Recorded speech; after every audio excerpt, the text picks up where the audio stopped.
300 years ago, the will of heaven appeared. Countless secret kingdoms and dungeons descended to Earth. Along with them came numerous powerful demons who proclaimed the apocalypse for humanity. After the initial chaos, the awakened emerged. The Job Changers possessed a powerful power that helped them defeat those monsters and save the world from its near destruction.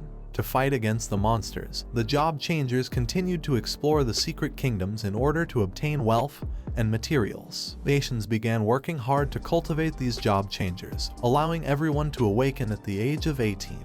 The day came to awaken a class for students turning 18. To awaken a class, one had to touch a magical blue crystal. Several students touched the crystal. One student named Wang Wei from the 3rd year of Class 2 failed to awaken a class and was labeled as a student without a class. Another student named Lai Wei from Class 3 of the year successfully awakened the swordsman class. Another student named Wang Hao from Class 3 of the 2nd year successfully awakened the crafter class. The awakenings were usually divided into 3 categories, according to their class: combat, support, and creation. The combat category was the most practical and everyone wanted to obtain it, while on the other hand, no one wanted to obtain the creation category, since in this category were those who couldn't fight and were considered the weakest and despised by everyone. Several more students touched the crystal and a student with purple hair became happy as he awakened the combat category called Magic Swordsman. On the other hand, another student became sad and started crying because he had awakened the creation category. He began to wonder why he had managed to awaken this class that was not good for combat.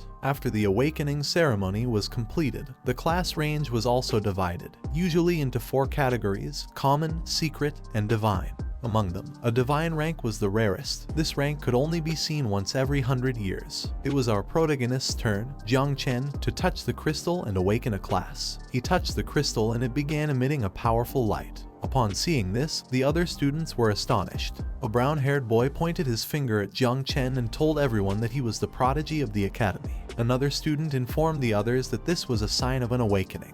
While Jiang Chen was touching the crystal, it began to emit a powerful light that started advancing rapidly towards the sky. The students began to wonder what rank this class was. Several thought it could be a divine class, as Jiang City hadn't produced a divine talent in hundreds of years. In a matter of seconds, the crystal started emitting a powerful light that formed a giant tree in the sky, visible from every corner of the city. It was said that every time a divine rank class awakens, a phenomenon occurs that can shake the heavens and the earth. Several seconds later, the awakening of the class was successful, and while Jiang Chen was touching the crystal with one hand, he put his other hand in his pants pocket and simply stared at the sky. At that moment, Director Wang appeared. He approached Jiang Chen and congratulated him for being the pride of the school. Although he knew that Jiang Chen could awaken a combat class, he did not expect him to awaken a divine class. After saying this, Director Wang asked Jiang Chen which class he had awakened. Jiang Chen turned his head slightly towards the director and was somewhat surprised. With a smile, he explained to Director Wang that the class he had awakened was not a combat class. Upon hearing this, Director Wang was shocked. With a surprised look on his face, he started looking at Jiang Chen. Seeing that Jiang hadn't awakened a combat class, he asked him if he had then awakened a support class. Jiang Chen turned his body towards Director Wang, extended his hands to the sides, and plants made of spirits appeared in the palms of his hands. He revealed to everyone that he had awakened the creation class of divine rank called Spiritual Master. He also added that this talent was meant to assist with the growth of plantations and small creatures. Upon hearing this, both the director and others were shocked. With a surprised look, he began to stare at Jiang Chen and explained that this was bad because the creation class did not have combat abilities, so even divine rank was considered useless. The professor accompanying Director Wang asked Jiang Chen not to be discouraged since even if he couldn't fight, at least he could be safe. He explained that spiritual masters were quite popular in the field of research. He also added that the recommendation he had promised was no longer possible. He advised Jiang Chen to enter the research field as a professor could get him a letter of recommendation. Just before the professor could finish speaking, Jiang Chen interrupted him. He turned his head towards him and thanked him with a smile. He put his hands in his jacket pockets and while walking away from the professors, he explained that he had something to do. One of the students started laughing and told his classmate that this was a farce, as he had thought Jiang Chen had obtained some kind of divine combat class, but it turned out to be just a creation class. The other student put his hand near his face and told his friend that life was full of surprises. He also added that everyone thought Jiang the prodigy of the academy, would awaken a combat class, and now no matter how much he excelled academically, he would be considered useless. Jiang Chen put his hands in his pants pockets and began heading towards the exit, while the students nearby started mocking him. One of the students told the others that this was quite enjoyable to watch, as Jiang Chen had been the king of hard work since he entered the academy. Another student told the others that he had worked so hard only to end up getting a creation class. Another student told the others that Lin, the school beauty who always came in second place, had awakened a secret combat class. Upon hearing so many jokes, Jiang Chen simply smiled and thought that just a moment ago, those two students had been very cruel to him. He hadn't expected that awakening up with a creation class would change things so drastically. Thinking about this, he had no doubt that in this world only strength mattered. He began to wonder what was wrong with the creation class, so he reached out his hand and a system window appeared above the palm of his hand. According to the system notification, Jiang Chen had successfully completed his class awakening. He had awakened the class called Divine Rank Spiritual Master, and the conditions for opening the Natural Calamity Insect system had also been fulfilled, with the initial Mother of Insects being unlocked. Jiang Chen turned his head to the side, and as he stared at the system window, he couldn't help but smile, thinking that this class was a perfect fit for him. The name of our protagonist was Jiang Chen. After dying, he was reborn in this awakened world. After the Dark Era ended, the whole world became filled with various monsters and dungeons. It was from that day that this world began to respect the strong. He had been reborn as an orphan to survive in this harsh world. Despite having nothing in this world, he gave it his all before turning 18. He thought he was going to have to rely on his own skills to make a living. To his surprise, a month ago, on an ordinary day, a system window appeared in front of him to inform him that the Insect Calamity system would be merged after class awakening, and the system would activate after a successful transfer. Jiang Chen put his hand on his chin, and while looking at the system window, he thought that the insect race, which had once devastated humanity during the Dark Era, was an extremely powerful race. He had heard that the last time a natural calamity occurred, 9 out of the 12 kings of the human race were sacrificed to seal it. He clenched his fist tightly and thought that in this world, strength was everything. There was nothing to doubt. He began to stare fixedly at the system window, and while his body emitted a powerful energy, he thought that as long as he could use the strength of the insect race for himself, the insect race would have no chance against him. Without thinking any further, Jiang Chen activated the system, and by doing so, he was teleported inside the system. He started looking around and became somewhat confused. He began to look ahead. He put his hand near his head to cover his eyes and thought that this was his own sea of consciousness. In front of him there was a great spiritual tree. Upon seeing this, Jiang Chen began to wonder if this was his talent. He had not expected it to be a tree. More system windows appeared. Jiang Chen had several class talents. These talents were evolutions of all things, and sacrifice was required. They could be used once every 10 days and were limited to 1 use per target. The first talent was called Fruits of All Things. Through sacrifice, Jiang Chen could advance the growth progress of fruits, and a special fruit could randomly fall. The second talent was called Improved Growth. This ability allowed him to increase the growth rate of living beings. Currently, this ability increased the growth rate by 10%.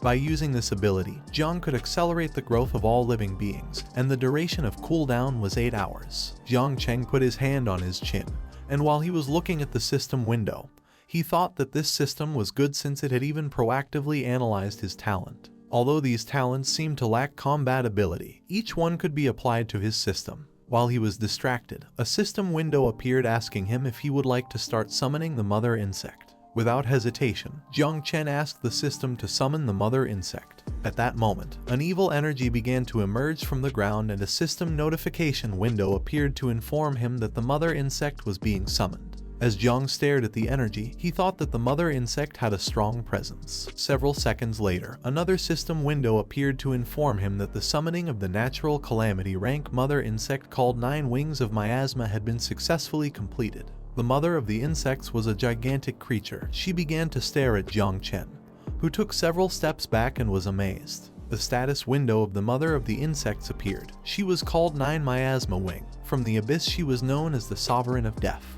Once as a calamity, she caused a catastrophe as great as a natural disaster and then disappeared during the Third Era. The current devouring value of her was 0%. Jiang had a 100% affinity with the insect mother. Jiang had to proceed with the devouring and start breeding the next generation of insects to unlock abilities. The insect mother approached Jiang, who was amazed and began wondering why she was so enormous. The insect mother began to stare at Jiang and addressed him as a master. She introduced herself as Little Nine and explained that she was very hungry and wanted to devour fierce beasts. Another system window appeared to inform him that the growth rate of the insect mother had increased by 10%.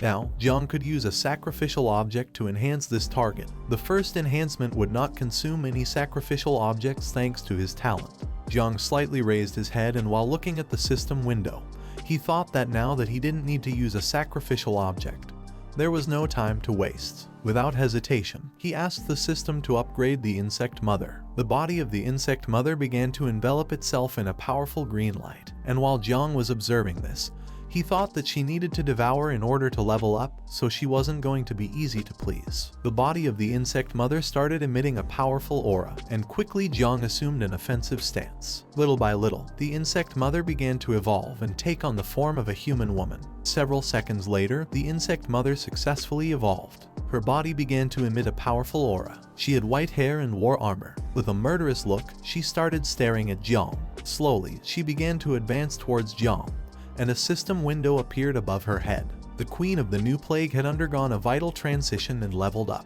Along with leveling up, she gained new abilities. The first ability was called Nurture. With this ability, she could share the experience 10 times with the host. The second ability was called Poisonous Mist. With this ability, she could transform into deadly miasma, corroding everything. The third and final ability was called Communion. This ability allowed her to enhance all of the host's abilities by 20%. Upon seeing the form of the insect mother, Jiang was surprised. The mother insect gained momentum and pounced on Jiang to give him a hug. She explained to him that Little Nine had evolved. Jiang was somewhat confused as he didn't know what was happening. He turned his head slightly towards her and couldn't help but blush upon seeing that the insect mother had evolved into a human form. She stopped hugging Jiang, and he started stroking her head. She closed her eyes, clenched both fists, and referred to Jiang as a master. With a smile, she explained that Little Nine wanted to devour flesh and blood. While Jiang was stroking her head, a status window appeared above her head. Her name was Nine Miasma Wing, and she had 4 abilities: Poison Mist, Feed, Fury, and United. Currently, her devouring value was 0. Once the devouring value bar was filled up, she could start spawning offspring. She had 2 passive abilities called Experience Return and Attribute Enhancement. While Jiang was stroking Little Nine's head, he started looking at her stat window and thought that the spiritual master talent could accelerate the devouring growth of the insect mother, as well as her experience growth, which in turn would speed up his own improvement. Furthermore, the insect mother was capable of increasing all his attributes by 20%. Jiang's class and this system were a perfect combination. With this, he didn't need a combat class. He extended his hands to the sides, and a bunch of insects started coming out of the palm of his hands. He turned his head towards the insects and was amazed. As long as he killed and devoured quickly, he could soon have an army of insects. Jiang turned his head towards the great spiritual tree and thought about what the system message had just mentioned. Insects, abyss, a catastrophe as big as a natural calamity. Combined with this incomplete information, it was clear that this was not something that could easily be shown to others. Being discovered could lead him to his demise. He put his hands in his pockets, and while he was looking at the spiritual tree, for now he decided to use his class identity as creation, and the poisonous miasma abilities of the insect mother as cover to devour monsters and increase his strength. Hiding was not Jiang's style. He wanted to become strong enough to show off his skills to the world. While he was lost in thought, the sea of consciousness water began to move. Seeing this, the insect mother quickly jumped up and started flying. As they both looked at the water, Jiang explained to her that this could only mean one thing. At that moment, with a murderous look, the insect mother turned her head back and caught Jiang's attention. While she was looking back, she started to smile and explained to Jiang that she felt there was a threat. At that moment, Jiang exited the system space, and upon seeing what was in front of him, he was shocked. In front of him there was a man much taller than him. This man had black hair, a beard, and had a scar on his eye. The man approached Jiang and started staring into his eyes, remaining silent for several seconds. The man asked Jiang if the awakening phenomenon that the whole city had seen before had been activated by him.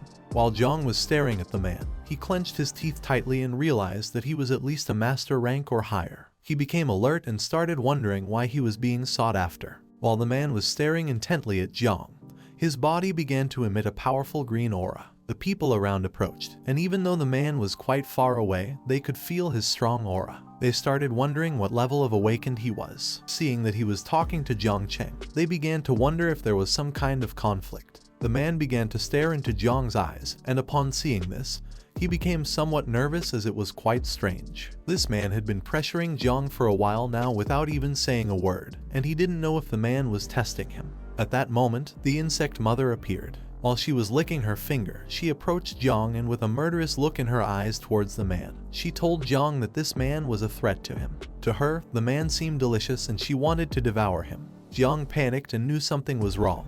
His suspicions were not incorrect as several warning windows from the system appeared. The insect mother had detected a threat to Jiang. The system considered that the man would provide a high value for devouring, and the insect mother was about to start devouring him. Jiang's body began to emit a powerful aura, which started spreading in all directions. He quickly realized something was wrong because now Little Nine had detected a threat, and she was going to start attacking. Jiang's powerful aura reached the students who were previously mocking him. They began covering their faces with their arms and wondering why Jiang had such a cold and sinister aura. Jiang became furious. With a murderous look, he began to stare into the man's eyes. He realized that when the devouring value was low, the aggressiveness of the insect mother increased. To prevent this from happening, he needed to find some monsters for Little Nine to devour as soon as possible. Seeing the powerful aura emanating from Jiang, the man simply started smiling. And upon seeing the man's smile, Jiang quickly realized that he wanted to test his strength, but unintentionally activated the insect mother. The good thing was that Jiang was still able to suppress the insect mother. Without hesitation, Jiang suppressed the insect mother and a system window appeared. He had temporarily suppressed the insect mother and her devouring value was low, so that this would not happen again.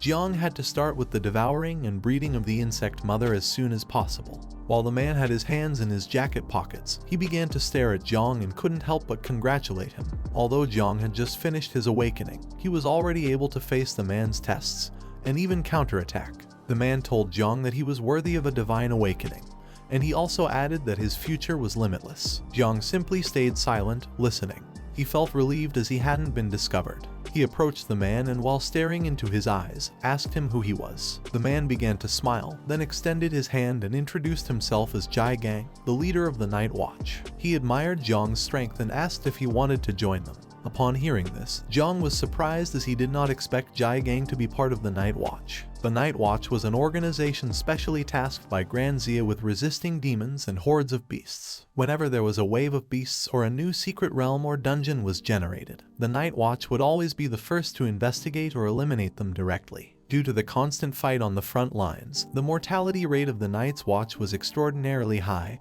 and most people avoided it, but for Jiang it was different. The insect mother needed to continuously devour the flesh and blood of monsters to accumulate devouring value and produce offspring. Currently, Jiang needed an opportunity to confront large monsters, and once the devouring value was complete, the insect mother would start reproducing, and no one knew how much commotion she would cause. For this reason, the wild nature was a good place for breeding the insect mother. As long as Jiang joined the Night Watch, whether by devouring or reproducing, the risks they presented could be easily dealt with. While Jiang was looking at Jai Gang's hand, he couldn't help but smile since the Night Watch organization was perfect for him. The students started saying that the Night Watch had a high mortality rate. Most people didn't even go there, so the students thought that Jiang Chen wouldn't join the Night Watch. Upon hearing this, Jai Gang forced a smile at Jiang and told him that all the rumors about the Night Watch were a thing of the past. In order to prevent Jiang from rejecting the offer, Jai Gang told him that as long as he was willing to join them, he would receive comprehensive training. Due to his divine rank, his resources were very valuable to the Night Watch. Without thinking twice, Jiang shook hands with Jai Gang and called him leader, telling him that there was no need for further explanation. Jiang began to stare into Jai Gang's eyes and told him that in order to restore the glory of the Night Watch, Their generation should not shy away from their duty. After saying this, he explained to Jiang that he was willing to join the Night Watch. Upon hearing this, Jiang became somewhat confused. What he didn't know was that Jiang planned on relying on them for the insect breeding. Jiang was shocked and asked Jiang if this was true. Just before Jiang could answer his question, the mother insect appeared and started sending system notification windows to Jiang. She was very furious. She explained to Jiang that she was not happy with this because she wanted to eat the man. After saying this, she started telling him that she was very hungry. Upon hearing this, he became nervous, closed his eyes and told Jiang that what he was saying was true. After saying this, he left with the excuse of having an important task to do. He began to distance himself from Jiang, slightly turned his head towards him, waved goodbye and told him that in 3 days he would be punctually present at the Night Watch headquarters. Jiang simply turned his head towards him and remained silent. He may have thought that this was going to be more complicated. He hadn't expected it to be so simple. He had forgotten to ask Jiang what hidden profession he had. At that moment, 2 men fell from the sky and landed near Jiang. One of them was the 8th elder of the Martial Arts Academy. Jiang turned his head towards them and told the elder that if he was here to snatch people from the Night Watch, then he had arrived too late. The elder asked Jiang where the guy who awakened a divine rank creation class was. Upon hearing this, Jiang became somewhat confused. He turned his head towards the old man and asked him what he was talking about. The old man approached him and, while looking into his eyes with a surprised expression, asked if he was planning to let a divine ranked awakened from the creation category join the Night Watch just to die. Upon hearing this, Jiang realized that Jiang had the divine rank creation class. At the same time, Jiang went to the city. A man named Uncle Wang asked him if he had been the one who caused the phenomenon in the main city. Jiang replied yes. A woman with purple hair approached Uncle Wang. She put her hand on her waist and asked him to lower his voice or he could die if someone looking for trouble came. Uncle Wang put his hand behind his head, closed his eyes, and started laughing. He told her that he was always talking non-stop. Jiang approached them, closed his eyes, and with a smile he reassured Uncle Wang not to worry because this was not something embarrassing. Uncle Wang turned his head towards Jiang and told him that even though the creation category couldn't fight, he had heard that companies always cultivated spiritual plants that needed people from the creation category. He told Jiang that if his parents were here, they would be very proud of him. Throughout the years, Jiang had been able to survive thanks to the support of everyone living in the same building as him. With a smile, he told them all that he wouldn't forget them in the future. Uncle Wang asked him not to worry about these small things. He also added that Jiang had arrived at the right time as they were about to go to a beginner-level secret realm to obtain some equipment. Uncle Wang wanted Jiang to join them and level up together. Jiang accepted the proposal and thanked Uncle Wang. At that moment, a system message appeared because he had completed the team formation. Several minutes later, Jiang and the others crossed the portal and entered the secret realm. While Jiang had his hands in the jacket pockets, he began to look around and started wondering if this really was the interior of the secret realm. At that moment, the torches of the secret realm lit up because the matching had been completed. All the monsters inside started looking towards Jiang and the others. This secret realm called Temple of the Dead was a C rank one, and it was currently open. The secret realm guaranteed a 100% drop rate for items and equipment. Experience points were going to be calculated after completing the secret realm. Voluntarily leaving halfway meant giving up on both experience and equipment. Uncle Wang became somewhat nervous as he realized that these monsters were undead soldiers. He began to wonder why the secret realm system had matched them with a dungeon of this level. Jiang started looking at the undead soldiers and realized that this secret realm was not going to be easy to deal with. The girl with purple hair approached them and explained to Uncle Wang that because Jiang was a divine ranked awakened, the celestial system had assigned them a higher level secret realm.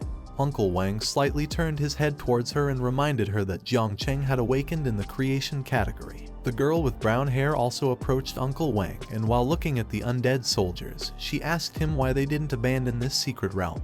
Just before she could finish speaking, Uncle Wang interrupted her. He began unsheathing his sword and told everyone that there was no problem, as they didn't come across secret realms of this level every day. He also added that this time, thanks to having Jiang with them, they would be lucky and get some great equipment drops. Seeing Uncle Wang unsheath his sword enraged the undead soldiers. Uncle Wang gathered momentum and while advancing towards the monsters, he asked Jiang to step back a bit since these undead soldiers were more dangerous than average C-rank monsters. Uncle Wang asked Jiang to stay behind while they advanced towards the core of the dungeon first. Uncle Wang attacked one of the undead soldiers with his sword, delivering a strong blow to its head. He He turned his head back and asked Zio Zai to quickly improve his talent. Upon hearing this, Zio Zai clasped her hands together and activated her power, causing Uncle Wang's talent to improve. Thanks to this enhancement, Uncle Wang ended the life of the undead soldier monster. While Uncle Wang and the others were fighting, Jiang simply stood by watching from afar. He began to wonder if they fought against monsters every day just to survive. When thinking about this, he had no doubt why they always came back covered in wounder, yet Zio Zai had always supported him. He had heard that she became an adventurer because she was forced to heal her brother's eyes. While he was staring at Uncle Wang and the others, he thought about becoming stronger quickly, and when he earned money, properly thanking them. While he was distracted, the insect mother began to manifest herself. She put her hand under her chin, and while looking at the undead soldier's corpse, she told Jiang that there were many monsters and blood here, and she wanted to devour them. While Jiang had his hands in his pants pocket, he turned his body towards the undead soldier's corpse and started smiling. He thought that Little Nine had already detected the corpse. Given this situation, Jiang decided to first test Little Nine's abilities. He reached out his hand to the side and used the level 1 poison barrier skill called Corrosion. A fog of poison appeared in his palm, and he ordered Little Nine to devour the undead soldier's corpse. She thanked him, and the poison fog began to advance towards the corpses and slowly started to devour them.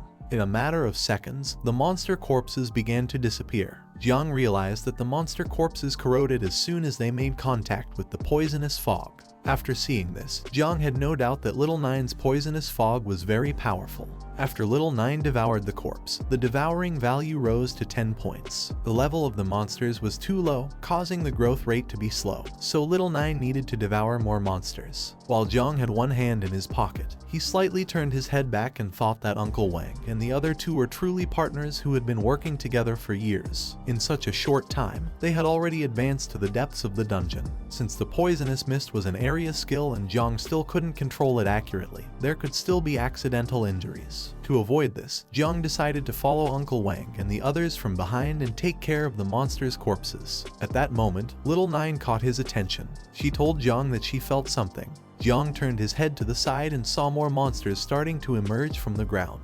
Little Nine told him that she sensed freshness and blood in that direction. These monsters were level 10 shadow lurkers. They had a strength of 20 points, agility of 15 points, defense of 10 points, and stamina of 5 points. These monsters were lurking in the shadows to hunt down the weaker stragglers. While Jiang was staring at the shadow lurker monster, he began to wonder if its name was in red because its level was much higher than his. However, in terms of attributes, these monsters were completely inferior to Jiang, who had the skill enhancement united. A statistics window of Jiang appeared. He had a devouring value of level 1. His identity was the Lord of Insects. His occupation was Divine Rank Spiritual Master, and he had 3 level 1 talents called Growth of All Things, Divine Evolution, and Ancestral Tree of All Things. Jiang possessed the insect mother named Little Nine, or better known as Nine Miasma Wing. She had a natural Calamity level. He didn't have any equipment. He had 35 points in Strength, 31 in Agility, 27 in Endurance, and 20 in Constitution. His combat power score was 41 stars. Currently, he had 2 active passive abilities called Experience Return and Attribute Enhancement. The current devouring value was 100 and the current experience was 0. Jiang decided to test his skills. He reached out to one side and gave Little Nine the command to transform into a poisonous mist and follow him. She listened to him and transformed into a poisonous mist, which began to stick to the ground. At that moment, the monsters called Shadow Lurkers started advancing rapidly towards Jiang. He brought his hand close to his face, and while his hand was releasing the poisonous mist from Little Nine, he started staring at the monsters. Several seconds later, he began running towards them. Upon seeing this, the monsters tried to attack Jiang, but he dodged their attacks and in the process touched their bodies with his hand, infecting them with the poisonous mist. The monsters began to look towards the body part where Jiang had touched them, and upon seeing poisonous mist, they became confused. While Jiang was staring at the monsters, he extended his hand towards them, then clenched his fist tightly and started smiling. At that moment, Little Nine's poisonous mist grew thicker and slowly began to corrode the bodies of the monsters, gradually destroying them. Jiang simply turned his head towards the monsters and remained silently watching. At that moment, several system windows appeared, and he gained 200 special price. While Jiang was looking at the corpses of the monsters, he thought that they were no match for him. He began to smile as he saw that the devouring value was also increasing rapidly. As he was lost in his thoughts, Little Nine appeared and informed him that more blood food had appeared. Behind them, more shadow lurker monsters began to appear. Jiang simply put his hands in his pockets and remained silent without making any movement. Then he turned his head towards the monsters, and while staring at them intently, he felt worried about Uncle Wang and the others as he realized that there were actually many hidden monsters in this dungeon. He decided to quickly finish off these monsters to go check on how Uncle Wang and the others were doing. He asked Little Nine if she would be able to deal with the monsters. Little by little, she began to manifest herself through the poisonous mist. While staring at the monsters, she reached out her hand towards them and asked Jiang to leave them in her hands. As for her, all these monsters were small prey. Several minutes later, Jiang went to where Uncle Wang and the others were. Upon arrival, he saw that Uncle Wang was quite injured. The two of them were surrounded by monsters. Uncle Wang was holding the sword with both hands and had his back against Zio's back. She had both hands extended towards the monsters and was ready to use her ability to defend herself against the attack. Gradually, the monsters began to advance quickly towards Uncle Wang and Zio, preparing to attack. While the blood from Uncle Wang's wound was falling onto his face, he clenched his teeth tightly, and while staring at the monsters, he explained to Zio that each time the monsters were becoming harder to defeat. Therefore, if they continued at this pace, there was no way they could defeat them and come out alive. Uncle Wang turned his head towards her and ordered her to find Jiang and leave here first. Upon hearing this, she turned her head towards him and asked what he was talking about. While he was distracted, an undead soldier gained momentum and started advancing quickly towards Uncle Wang with the intention of attacking him by surprise. While Uncle Wang held the sword with one hand and looked at Zio, he felt the presence of the undead soldier and began to wonder what was happening. Quickly, he turned his head towards the monster, and upon seeing that its sword was rapidly approaching his head, he clenched his teeth tightly and thought that this was not good. At that moment, Jiang appeared. He reached out towards the monster and used Little Nine's poisonous mist ability. Just before the undead soldier's sword could impact Uncle Wang, the poisonous mist stuck to its body and slowly began to corrode it, destroying it in the process. While little by little the body of the undead soldier was disappearing, Uncle Wang turned around, and upon seeing this, he was surprised and confused at the same time, and began to wonder what was happening. At that moment, Jiang asked Uncle Wang and the others if they were okay. Upon hearing Jiang's voice, Uncle Wang turned his head back, and upon seeing Jiang, he clenched his teeth tightly and remained speechless. As Jiang slowly approached them, he reached out his hand to one side and used Little Nine's poisonous mist, infecting the undead soldiers and destroying them in the process. While little by little all the undead soldiers were being corroded, Uncle Wang turned his body towards Jiang. While holding the sword with one hand, he stared at Jiang and asked him how a creation class awakened like him was able to do this. Jiang stopped in front of Uncle Wang, and while his body emitted a powerful energy, he turned his head towards him and explained with a smile that he had a hidden ability called Poisonous Mist. After saying this, he extended his hand to the side and used Little Nine's Poisonous Mist ability again. Seeing that Uncle Wang was injured, Jiang asked Zio and Zio Lai to quickly take him to the portal of the secret realm. He also added that he planned to stay behind to cover them.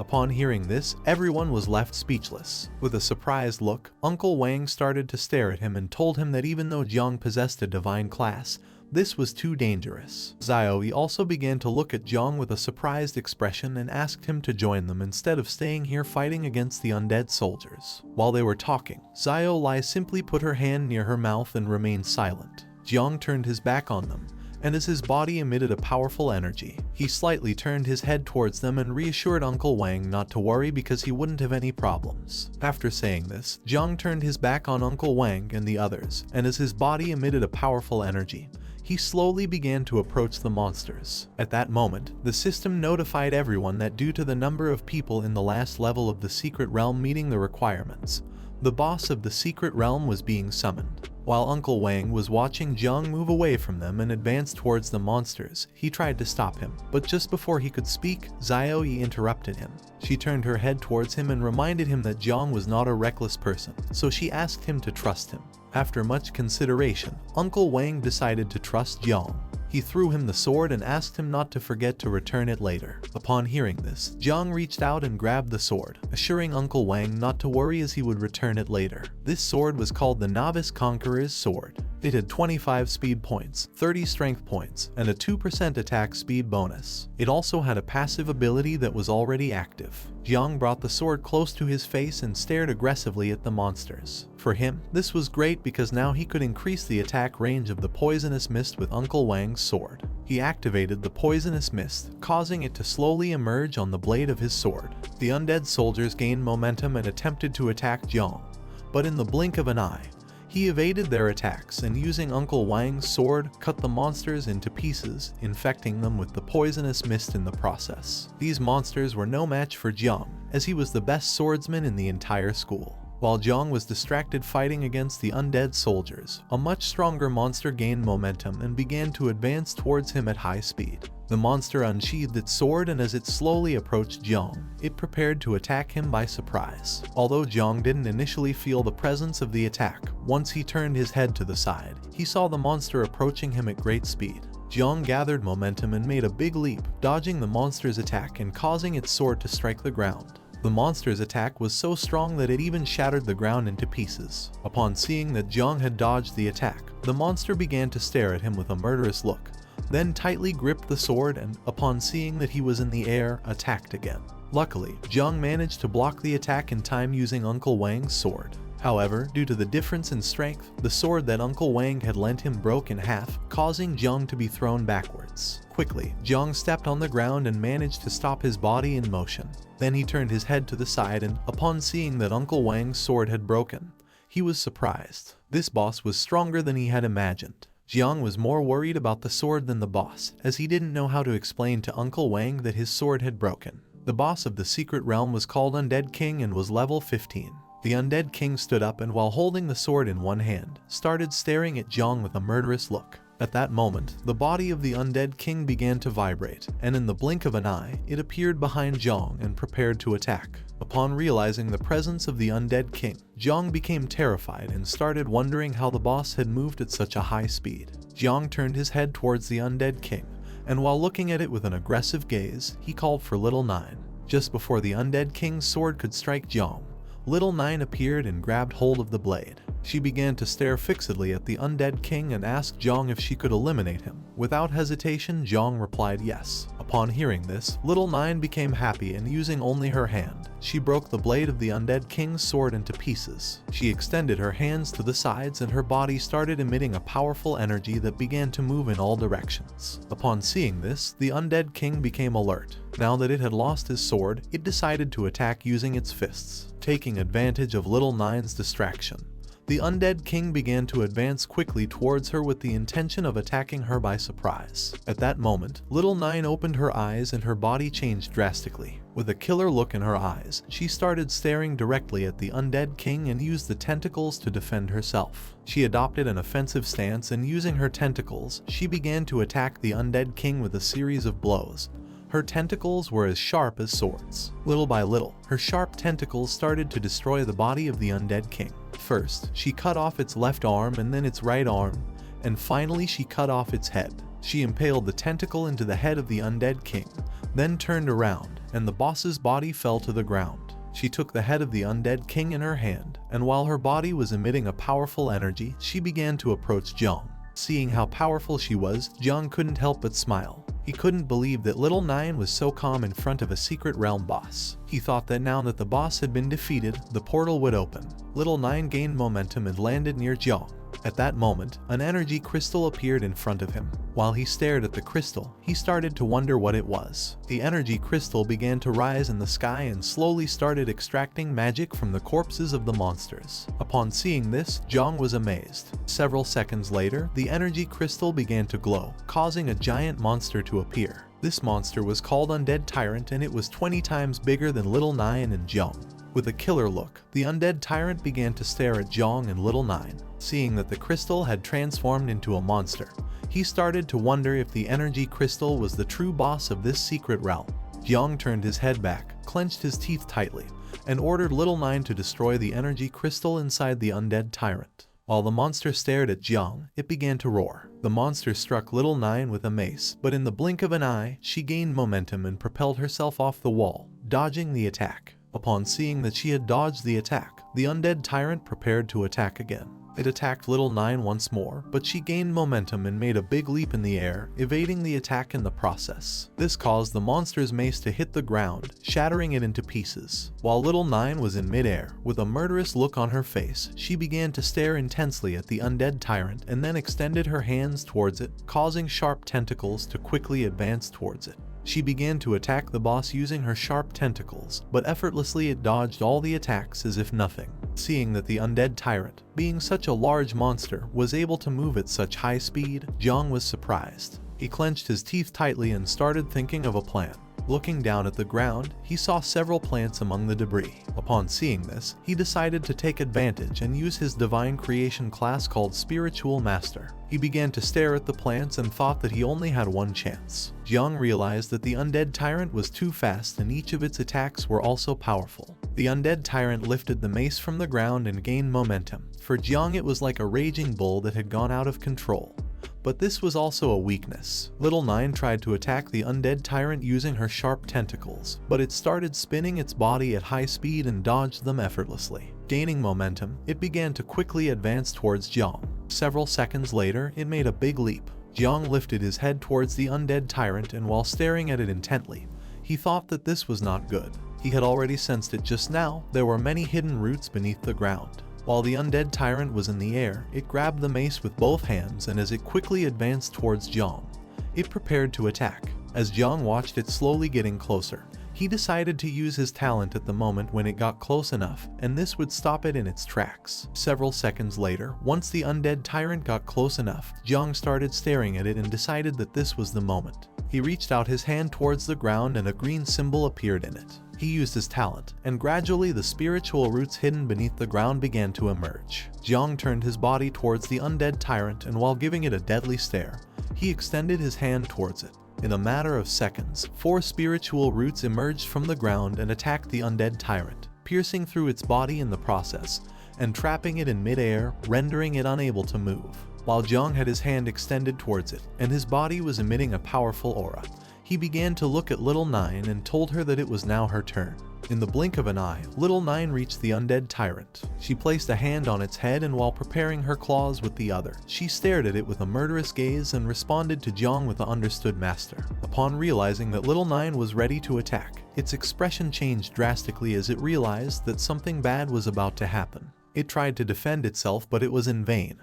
Just before it could make a move, Little Nine gained momentum, and using her sharp claws and tentacles, she attacked it, piercing its body in half and destroying the spiritual roots in the process. In a matter of seconds, the undead tyrant's corpse fell to the ground, while Jiang had his hand extended towards the sky and was controlling the spiritual roots. He began to stare at the undead tyrant's corpse and couldn't help but feel proud. He had managed to defeat the undead tyrant. Jiang's ability was secure enough, so as long as he used his skills properly, he could still play a great role in battles. While he was lost in his thoughts, a system notification appeared to inform him that the growth acceleration was on cooldown for 8 hours. Because of this, slowly but surely, the spiritual roots began to disappear. Several seconds later, the core emerged from the undead tyrant's corpse. Upon seeing this, Jiang decided to break it immediately. Just before the core could fly away, Jiang approached and grabbed it with his hand. He then clenched his fist tightly, shattering the core into pieces. As the fragments of the core gradually fell to the ground, Jiang started staring at his fist with an aggressive look and thought that this was the end.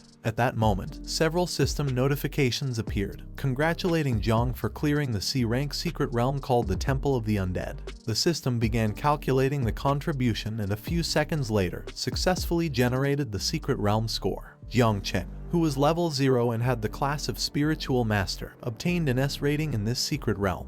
Wang Yi, who was level 12 and had the class of Swordsman, obtained a B rating. Liu Ying, who was level 11 and had the class of Warlock, obtained an A rating.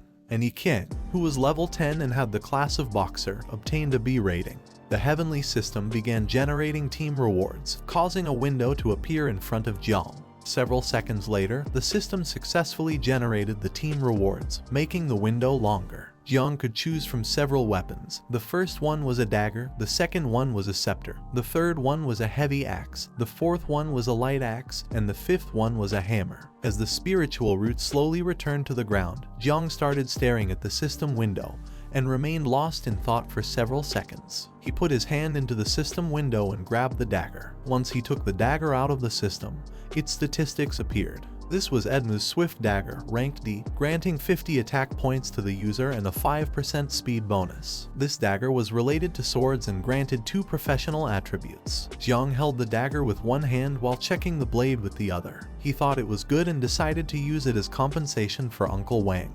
He turned his head to one side and while looking at the system window, he thought there was a lot of equipment. It didn't take him long to realize that all of the equipment was geared towards combat. He wasn't sure if there was anything suitable for the creation classes. He approached the system window, put his hand inside the system, and decided to take a look at the attributes of each equipment. He grabbed the hammer from the system window, and once he pulled it out, the hammer hit the ground because it was very heavy. This hammer was called Call of the King, granting 100 strength points to the user and deducting 100 agility points due to its weight. The attribute of this weapon was that the user had a 10% chance to trigger 5 times more critical damage. While Jiang was trying to lift the hammer from the ground, he began to feel a new sensation. A notification window appeared to inform him that the experience was being rewarded. Upon seeing this, he quickly realized that the system was giving him the experience points he had obtained from this secret realm. Although the hammer was very heavy, thanks to the experience, Jiang gradually became able to lift it. In a matter of seconds, he was able to lift the hammer as if it were nothing. Another notification of the system appeared to inform him that the United ability was in effect. Now all of Jiang's attributes had increased by 20%.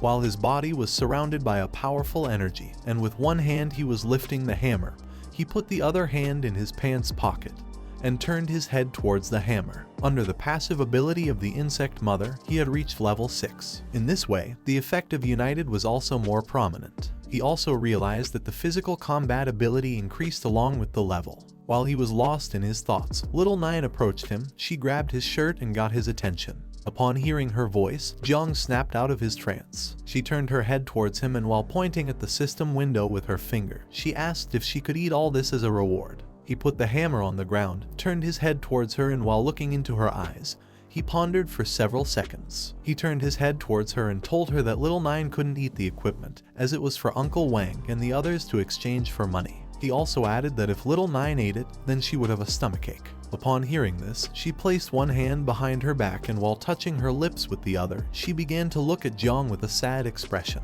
Then, she turned her body towards the undead tyrant's corpse and asked Jiang if she could devour it. He had completely forgotten about the remains of the boss. The devouring value was precious and could not be lost. While his body was surrounded by a powerful aura, he turned his head towards the corpse of the undead tyrant and gave Little Nine permission to devour it since it belonged to her. Without hesitation for a second, Little Nine approached the corpse of the undead tyrant, which was gigantic. While Jiang was looking at its corpse, he began to wonder if this boss wasn't a bit too big. Due to its large size, if Little Nine used the poisonous mist to corrode it, then it might take her some time.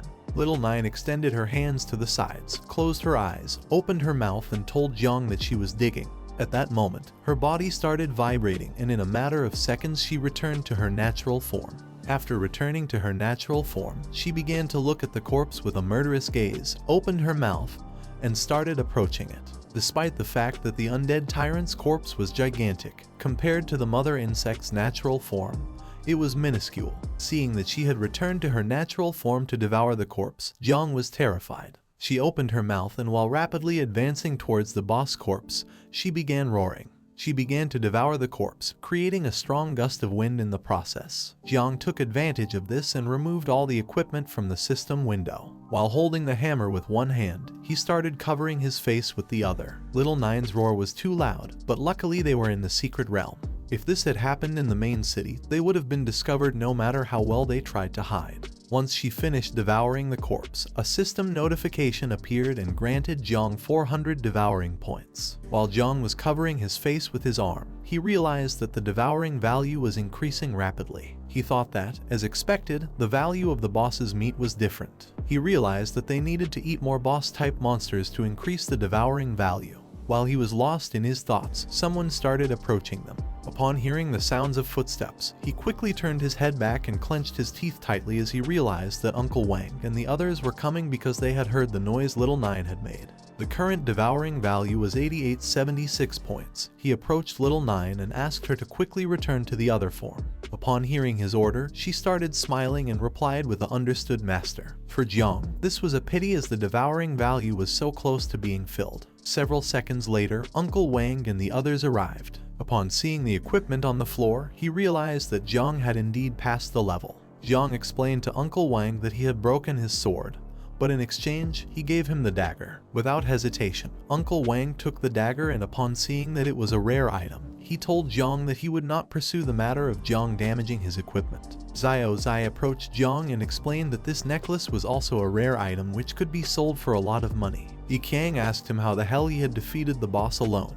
Jiang put his hand behind his head and replied that his poison seemed to be more effective in suppressing monsters like this boss. After saying this, with a serious look, Jiang began to look down at the ground. The secret realm had been perfectly cleared, but after a secret realm was cleared, it would not refresh again. Getting the devouring value from another boss should be enough to start breeding the swarm of insects. If Jiang wanted to find a new boss, then he had no choice but to go to the desert. Uncle Wang started looking at Jiang and told him that it was a shame he was going to the research department. Seeing that he wasn't even level 1 yet could already defeat a boss monster, he told him that in the future, if Jiang leveled up, then he would be strong.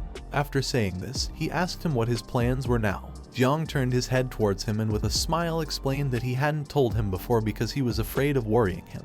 But actually, he was preparing to join the Night's Watch. Upon hearing this, Uncle Wang was shocked and asked if he really intended to join the Night Watch. Jiang placed his hand on top of his head and answered yes. He revealed to them that he was going to go to the Night Watch in 3 days. Before going, he wanted to increase his level, so he planned on heading towards the wilderness soon to continue leveling up. Upon hearing this, Uncle Wang was shocked, and Yi Qiang put her hand over her mouth as she couldn't believe that Jiang was going to do something so dangerous. Zio Zai reached out her hand towards him, and while looking into his eyes with a serious expression, she explained that the wilderness was very dangerous. Just before she could finish speaking, Jiang interrupted her. He clenched his fist tightly, causing Little Nine's poisonous mist to start emerging in the palm of his hand. He asked Zio Zai not to worry about him, as he knew what to do. He asked them instead of worrying about him, to worry about those monsters. That same day, a few hours later, Jiang boarded the train and arrived on the outskirts of the city. The conductor asked those who were going into wilderness to get off the train. Jiang got off the train. He was wearing a cloak to avoid drawing attention. He started looking to one side and stood still for several seconds. In front of him there was a bridge which was full of awakeners. After awakening the system, Jiang's appetite had increased. What was even more scandalous is that despite not being very stable, there was actually a slight increase in his devouring value when eating. He took out a loaf of bread, and while he was eating it, his devouring value increased by 2 points. Little Nine manifested herself, put her hand near her mouth, and while she looked at the bread with an unpleasant expression, she told Jiang that his food wasn't tasty. Upon hearing this, Jiang decided to find something to eat for Little Nine, so he reached out his hand and made a map appear. He opened the map and started looking at it with Little Nine. He didn't expect Uncle Wang to give him most of the equipment. Not only did he give him the map, but he also gave him an important storage ring and a map after knowing that he was going to the desert. These things were really helpful for Jiang. He began walking across the bridge. According to Uncle Wang, the wilderness was influenced by the power of Heavenly Way, and all electronic devices would be disrupted. It was almost like an apocalyptic scenario where monsters constantly migrated to their nests. These maps had an extremely short usage time. Without the latest intelligence, it was difficult to find groups of monsters, let alone the bosses. Firebird and Thunder Rhinoceros were the most common ones and were easy to spot when they moved. It was said that this place marked with a question mark should be avoided as it was a very dangerous nest with higher risk. According to Uncle Wang, this goblin dungeon was the most suitable for him since it had a low level, enough monsters, and fewer people. While Jiang was looking at the map, he clenched his fist and with a smile decided to go, since with a map in hand, he would be able to find it quickly. While he was lost in his thoughts, someone caught his attention and ordered him to stop. Upon hearing this, Jiang became alert and turned his head back to see who it was. A man wearing a cloak placed his hand on Jiang's shoulder, then he stared at Jiang aggressively. He had been calling for him all this time, so he asked why he pretended not to hear him. He just wanted to ask him something. He asked Jiang if he had seen a girl with golden hair around here. Jiang turned his head towards him and with a murderous look replied that he hadn't and also advised him to watch his mouth. At that moment, the poisonous mist from Little Nine started emanating from his shoulder and stuck to the man's hand. He quickly moved his hand away from Jiang's shoulder and became somewhat confused. While he was looking at his hand, he clenched his teeth tightly and began to wonder if this was poison. He didn't know how this could be possible since Jiang didn't seem to have reached level 10 yet. However, Jiang couldn't harm him as the man was a level 27 main defense warrior. Jiang turned his back and as he walked away, advised him to hurry up and find a healer since his poison must be difficult to cure. He also advised him to take care of his brain. After saying this, he bid farewell to the man. Upon hearing this, the man couldn't help but get angry. He called Jiang's attention and asked if he had given him permission to leave. Upon hearing this, Jiang turned his head towards him and began to look at him with a murderous gaze. The man approached Jiang, and while his body was emitting a powerful aura, he stared at him with a killer look and asked how dare he lay a hand on the Zio family. Upon hearing this, Jiang began to wonder if he was referring to the Zio family and the Battle of Heaven. Upon hearing the man's words, Jiang began to stare into his eyes and soon realized what was about to happen. His suspicions were correct. The man attempted to strike him with all his strength, but to his misfortune, Jiang had already anticipated it. He simply gathered momentum and leaped to the side, evading the attack, causing the man's fist to impact against the ground, shattering it into pieces. While Jiang was in the air and moving away from the man, he put his hand in front of his face and with an aggressive look, began to stare at the man and wonder what the Zio family was. Seeing the man's attitude, Jiang realized that he wasn't normal. The man was very angry. He clenched his teeth tightly and while staring at Jiang with a murderous look, he began to approach him at high speed. He unsheathed his sword and couldn't help but praise him for being quite fast. Upon seeing that things had reached this point, Jiang removed his hood and extended his hand to the side, causing Little Nine's poisonous mist to appear. He began staring at the man intently and told Little Nine that it was no longer necessary to hold back. Upon hearing this, she manifested herself through the poisonous mist and while staring at the man with a murderous look, responded with an understood. Upon seeing the poisonous mist, the man became even more aggressive. He started shouting and asking Jiang if he really believed he would scare him again with the same trick. Just before Jiang could teach this bastard a good lesson, someone appeared and addressed the man as Zheng Tai, reminding him once again that they had to act discreetly. Upon hearing the voice, Zheng Tai's expression changed drastically. He clenched his teeth tightly and as he slowly turned his head back, he couldn't help but feel afraid. Jiang simply stood silently observing and began to wonder what was happening. A man with blue hair wearing a hood appeared behind Zheng Tai. He was quite angry. He started staring at him with a murderous look and asked him what he was doing here. When he had asked him to search for someone, Zheng Tai was scared shitless. He clenched his teeth tightly, and as he slowly turned his head back, he began to tremble and tried to give an explanation. But just before he could speak, the man interrupted him, turned around, slightly turned his head towards him, and with a disappointing look called him trash that only caused problems. Upon hearing this, poor Zheng Tai became even more scared shitless, and just before he could utter a word, the man delivered a strong punch under his chin, causing him to start bleeding from his nose. This man was part of the Zio family. While his body emitted a powerful energy, he turned his head towards Zheng Tai and with a murderous look reminded him once again that he was nothing but a dog of the Zio family who had no right to use the name of the Zio family. Immediately, Zheng Tai fell to his knees on the ground, bowed his head before him, and apologized, explaining that he would not forget it in the future. Now that there was going to be no action,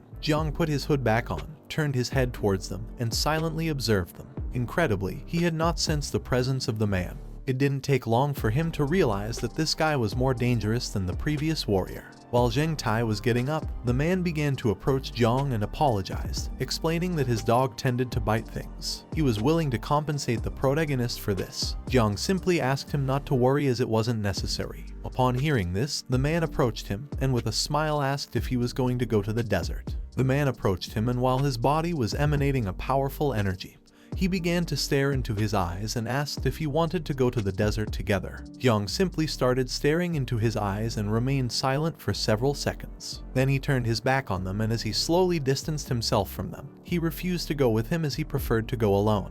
Upon hearing this, the man simply watched as Jiang walked away and remained silent. He thought that he was quite an interesting person.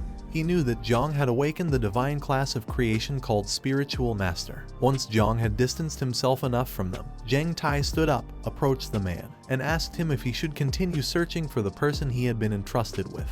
The man slightly turned his head towards him, and while looking into his eyes, he replied that no, because by the time he finished, it would already be too late. Besides, he had already found the clues. The girl they were looking for had escaped from the city and probably wanted to cross the desert to reach the nearest station. He took off his hood using his hand, and as he was moving away from Zhang Tai, he asked him not to allow her to arrive alive at the inn, giving him the order to call back all scattered servants and come with him to the desert. Zhang Tai placed both hands on his chest, lowered his head, closed his eyes, and responded with a understood. Humans had spread widely across this planet and had built countless cities. However, with the arrival of the awakened era, waves of beasts, secret realms, and dungeons invading human homes led to the constant remodeling of ancient human dwellings with great power. Nowadays, only the awakened ones who sought power would return to these places to fight against monsters, level up, and obtain wealth. Now these places are known as wild lands. Jiang began to advance through the area, and along the way he came across a bunch of rats. Several hours later, Jiang arrived at a remote and destroyed part of the city. While he was walking, he started to feel as if he had gotten lost. He was heading towards the goblin beast's nest, and he had been walking for several hours already. It was already nighttime and he still hadn't arrived.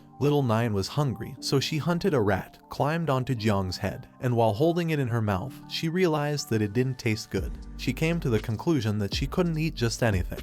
Along the way, Jiang had seen many monsters, but now that he had reached this area, he couldn't even spot a strong monster. These monsters granted a very low devouring value if Jiang didn't find a beast boss nest, considering the time it would take him to return.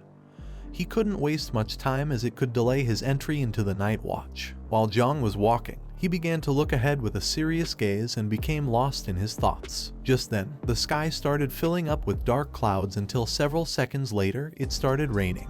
At that moment, a giant spider lurking in the area noticed Jiang's presence, and as it slowly descended towards him, it began to stare at him with a murderous gaze. Jiang reached out his hand to the side, and as raindrops fell onto his hand, he realized that this rain was a magical fluctuation, which meant he had entered an area where some beast lairs were located. He couldn't help but feel joy because even though they had made a mistake in searching for the beast's nest, luckily they had found it. Now the only thing left was to quickly find the monster in order to completely fill the devouring bar for the first time. Several seconds later, Jiang turned his head back and saw the monster slowly approaching him. Both started to stare into each other's eyes and remained silent for several seconds. Little Nine manifested, and while she was staring intently at the monster, she asked Jiang if he wanted her to intervene. Jiang slightly raised his head, and while looking at the monster, he replied to her that it was not necessary since the level of this monster was not high and it only seemed to have a slightly larger body size than the other monsters. Taking advantage of this, the monster descended to the ground and began preparing its sharp legs to attack him. With a killer look, the monster began to attack Jiang using its sharp legs, but without much effort. He gained momentum and started dodging the attacks with small jumps as if nothing. Then, taking advantage of the moment, he gathered strength and took a big leap. In the blink of an eye, he appeared on top of the monster, clenched his fist tightly, and prepared to strike. The monster lifted its head and, upon seeing Jiang, became terrified and started wondering what was happening. Jiang struck the monster forcefully, causing its body to hit the ground, ending its life and destroying the floor into pieces. While Jiang was lost in his thoughts, Little Nine appeared. She placed her hand on her forehead and informed him that more monsters had appeared. Upon hearing her voice, he snapped out of his trance, turned his head to the side, and was surprised. The sound of his strike had caught the attention of all the other monsters hiding in the area. While Jiang was standing on top of the monster's corpse, the giant spiders began to approach him. Upon seeing this, he reached out his hand to the side and used the poisonous mist, summoning the dagger he had obtained earlier in the secret realm.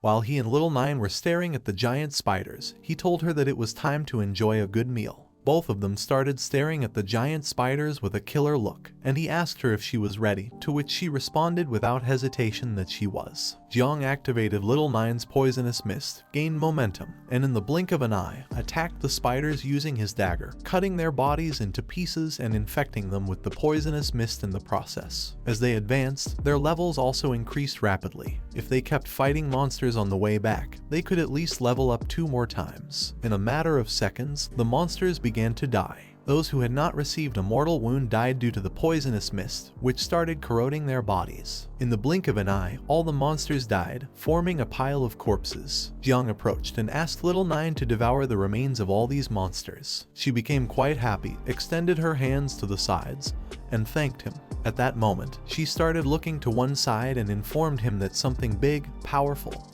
and delicious was approaching. Upon hearing this, he also turned his head to the side, and upon seeing that Little Nine was quite excited, it didn't take him long to realize that what was approaching was the boss. Jiang turned his head in the direction from which the boss was approaching, extended his hand, and with a murderous look, used the poisonous mist and gave Little Nine the order to attack. The boss began to approach them, and its shadow started becoming visible through the fog. Upon seeing this, Little Nine did not disobey the order and attacked the boss. Several seconds later, it began screaming in pain. Upon seeing that the boss had a woman's voice, Jiang turned his head towards it and became somewhat confused. It turns out that Little Nine had made a mistake, as the one approaching them was a woman and not the boss. Due to Jiang's attack, part of the woman's clothing ripped, and within seconds she fell backwards onto the ground unconscious. As he stood there observing her, he began to wonder what kind of magical creature this was. Several seconds later, the woman regained consciousness, opened her eyes, and while looking at the sky with a surprised expression, she began to wonder where she was and what was happening.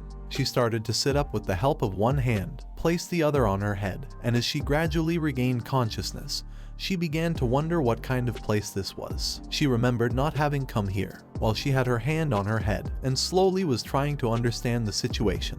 Jiang approached her, sat down next to her, rested his elbows on his knees, closed his eyes, and with a pleasant smile, asked if she was awake. Upon hearing Jiang's voice, she became alert and began to wonder who he was. Without wasting a second, she stood up and hopped away from him. She adopted an offensive stance, and while looking at Jiang, she asked him who he was and also requested that he not approach her. He stood up, turned his body towards her, and with a calm voice, he asked her not to worry since he was just a job changer who had come to the desert to fight monsters. He also added that he hadn't come to harm her. Upon looking more closely, she remembered who Jiang was. She placed a hand on her chest, began pointing at Jiang with the other, and while staring at him intently, she told him that she knew he was the one who had attacked her before. Upon hearing this, Jiang became somewhat nervous, closed his eyes, and with a smile apologized to her, explaining that he had mistaken her for a monster. Upon seeing that Jiang was quite attractive, she couldn't help but blush. She turned her head towards him and asked how anyone could say that beautiful girls like her resembled monsters. She couldn't help but call him presumptuous. She entered into panic. Quickly she started touching her head and face to see if her nose and ears were still where they should be. Jiang simply stayed silently observing her. He had used all his strength when he attacked her. Now, seeing that she still had so much vitality, and was as if nothing happened, he began to wonder who she was and how she could withstand his attack. Several seconds later, after checking that she had no injuries, she calmed down. Then, she reached out to the side and the golden ring on her finger began to shine and emit a green energy. This ring was like a kind of clock which started projecting the time. Upon seeing the time, she realized that she had wasted too much time. She turned her back on Jiang and while walking away from him, decided to leave quickly before they caught her. While she was slowly moving away, Jiang simply remained silent. He began to stare at her intently and started wondering why she was running away and who were the people chasing her. The woman moved away from him a little, but suddenly stopped abruptly. She put her hand on her mouth and started biting her nails. Jiang didn't take long to realize that something was wrong. He approached the woman and seeing that she was very nervous, asked if there was any problem. As terror started to take hold of her, she slightly turned her head back, closed her eyes, and forced a smile at him. She replied that there were some monsters ahead and since she wasn't very good at fighting, she decided to retreat and let Jiang deal with the monsters. In a matter of seconds, she stopped being nervous, turned her back to him again, waved goodbye and told him that this was it and decided to leave. Upon seeing this, Jiang's expression changed drastically. With a confused look, he started looking at the woman and thought that her acting skills were truly a pity. At that moment, it started to rain and the woman left. Jiang began walking around the area and thought that if there were monsters ahead, it was good because this was exactly what he wanted since these monsters were not opponents for him. Although they gave him devouring points, there was a problem. Jiang slightly turned his head to one side and with a serious look, he thought that dealing with other job changers was going to be difficult. The desert had always been a lawless place where many people dedicated themselves to killing and stealing goods. He began to question whether it was a good idea to capture the woman from before and ask her again. While Jiang was lost in his thoughts, little Nine appeared. She started pointing ahead with her finger, and with a serious look she informed him that there were many monsters approaching from that side. Far from being scared or running away, Jiang was happy. He turned his head slightly towards her, and upon hearing that there were many monsters, he told her that this was great. His happiness didn't last long. He turned his head to the side, and upon seeing what was in front of him, he was shocked. In front of him, hundreds of giant spiders appeared, just like the ones he had just defeated. Among them was one even bigger than the rest, which started to look at him with a murderous gaze. As Jiang's body was surrounded by powerful energy, he began to look at the spiders and thought that this wasn't good for him. Fighting against some of them wouldn't be a problem, but now that there were so many spiders, he wouldn't be able to confront them. While little by little the giant spiders were getting closer to him. With a serious look, he began to stare at them fixedly and thought that the woman was not lying. Despite being surrounded by monsters, he felt relieved. He preferred to fight against these monsters rather than against the job changers. The giant spiders became enraged, and with a murderous look, they gained momentum and began to advance quickly towards him. Upon seeing this, Jiang couldn't help but feel happy, as he had no reason not to want the devouring value that was approaching him. Jiang unsheathed the two daggers, and as his body emitted a powerful and suffocating energy, he began to stare fixedly at the monsters, giving little Nine the command to activate the poisonous mist. She did not disobey the order and responded with a understood. At that moment, her poisonous mist began to emerge from the daggers he was holding. In the blink of an eye, the giant spiders approached him, opened their mouths, and prepared to attack. While Jiang's body was surrounded by poisonous mist, he stood still for several seconds. One of the giant spiders tried to attack him, but Jiang moved at an incredible speed, and using the daggers and little Nine's poisonous mist, he gained momentum and in the blink of an eye, pierced its body, splitting it in half and infecting it with the poisonous mist in the process. While he was in the air, he slightly turned his head back, and while staring fiercely at the monsters with a killer look, he thought this was strange because he didn't know why these monsters had become much faster than before. While Jiang was distracted, another giant spider gained momentum and began to advance towards him at a high speed. As it slowly approached him, it started staring at him with a murderous look and prepared to attack. Jiang didn't take long to feel the presence of the giant spider. Quickly, he slightly turned his head back, and upon seeing that it was trying to attack by surprise, he was somewhat surprised. But for the giant spider's bad luck, Jiang was not going to stand idly by. Just before it could make a move, in the blink of an eye, Jiang cut its body into pieces using the daggers. The pieces of its body fell to the ground, and several seconds later Jiang landed on the ground. While he was holding the two daggers with both hands, and his body was releasing the poisonous mist of little Nine. With a murderous look, he began to stare at its corpse and realized that this wasn't right. Although he had reacted in time to the attack, and had ended its life in the blink of an eye, he had received a small cut on his abdomen in the process. At that moment, the small spiders began to advance rapidly towards him, and he didn't take long to realize that these monsters were actually cooperating with each other. Upon closer inspection, Jiang saw a spider that was very different from the rest. This spider had 6 eyes and was much larger, so he quickly came to the conclusion that this spider was the boss. Upon seeing this, he began to question whether this boss was commanding the others. In the blink of an eye, thousands of spiders appeared and surrounded Jiang. While his body was releasing little Nine's poisonous mist, he started staring at the boss, and instead of running away,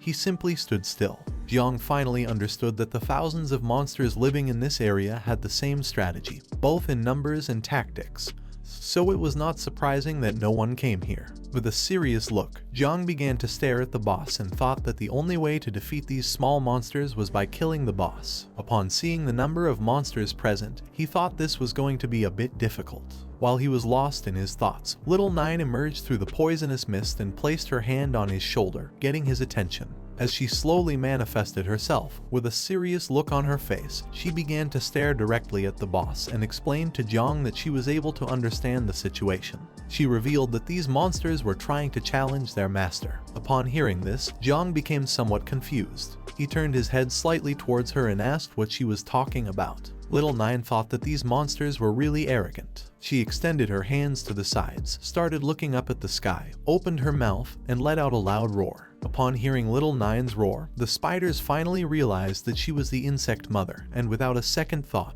all the little spiders began to flee. Seeing the spiders fleeing in disarray, Jiang was somewhat surprised and started wondering if the reason could be that these monsters were also insects. Little Nine approached Jiang, slightly turned her head towards him, and informed him that she had severed the connection between the boss and the little spiders. Jiang did not expect that Little Nine's skills could be used in this way. Now that the monsters were disoriented, it was going to be much easier for him to defeat them. He extended the two daggers to the sides, and while staring at the boss with a murderous look, he praised Little Nine for doing a good job and decided that it was time to finish off the boss once and for all. Upon hearing this, Little Nine began to return to her original form. She started staring at the boss with a murderous look and replied with a "Understood, Master." While Jiang's body was releasing the poisonous mist from Little Nine, he gathered momentum, took a big leap, and ordered her to follow closely. In the blink of an eye, using his daggers, he ended the lives of several monsters, cutting their bodies into pieces. He no longer had to worry about anything since without the boss's control, these monsters were in disarray.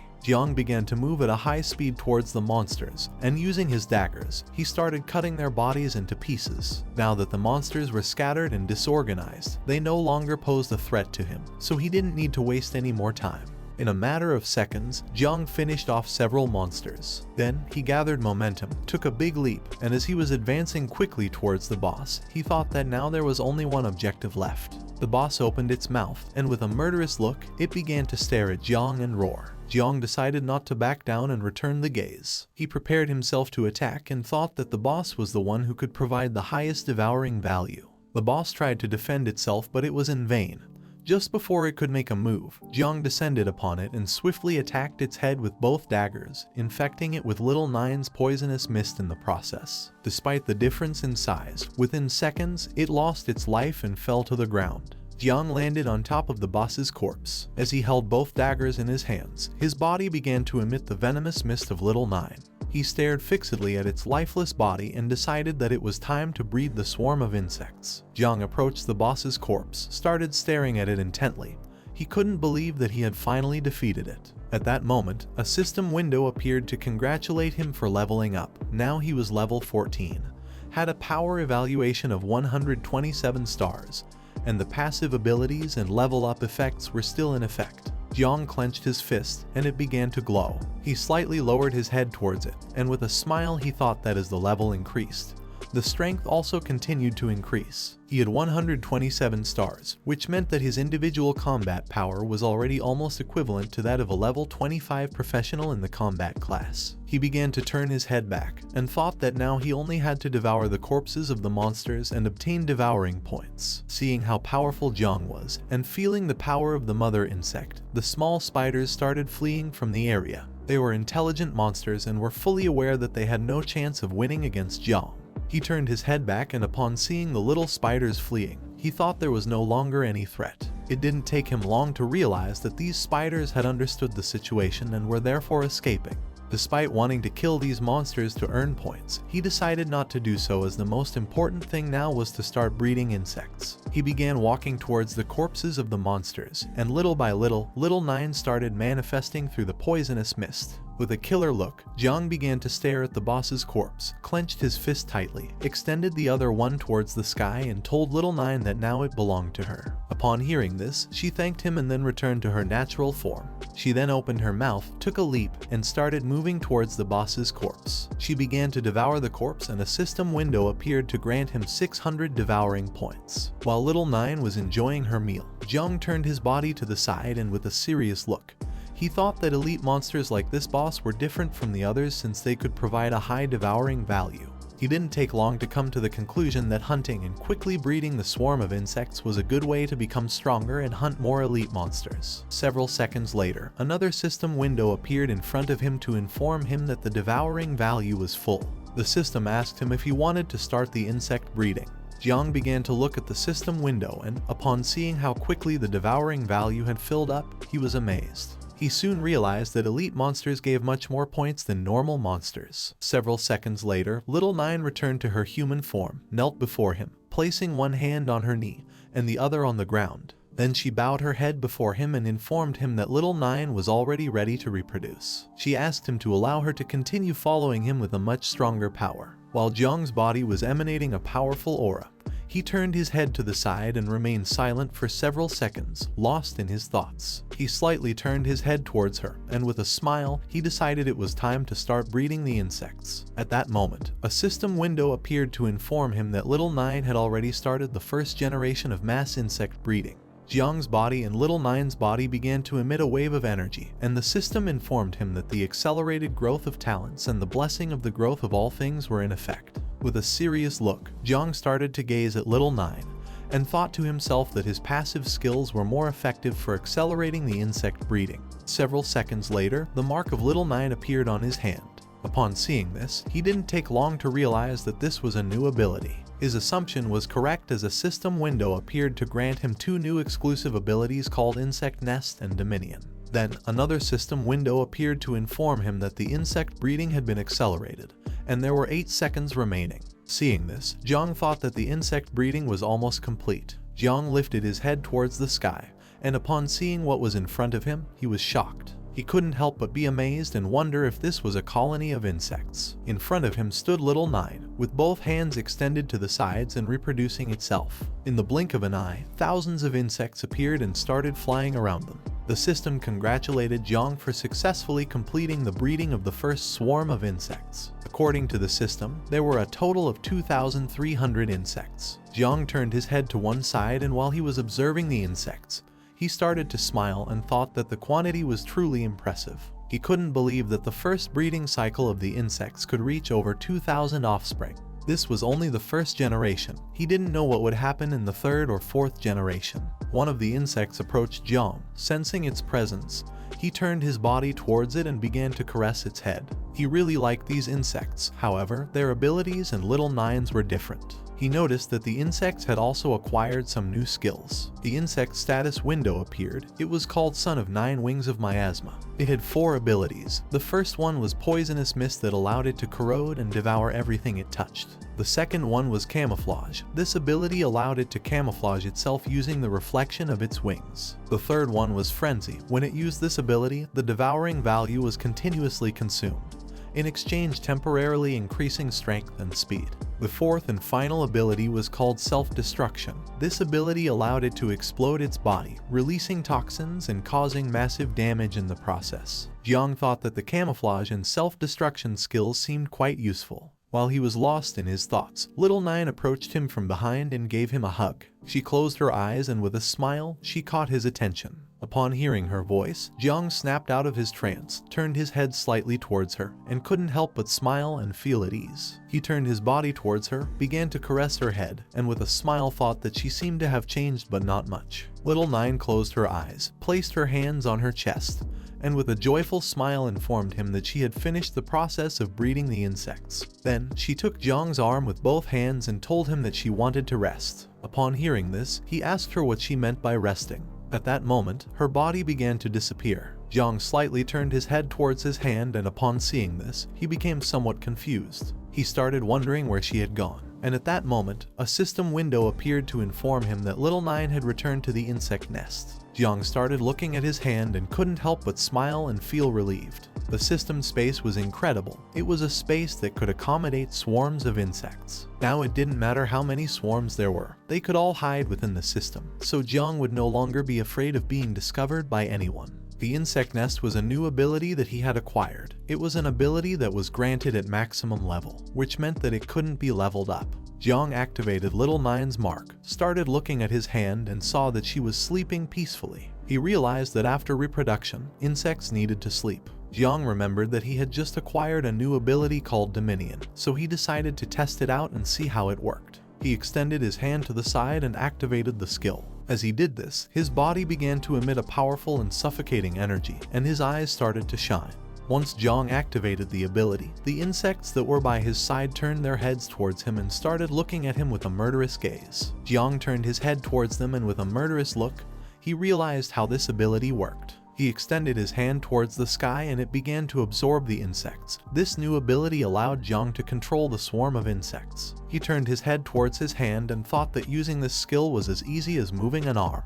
While Jiang's eyes were shining, he started looking ahead and was amazed. By using this ability, he could also use the senses of the insects. Now Jiang could perceive the world in the same way insects did. As he looked around, he saw that this place was filled with monsters, hidden and ready to stalk their prey. Jiang turned his head to one side, and upon seeing the behavior of the insects, he couldn't help but smile. He realized that they were also excited. With a killer look, Jiang and the insects began to stare at the monsters. While his body was surrounded by Little Nine's poisonous mist, he gave them the order to attack as it was time to test their new abilities. Upon hearing his command, thousands of insects destroyed a nearby building into pieces to attract the attention of all the monsters in the area. Their plan worked, as all the monsters near the area turned their heads towards where they were and slowly started approaching to see what was happening. Jiang decided not to wait any longer and go after the monsters. While his body was releasing Little Nine's poisonous mist, he began to approach the monsters, who soon realized what was about to happen. They tried to escape, but it was already too late. Just before they could make a move, the poisonous mist started rapidly approaching them. In a matter of seconds, the poisonous mist stuck to the monsters and slowly began to corrode their bodies, causing them to feel immense pain. Not long after, all the monsters that had been affected by it lost their lives and fell to the ground. Now that they were dead, the poisonous mist slowly started devouring them. Jiang approached the corpses and began to stare at them intently. With the swarm of insects, there was almost no need for him to take action. Now, the reach of the poisonous mist was much larger and it devoured its targets faster and more extensively. Additionally, he now had shared vision with the ability called Dominion. Common monsters could no longer hide from the swarm of insects. Jiang turned his head to one side, and as he watched Little Nine's poisonous mist slowly devouring the monster corpses, he started to smile and thought that soon he would be able to breed more insects. He remembered that he hadn't looked carefully at how much devouring value was needed for the next insect breeding. Thinking about this, he opened the system window. Upon seeing what had appeared on the system interface, Jiang was shocked and began to wonder what was happening and what this was. At the same time, a man arrived at an abandoned warehouse that was near where Jiang was and informed his leader that he had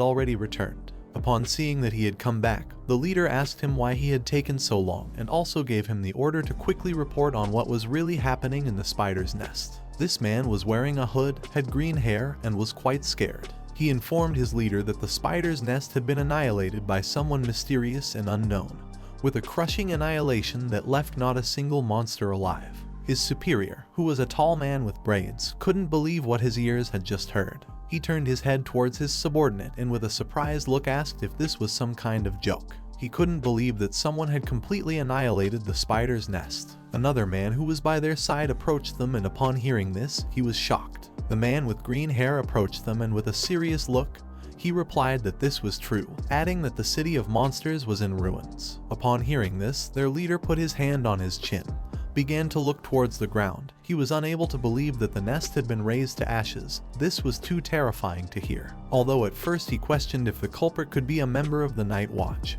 he later dismissed this idea as it was not the style of the Night Watch. He came to the conclusion that the responsible party must be some secret operation from a hidden family or a powerful assault group. He decided that it was best for them to retreat now. For them, this was a shame. They had been entrusted with the mission of filling a bottle with the venom of a wolf spider. Now that they had failed, he decided to make up for the losses on the way back by robbing some unfortunate ones. Upon hearing this, the man next to him turned his head towards him and couldn't help but sweat and panic. While they were talking, someone opened the door of the abandoned warehouse. Upon hearing the sound of the door opening, the three turned their heads back and the man with green hair revealed to the other two that they had an unexpected visitor. Upon hearing this, they couldn't help but wonder who this person could be. A man put his hand on the door and as he slowly opened it, told them that he had finally found other professionals. Upon hearing this, the leader asked him who he was. This person was Jiang. He entered the warehouse, started walking towards them, dropped an arm, extended his hand towards them and with a calm look asked them not to worry since he had only come here to level up.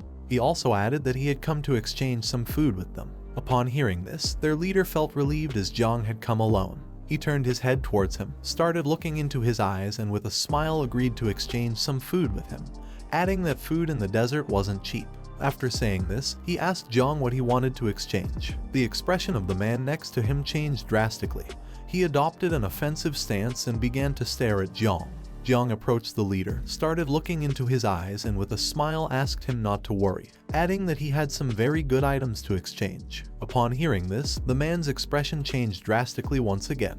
He began to look at Jiang and couldn't help but smile and feel curious about what he wanted to exchange. The leader ordered Jiang to show him what objects he had. At that moment, the two men surrounded Jiang and with a smile, they started unsheathing their swords. He simply turned his head slightly towards them and couldn't help but smile. From the beginning, he knew he couldn't trust them, so without thinking twice, he activated the ring and extended his hand towards them. In the blink of an eye, several spiders came out of the ring and with a piercing gaze they started looking at the men. Jiang turned his back on them and with a mocking voice asked if his products were good. Upon seeing the spiders, the men sheathed their swords again, took a few steps back, and went on high alert. The men began to look at the spiders and couldn't help but sweat and feel fear. They were aware that these were wolf spiders. They started to question if they had not been annihilated along with the spider nest. Thinking this, they began to wonder if Jiang was the person who had killed all the spiders. The current level of Jiang Chen was 17. He slightly turned his head towards them, started looking at them with an overwhelming gaze, and with a smile, he asked them not to think that he didn't know what they wanted to do. After saying this, Jiang sat on a rock, slightly turned his head towards them and calmly revealed that he was very angry now. So he advised them to grab their weapons and leave right away from here. Upon hearing this, the three men grabbed their belongings, turned their backs to Jiang, started running, and apologized for bothering him, adding that they were leaving right away. Several minutes later, once the men had fled from the warehouse, Jiang extended his hand to the side, releasing Little Nine's poisonous mist. He gave the order for the insects to come out. While Jiang was sitting on the rock, with one arm resting on his knee, he reached up and used the poisonous mist to release two insects. They began flying around him, with a murderous look in their eyes, searching for any hidden threat. Jiang began to drink a little bit of soup that the men had left. He was getting hungrier and thought he should have known better when he first obtained Little Nine. He didn't expect leading the swarm of insects to have such side effects. When drinking the soup, a system window appeared and Jiang's devouring value increased. Now he had 2768 points out of 1 million. The system advised him to increase the value as soon as possible. Originally, he had thought that the devouring value would increase faster after the insect swarm doubled, but he did not expect that the devouring value of the next reproduction would also double. This complicated things a lot for Jiang, since now the devouring value that a boss could provide was just a drop in the bucket. Even if he eliminated all the beast nests outside the city, it wouldn't be enough to fill up the devouring value for the next reproduction. Jiang started looking down at the ground and sank into his thoughts. He had heard that the beast nests and secret realms controlled by Nightwatch were not going to be made public, which meant that if he wanted to increase his swarm's devouring value, then he had to join the Nightwatch as soon as possible. He began to look at his hand and saw that Little Nine had not yet woken up. Upon seeing this, he quickly came to the conclusion that the burden of reproduction was not small. At that moment, Jiang started to feel someone's presence. Immediately, his expression changed drastically as he turned his head to one side and wondered what this person was doing here. He stood up, clenched his fist tightly, slightly turned his head to one side, and assumed an offensive stance. He could smell the scent of battle and how there were a lot of people chasing after her. He didn't know what was happening here and why she was being pursued. Several seconds later, a girl who was using an invisibility spell entered the warehouse, bumped into Jiang, and fell to the ground. She was the same girl as before. She supported herself with one hand on the floor and began touching her head with the other because it hurt. Jiang turned his head towards her and with a confused look, began to wonder why he had encountered her again. While the girl was lying on the ground, she placed one hand on the floor, put the other on her chest, lifted her head towards Jiang and immediately recognized him as the boy from the spider's nest. She started looking at him with a frightened gaze and asked him not to tell anyone that he had seen her here. Upon hearing this, Jiang couldn't help but be shocked. He turned his head towards her and couldn't help but look at her with a surprised expression. She had been so close to him and he hadn't even been able to sense her presence. It didn't take him long to come to the conclusion that the person the man with blue hair was chasing was her. He decided to take the girl somewhere safe, but at that moment he felt someone's presence. Quickly, he turned his head towards the warehouse entrance, and with a serious look, he thought it was already too late to leave. Several seconds later, several people entered the warehouse. Among them were Zheng Tai and the man with blue hair who was part of the Zio family. They began to walk towards Jiang, and Zheng Tai didn't take long to recognize him. He couldn't help but feel fear and chills. He pointed at Jiang with his finger and informed his leader that he was the same guy they had encountered before. The man with blue hair put his hand in his pants pocket, started staring at Jiang, and with a smile praised his subordinate for having a good sense of smell. Jiang sat back down on the rock, rested his hands on his knees, and remained silent. Upon looking more closely, the man realized that this place was empty and Jiang was actually camping alone. With a gaze filled with anger, Zheng Tai began to look at Jiang and asked him if a girl had entered the warehouse a moment ago. He ordered him to respond immediately or else this time he was going to kill him. The man with blue hair started looking at Jiang, put his hand in front of Zheng Tai, and with a smile asked him to wait. He approached him, began to sit on the rock in front of Jiang. He knew that he was from the spiritual master class. He noticed that Jiang had leveled up very quickly. It had been less than a day since they last saw each other, and he was already level 16. The man became more and more interested in Jiang. He decided to set this topic aside and explained that he now had something urgent to do. While he was sitting on the rock, Jiang simply remained silent. He sat on the rock, rested an arm on his knee, drew his sword, began aiming at Jiang's neck, and with a serious look asked him if he had seen a girl with black hair around here. His subordinates approached, stood behind him, and remained silent. Jiang simply remained calm, started looking into the man's eyes and quickly concluded that based on the aura emanating from his body, his level was very high, surpassing level 30. Seeing that he could accurately detect his class and level, he thought this man must have some detection equipment with him. Jiang turned his head to the side, began pointing towards the back door of the warehouse with his finger, and explained to the man that he had just seen someone's shadow going in that direction. He also added that because he wasn't of the perceptive class, he wasn't sure if that was the person they were looking for. Upon hearing this, the man started to stand up and tentatively decided to believe him. He also advised Jiang to be more honest. Upon hearing this, Jiang turned his head towards him and was somewhat surprised. He stood up, turned his back to Jiang, slightly turned his head towards him, began to look into his eyes, and with a murderous gaze warned him that if he found out that he had helped that girl, then the Zio family wouldn't let him go. Upon hearing this, Zheng Tai also turned his head slightly towards him and couldn't help but smile. Several seconds later, the man and his subordinates began to leave the warehouse. Jiang turned his body towards them, and as he watched them gradually move away, he remembered that the Zio family was the most powerful family in Zhenguo. With a penetrating gaze, he started to look at the man with blue hair and thought that the clans in the city had a long history and all of them were feudal officials. They were also extremely mysterious and rarely entered the world unless a great disaster occurred. Some powerful men in the family could even split the heavens and the earth. This guy was more powerful than Jiang had thought. For him, it wasn't good to be remembered by someone like that. Several seconds later, Jiang slightly turned his head towards the warehouse exit, and seeing that the men had already left, he decided to leave as well since it wasn't good for him to stay in this place. The girl came out of her hiding place, approached Jiang, put her hands on her hips, and thanked him for saving her. Jiang stood up, turned his body towards her, and remained silent. He quickly grabbed her arm, and upon seeing this, the girl panicked and started wondering what he had planned to do. Jiang approached her, started looking into her eyes with an aggressive gaze, and told her that she almost fooled him like last time. Since he had helped her again this time, he asked how she had gotten in trouble with these people. With Jiang so close to her, she couldn't help but blush. She began looking at him and explained that her family had a huge debt. The guy planned to take away the things they were escorting and kill them all, but he didn't expect her to escape. He was afraid that the news would leak out, so he was chasing after her for this reason. After explaining this, she asked Jiang if he wanted to silence her. Upon hearing this, Jiang let go of her hand, turned his back on her, and began to walk away from her. Upon seeing this, she placed a hand on her chest, extended the other towards him, and told him that she would always remember that he had helped her and that she would also be very grateful to him in the future. While he was distancing himself from her, he closed his eyes, clenched his fists tightly, and told her that he didn't want to get involved in her affairs. At that moment, Jiang abruptly stopped, opened his eyes, and thought that something was not right. The girl also noticed this, and her expression changed drastically. With a fearful look, she revealed to him that someone had just placed a barrier spell around the warehouse. At that moment, someone who was outside the warehouse gave the order to their subordinates to come out. Jiang started looking towards the entrance of the warehouse and thought that now it was impossible to escape. He knew that even if the girl said she didn't know him, they wouldn't believe her anymore. He activated his insect perception and began walking around the area, realizing they were surrounded on all sides. With a serious look, Jiang began to stare towards the entrance of the warehouse, ready to face any opponent. On the other side, the girl got scared and placed her hand on her chest. Several seconds later, the man with blue hair and his subordinates appeared.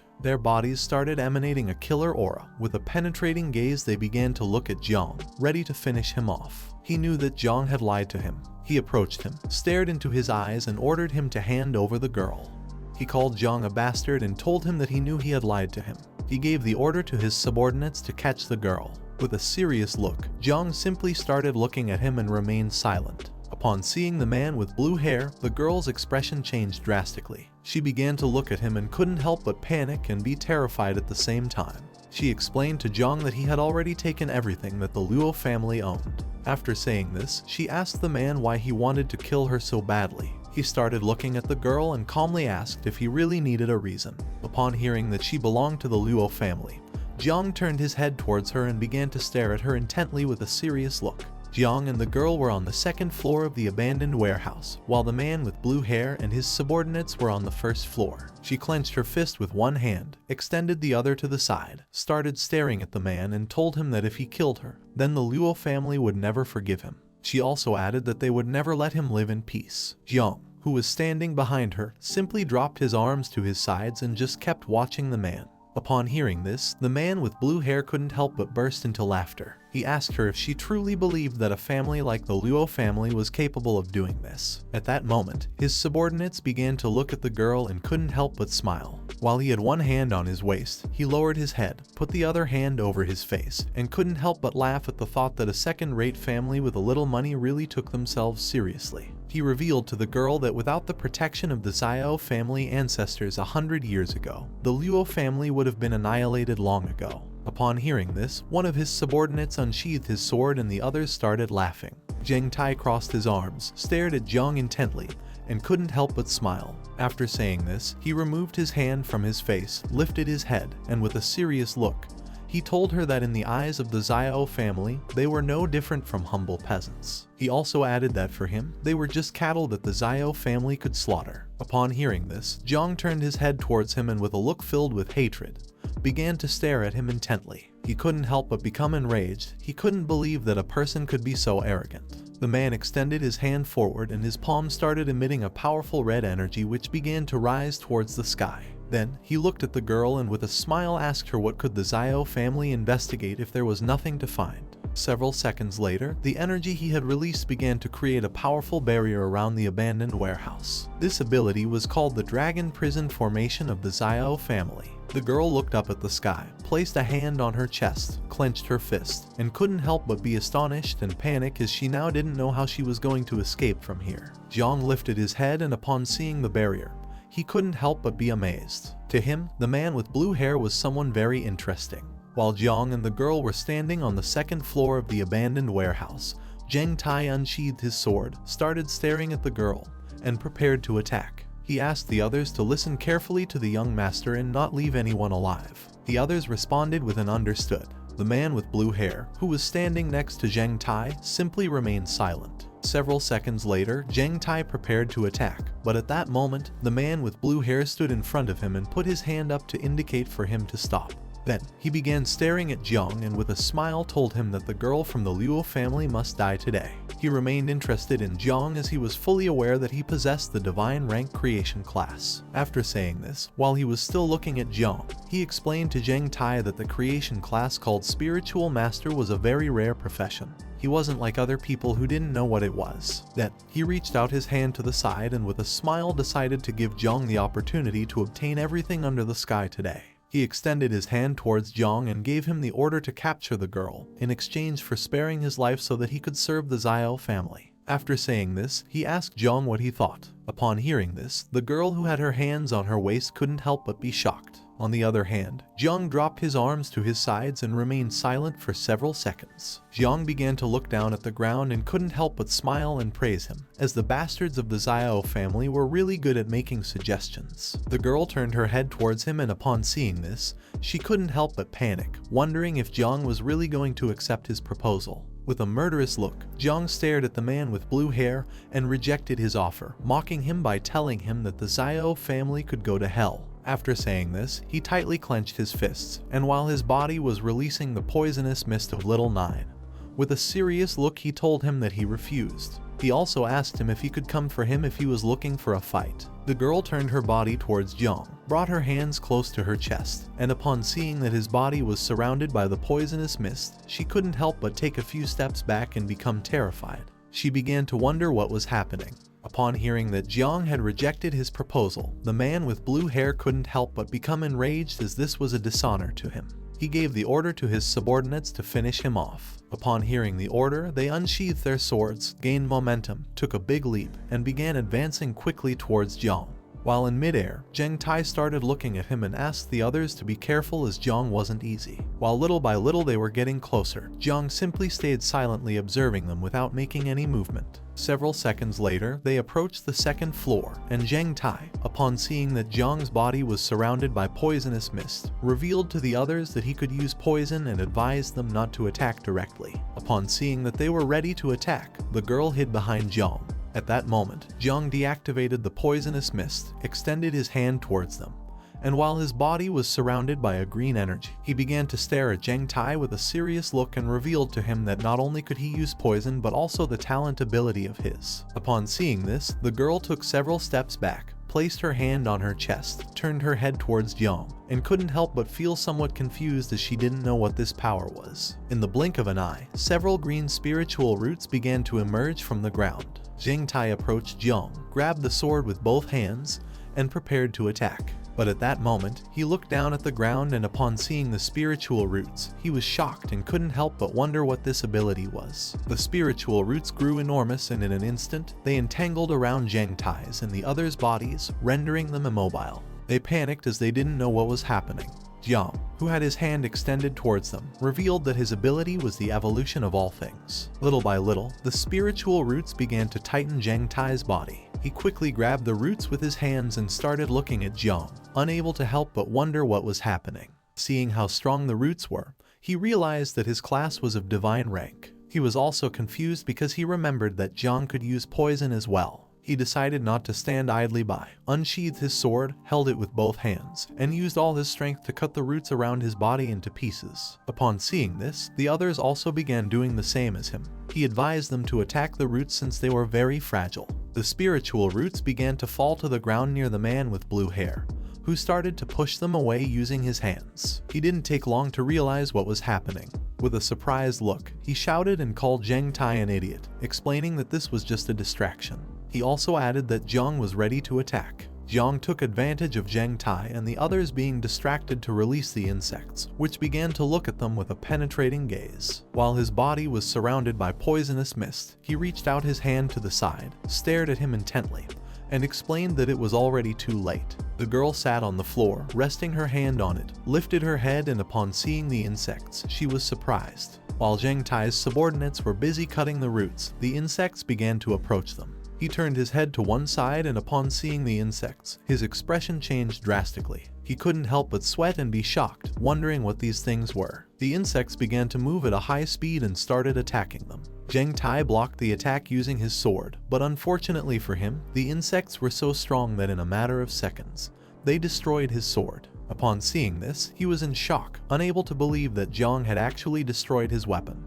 Upon closer inspection, he realized that it wasn't poisonous mist at all, but rather summoned monsters. At that moment, an insect began to approach him from behind and it prepared to attack. He lifted his head, and upon seeing this, he was surprised. He started screaming and revealed to the others that this poisonous mist actually came from the monsters. He came to the conclusion that he couldn't dodge the attack. Jiang, who had his hand extended towards him and was controlling the insect, began to look at him with a murderous gaze, and couldn't help but smile as he had finally caught him. Just before the insect could attack Zheng Tai, someone approached him and put their foot on his shoulder, called him trash, and asked him get lost. He turned his head to the side, and upon seeing this, he became somewhat confused. Upon seeing this, Jiang also became somewhat confused and amazed at the same time. This person was none other than the man with blue hair. He unsheathed his sword, grabbed it with one hand, gained momentum, took a big leap, and as he slowly advanced towards Jiang, he used the first form of Kongning's 9 forms. By doing this, his body began to emit an orange aura.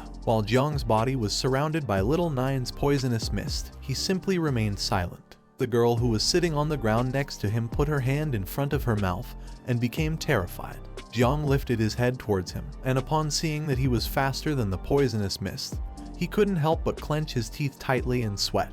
He used the secret technique of the Zio family called chasing dragons. At that moment, a dragon made of spiritual energy manifested itself and began to stare at Jiang. It clenched its teeth tightly and attacked him. Its attack was so powerful that it destroyed the area where Jiang was into pieces and created a smoke screen in the process. While with one hand he was holding the sword and had it extended towards Jiang, he began to stare at him fixedly and with a smile called him a bastard. He knew it was going to be difficult to deal with him, but luckily his level wasn't very high and his speed wasn't fast enough. He thought that by using this blade alone he would be able to defeat him. But to his surprise, several seconds later, once the smoke cleared, his expression changed drastically. He was in shock as he couldn't believe what his eyes were seeing. Luckily, Jiang was still alive, thanks to the girl using her hidden profession ability called Earth Eternal Shield and creating a shield around them. While she had her hands extended towards the shield, it began to crack. She closed her eyes and while blood was coming out of her mouth, she explained to Jiang that she was in a lot of pain.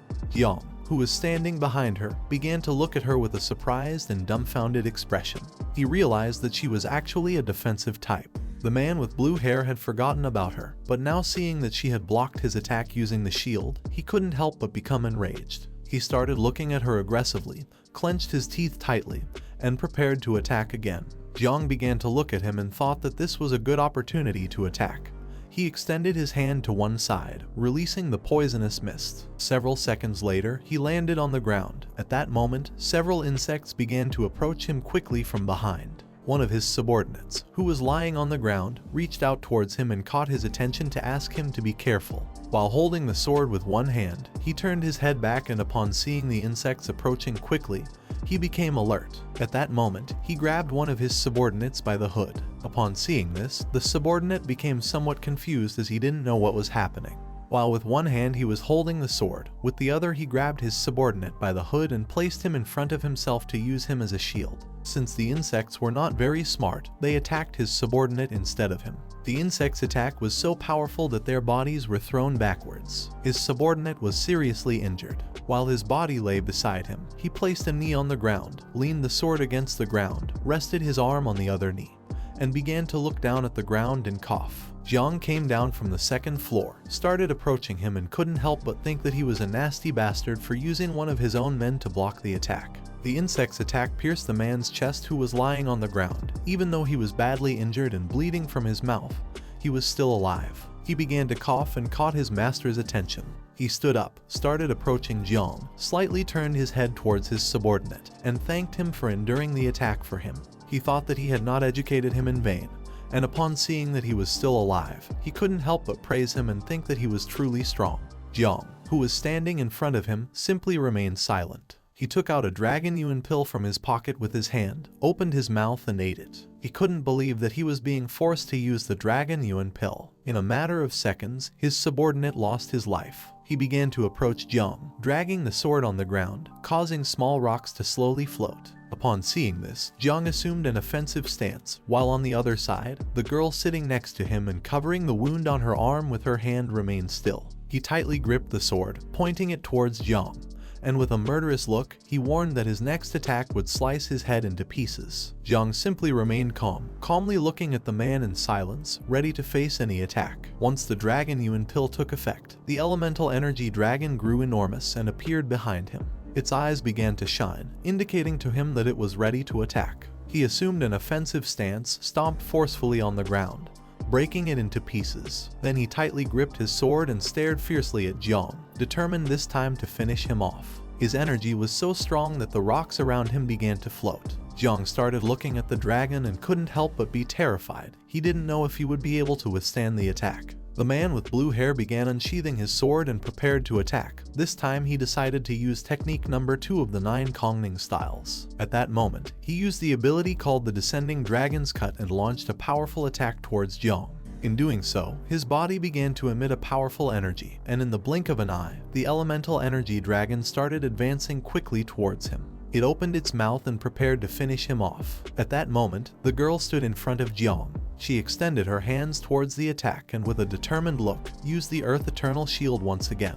Jiang put his elbow in front of his face, turned his head towards her, and upon seeing that despite being injured she was willing to block another attack, he couldn't help but be somewhat surprised. In an instant, a green shield appeared around them. Upon seeing this, the spiritual dragon began to attack the shield, breaking part of the ground and creating a curtain of smoke in the process. While she had her hands extended towards the shield and was blocking the attack, she closed her eyes, clenched her teeth tightly, and explained to Jiang that because the man had taken Zio family's secret dragon Yuan pill, now the strength of the dragon had multiplied several times. Now her shield would not be able to withstand the attack at all, which meant they were doomed. In a matter of seconds, little by little the shield began to crack. Upon seeing this, she decided to use her last bit of strength to hold on as long as possible. Jiang grabbed his cloak with his finger, started looking at the spiritual dragon and couldn't help but be amazed and think that the man with blue hair was really strong since each strike from the dragon was a deadly move. The previous attack had already been astonishing, so he didn't expect him to unleash such power. The man with blue hair jumped, approached them,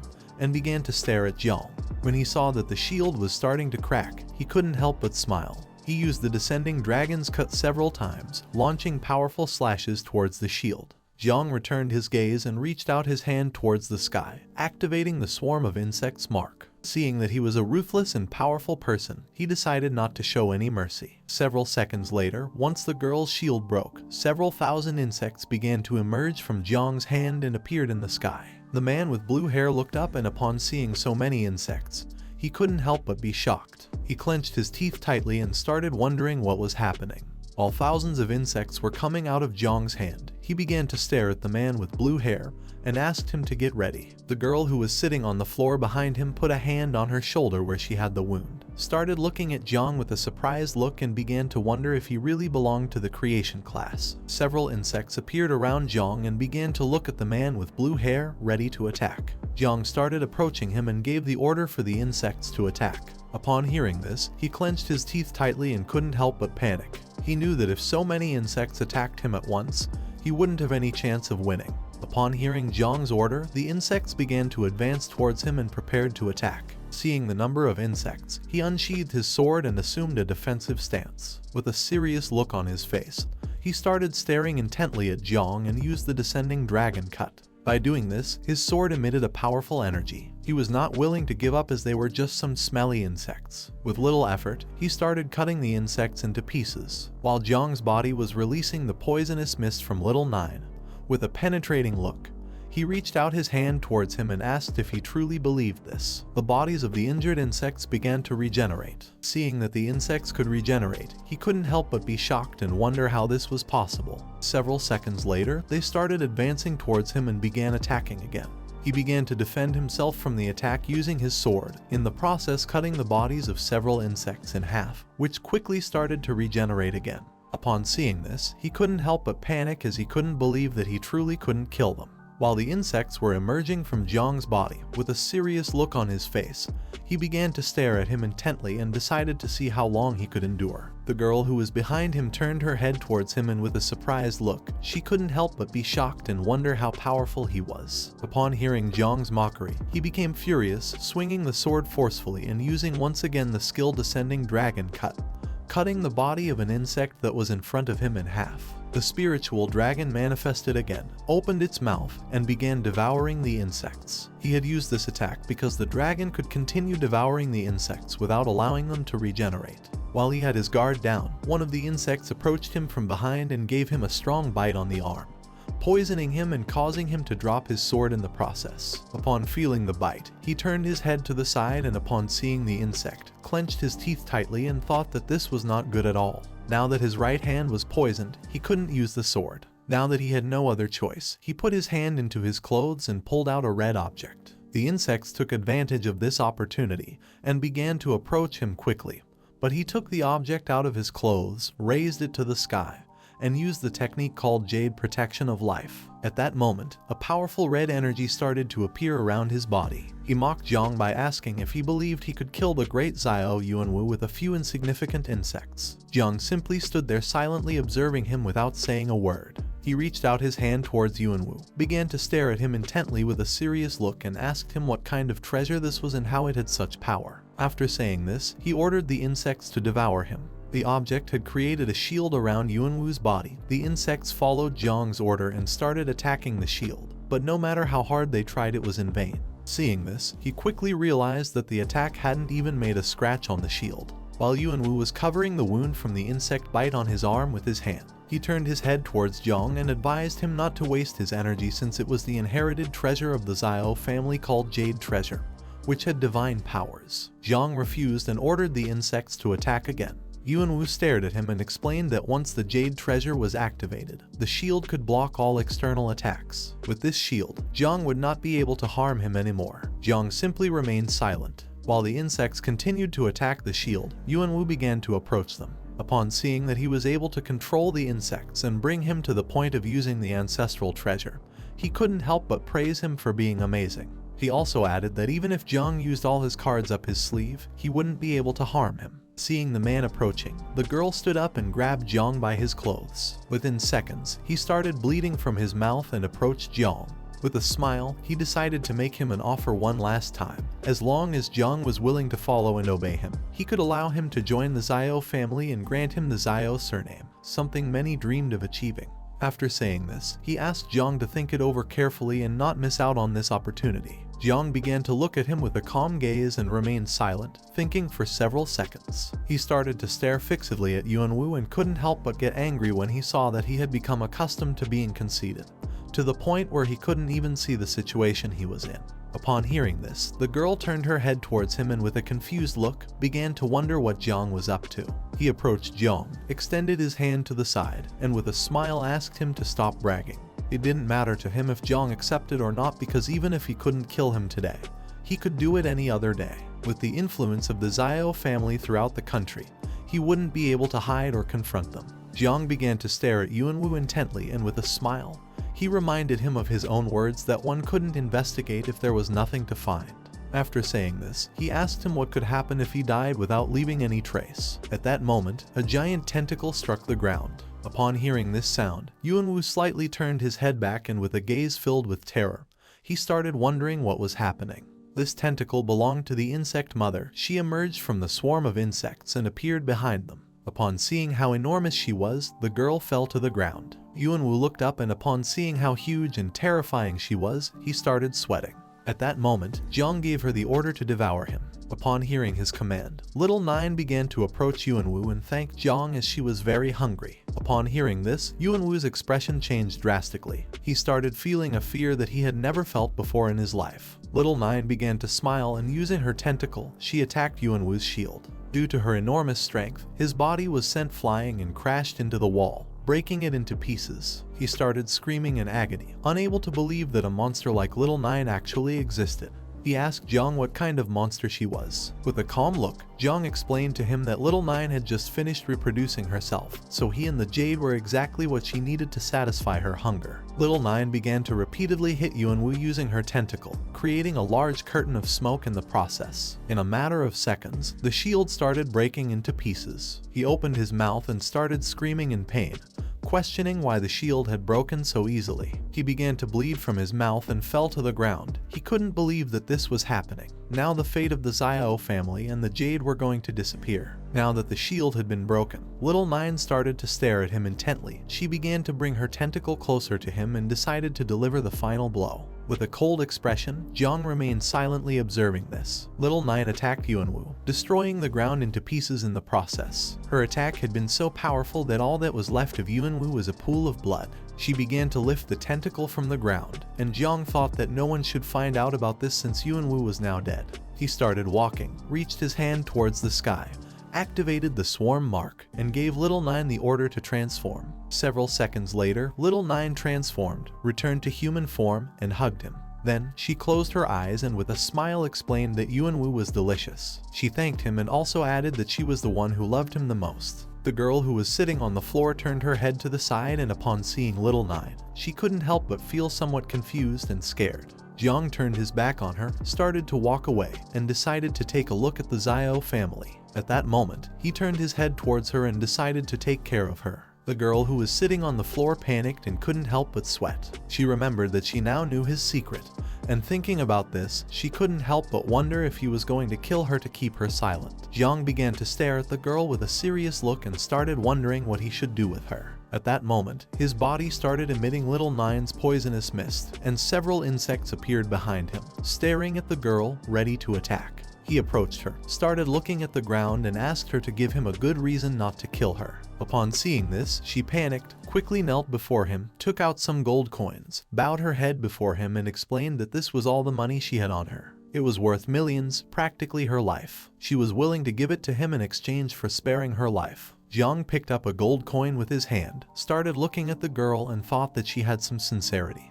But since she knew too much and also lied, he decided that it was best to eliminate her. She stood up, closed her eyes, raised one hand towards the sky, and swore by her name Luo Sandow that if she lied to him, then the heavens could punish her with 5 thunders. Jiang was somewhat confused as he didn't know whether to believe that her name was Luo Sandow, since she always told lies without thinking about the consequences. Luo Sandow approached him, handed him her identification card, and looked at him with a sincere gaze. She explained to him that what she was saying was true. She didn't know what her parents were thinking when they gave her this name, but she really wasn't deceiving him. She also added that if he still didn't believe her, then he could look at her identification card. Jiang took her identification card, brought it closer, and upon looking more closely, he saw a chubby girl. Upon seeing this, he asked Luo Sandow if she was sure that she was the same person as in the photo. She grabbed strands of her hair, started pretending to have 2 ponytails, closed her eyes, puffed up her cheeks and explained that the photo had been taken 2 years ago when she hadn't grown yet and hadn't lost weight. Upon seeing the expression on her face, Jiang turned his head back and started laughing out loud. Upon witnessing this, the insects flying behind him became somewhat confused. Then, he turned his head towards her and with an intense gaze, explained to her that he still couldn't trust her and didn't know if she would be able to keep the secret since, after all, this was something only the dead could do. Just before he could finish his sentence, she jumped, used the storage ring causing a portal to appear. While she had one hand in the portal, with the other she took out a scroll, and started approaching Jiang.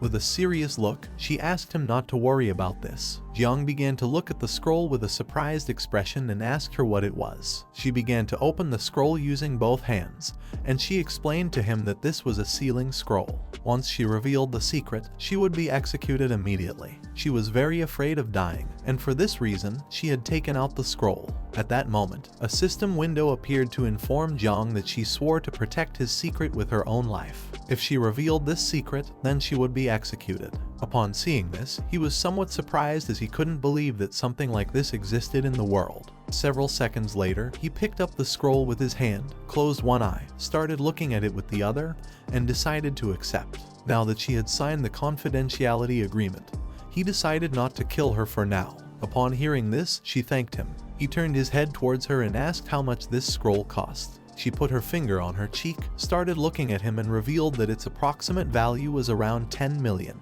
Jiang tightly gripped the scroll, began to approach her, and with a furious look, he thought that this meant she had just used the only valuable thing she had in the storage ring. She thought she was going to die, so she started shaking her hands and told him that if he accompanied her home, then her parents would treat him well and give him even more rewards. Jiang turned his back on her, started to walk away, and explained that tomorrow morning he had to go to the night watch, so he couldn't waste any more time. After saying this, he wished her good luck. She stood up and while she was watching him slowly move away, she caught his attention and asked him to take her home since her house was much closer than the night watch headquarters. There was a teleportation station near her house, and she assured him that he would arrive on time. Although at first he refused, later he decided to listen to her and several hours later they arrived at the Luo family mansion.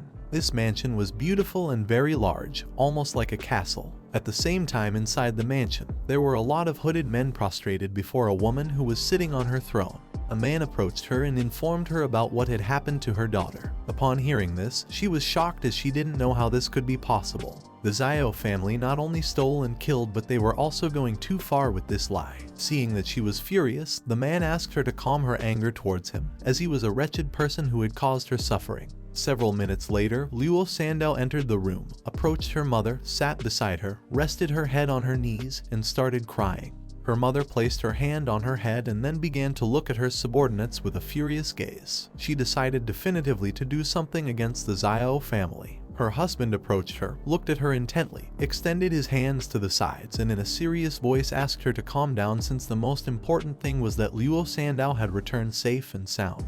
He also added that the Zio family was a powerful family in the country, and they couldn't mess with them being simple merchants. Jiang stayed silently observing and thought that her real name was Luo Sandow.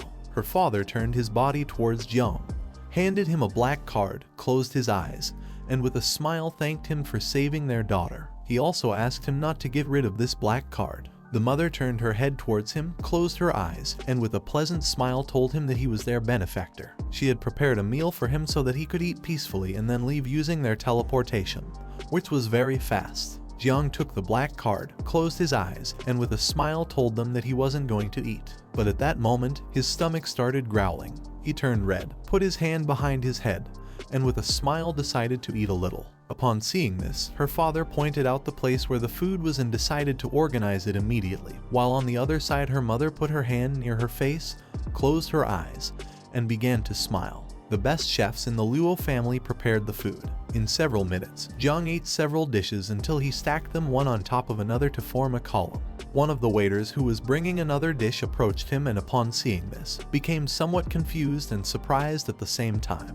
While Jiang had one hand resting on the table and with the other was holding a piece of meat thigh, he thought that as the number of insects increased, his appetite also became greater. Beside him, Luo Sandow was sitting. She turned her head towards him and with a smile asked him not to rush and eat slowly. Next to her were seated her mother and father, who simply closed their eyes and with a joyful smile, silently watched Jiang. Jiang started eating even more. She began to look at him and couldn't help but blush and be somewhat surprised. Her mother, who was enjoying a cup of tea, explained to her father that their daughter said Jiang belonged to the creation class and had divine rank. For her, he was very strange because she didn't know how he had been able to save their daughter from the hands of the Zio family. Her father put his hand under his chin, started looking at Jiang, and explained to her that although their daughter didn't want to say it, he was sure that Jiang had hidden abilities and wasn't as useless as he seemed. He also added that he was handsome. Both began to look into each other's eyes and with a smile, they thought that if he could help them fight against the Zio family and protect their daughter for her entire life, then he could be the perfect person. Her mother approached Jiang and with a pleasant smile asked him if he had a girlfriend. She also added that in their family, Sandow also didn't have a boyfriend. Her hidden profession was also quite good. Besides being an expert in business, she could also be a financial manager. Her father stood behind him, gave him a thumbs up, and explained that Sandow's body was also very sexy because she had measurements of 36, 24, 36. He also added that they made a perfect couple, and he had even thought of names for their future children. Jiang, who was drinking a glass of water, left it on the table, spit out the water, and was shocked. Upon hearing her parents' proposal, she began to blush like a tomato and wonder what was happening. Without thinking for a second, Jiang ran out and thanked them for their hospitality. He left with the excuse that he was full and still had something urgent to do. Seeing this, her father asked him to wait a little longer as they wanted to talk to him. Sandow approached her father, put her hand over his mouth, and asked him to be quiet. Her mother turned her head towards her and started looking at her with a disappointed look. She sat on the chair. Her father approached her and said that their son-in-law had left. He also added that as his wife, she should go say goodbye to him. Her mother approached them and asked her not to worry since her father had the location of the black card. Wherever he went, they would follow him. Upon hearing this, she grabbed her knees with both hands, closed her eyes, and with a scream asked them to be quiet. She began to look down and started imagining Jiang. She thought that although he was handsome and strong, he was also terrifying. And even though he was truly terrifying, there was no doubt that he was handsome and strong. At the same time, in the Zio family, Zio Chen, the head of the family, learned that his grandson Qianwu had died. Upon hearing this news, he couldn't help but become furious. With an angry look on his face, he ordered his subordinates to thoroughly investigate the murder. He didn't know who had done it and believed that Zio Zhangguo was responsible. So he ordered his other grandson to immediately send someone to investigate him. While a man was prostrated before him, another man named Zio Beihan, who had one hand in his pants pocket, began to approach his grandfather. He extended his other hand to the side and explained that Yuanwu was already over 20 years old and had only reached level 30 of the second transformation, so he was useless. After saying this, he asked him what was lamentable about the death of a useless person and told his grandfather that it wasn't worth getting so angry about it. Zio Chen, who was sitting in his chair with both hands resting on his knees, started looking at Zio Beihan and told him that Yuanwu was truly mediocre, nothing compared to him. Therefore, it wasn't a pity that he was dead. He also added that in the end, he was the grandson of him. Even to hit a dog, you had to look at who its owner was. He would like to know who in the country had enough courage to kill someone from the Zio family. Upon hearing this, Zio Ban began to smile, extended his hand forward, and his hand started emitting an evil energy. He asked his grandfather not to worry about this trivial matter since after finishing the Tianjiao camp issue, it didn't matter who was guilty. He would take care of it in place of him. At the same time, Jiang went to the night watch office. He opened the door and entered where Jai Gang and several other people were. He turned his body to one side and was somewhat surprised to see that Jiang had arrived. He began walking towards them, putting his hand behind his head, introducing himself as Jiang Chen, the new member of the Night Watch. He couldn't help but wonder why there were so many people here. Jai Gang approached him, placed his hand on his shoulder, closed his eyes, extended the other hand to the side, and with a smile told him that they had been waiting for him. Upon hearing this, Jiang was somewhat surprised. Jai Gang decided to introduce him to the new key members of their group. The first one was Yu Xiaok, a level 45 healer who was in the second stage. She used to be the youngest, but now he had taken away that position from her. Upon hearing this, she put her hand near her mouth, started looking at Jiang, and couldn't help but blush and think that he was very handsome. This was the first time she had worked with someone so good looking. The second member was Duan Feng, a level 49 archer who was also in the second stage. He didn't talk much but was quite conceited. He put his hand on his hip, placed the other one near his forehead, and with a smile told him that he was delighted to meet him. The third member was Chu Biuling, a level 49 warrior. Although his body was small, he was strong and a great talker. He approached Jiang, stood in front of him, closed his eyes, and with a smile explained to him that having a professional member of divine level was an achievement enough to boast about for a lifetime.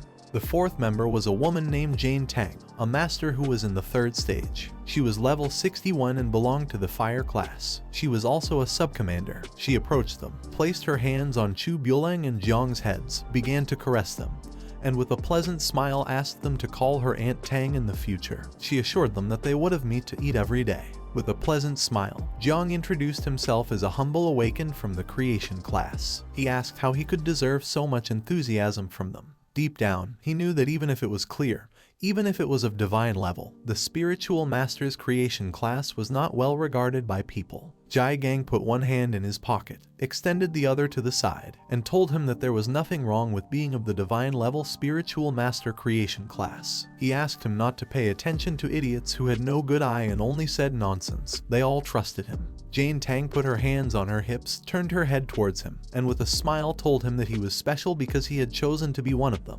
The Night Watch. From now on, this would be his home. Jai Gang approached him, put his arm on his shoulder, and decided to talk about the main issue. He extended his hand to one side and with a serious look, explained that if he wanted to enroll in the Tianjiao training camp, he had to have a level higher than 20. He didn't know if Jiang was. With a calm look, Jiang revealed to him that now he was level 17. Upon hearing this, he couldn't help but be somewhat surprised to see that he had changed job just 3 days ago and was already level 17. He grabbed Jiang by the shoulders, closed his eyes, started laughing out loud, and thought that he had not made a mistake in choosing him. He believed that Jiang truly had divine talent and it wouldn't be difficult for him to advance 3 levels in 3 days. He decided to enroll him in the Tianjiao Genius Camp right away. Jai Gang opened his eyes, turned his head to the side, and saw everyone else staring at him with a serious expression. He put his hand in his pocket, turned his body towards Jiang, and with a serious look asked him if he had gotten into trouble with someone very dangerous in the last 3 days, as there was an unknown 3rd grade master investigating his whereabouts using their divine class. He turned his head to the side, started looking at the ground, and upon hearing that a 3rd grade master was investigating him, he couldn't help but wonder if it could be a member of the Zio family. Jai Gang crossed his arms and told Yu Xiaok that he was leaving the rest in her hands. Upon hearing this, she responded with a understood. Then, she raised her hands towards the sky, causing a green energy to emanate and form a barrier. She turned her head to the side and explained to everyone that she had placed a protective barrier against espionage around the headquarters so that they could all speak freely without worrying about being spied on. Jiang simply stood still, began to look at her, and couldn't help but wonder what kind of power this was. In a matter of seconds, her power started expanding in all directions, causing the protective barrier to become increasingly larger. Jai Gang approached Jiang, placed his hand on his shoulder, closed his eyes, and with a pleasant smile asked him if there was something he was hiding, adding that they were all here to help him. The others listened attentively in silence. Jiang lowered his head, began to touch his head with his hand, and with a sad look revealed to everyone that yesterday he had killed Zio Yuanwu from the Zio family. Although he had completely eliminated the traces and the body of him, he wasn't sure if the Zio family had other methods of investigation and tracking. Upon hearing this, everyone was shocked. Jane Tang began to look at Jiang with a terrified expression and asked him if he had really eliminated a member of the Zio family. Jai Gang reached out his hand towards him, started looking at him with a surprised expression and asked him if he had killed Zio Yuanchen's grandson, the cultivator who was in the 8th stage of Zhenguo. Chu Buling couldn't help but be shocked and started wondering how strong Jiang was to have killed a member of the Zio family. Jiang, who was touching his head with his hand, upon seeing their expressions, thought that he had now caused problems for everyone. Jai Gang began to look at Jiang and explain to everyone that it was well known that the Zio family had committed many evil acts. The young members of the Zio family had caused many problems in recent years. He couldn't help but praise him for doing good by protecting people. He crossed his arms and with a serious look, he remembered that the power of the 8th transformation was undoubtedly terrifying. But according to what he knew, his last grandson was Zio Yuanwu, the most incompetent and least favorite of him. That being said, it was possible that old Zio Yuanchen would not personally intervene. Jane Tang, who had one hand on her waist, extended the other towards him and started looking at him with a determined gaze. She asked him not to worry because if the Zio family sent someone, they, the Night Watch, would protect him since they were not weak. Jiang began to look at Jai Gang with a pleasant gaze and couldn't help but smile and feel happy. He was an orphan, and even though he had had neighbors who had helped him since he was little, this was the first time he felt like having a home. Jai Gang turned his back on him, started to walk away, slightly turned his head towards him and thought that even if Zio Yuanwu was useless, he probably had already reached the 2nd level of cultivation. He quickly approached Jiang, grabbed him by the shoulders, started looking into his eyes, and with a surprised look asked him how he had managed to kill someone of level 30 in the combat class being an awakened person of level 17 in the creation class. Jiang became somewhat nervous, started sweating, extended his hand towards him and asked him not to get too excited because actually, at that moment, someone had helped him. Upon hearing this, Jai Gang asked him who had helped him. Jiang put his hand behind his head, closed his eyes, and with a forced smile, he revealed that the 3rd daughter of the Luo family who lived in Jiangnan had been the person who had helped him. He also added that she had awakened a hidden defense class. Upon hearing this, everyone started looking at Jiang with a surprised look and couldn't help but wonder if he was talking about Luo Sandow, the daughter of the wealthiest merchant family in Jiangnan, the Luo family. Jai Gang approached Jiang, grabbed him by the shoulders again, started shaking him, closed his eyes and with a pleasant smile, praised him because even though the Luo family was not a family of warriors, it couldn't be denied that they were rich. So if someday Jiang found himself in trouble, then the Luo family wouldn't just stand idly by. He began to look at Jai Gang and couldn't help but sweat and wonder what he was doing. At that moment, Jiang's body began to emit a powerful purple energy. Several seconds later, once Jai Gang opened his eyes, he saw that Jiang's body was surrounded by a powerful energy. Quickly, he removed his hands from his shoulder, and upon seeing this, he couldn't help but be shocked. As sweat was dripping from his face, he began to look at him with a surprised expression and remembered that Luo Sandow had awakened the defense class, so she didn't have much attacking power, which meant that the person who had killed Yuanwu had been Jiang. Jiang extended his hand forward, and the poisonous mist of Little Nine appeared in his palm. He began to stare at it, revealing to everyone that he was actually an awakened person specialized in 2 classes. He revealed to everyone that his other hidden class was poison. Duanfeng, who was standing behind him, started looking at him with a surprised expression and couldn't help but be shocked and wonder what this power was. Jai Gang tried to shake Jiang's hand, asking him how many more secrets he had that he didn't know. But Jiang moved his hand aside because in the palm of his hand was the poisonous mist of Little Nine, and he explained that this was very poisonous, fearing that he wouldn't be able to resist it. The others stayed silent observing this without interrupting. Just before Jiang could finish his sentence, Jai Gang approached him, shook his hand, then closed his eyes and with a smile reassured him not to worry because he knew how to defend himself well against poisons. Little Nine's poisonous mist gradually began to make contact with Jai Gang's hand. Jane Tang started to stare at their hands, and upon seeing this, she couldn't help but wonder what this strange poison was. Several seconds later, once Jai Gang stopped shaking his hand and pulled it back, he saw that his hand had already been poisoned. Upon seeing this, he realized that this was not good. Jiang put his hand on his shoulder, closed his eyes, and told him that this time he had gone too far. Gradually, the poisonous mist began to spread over his hand. He grabbed his wrist with the other hand, stared at Jiang aggressively, and asked him to stop talking nonsense since he hadn't even tried to defend himself against the poison from the beginning. Upon hearing this, Jiang Chen, who was standing behind him, closed her eyes and started laughing. Meanwhile, on the other side, Chu Buling sat near Jai Gang's hand and began staring at it intently while wondering what this poison was. Quickly, Jai Gang turned his head back to where Zio Qi was and asked her to come quickly and help him get rid of the poison. Zio Qi, who had one hand extended to the side, deactivated the barrier, causing the energy to slowly disappear. She put her other hand near her mouth, closed her eyes, and while laughing she responded to him with a yes. Jiang reminded him again that he had told him that this poison was very strong. He sat on the couch, and while he had one hand resting on his knee, he extended the other where he had the poison to the side. Zio Qi approached him, closed her eyes, and with a smile, she placed both hands near his hand and using her power, began to heal him.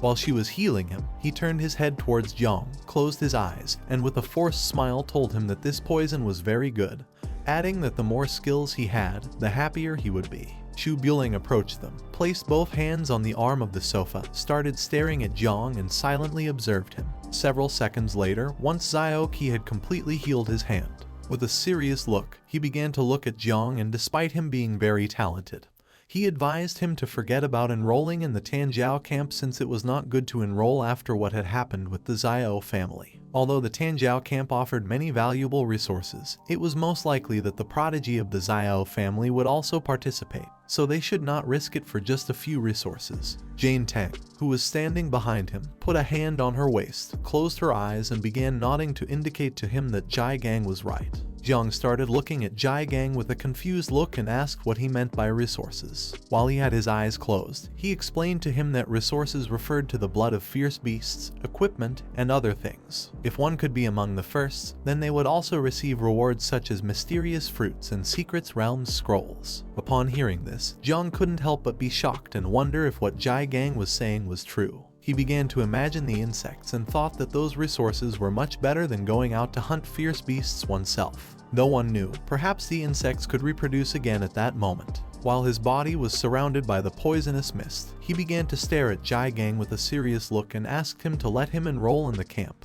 as he was not afraid of danger. He had confidence and knew that he would be able to protect himself. Upon hearing this, Jai Gang asked him to wait as he needed to think about it. At the same time, somewhere on the west lake belonging to the Zio family, there was a temple in the middle of the lake. Someone entered the water and using their power moved it aside, creating a large crack in the ground. This person started approaching the temple. This person was Zio Jia Tanjiao's son named Zio Beihan.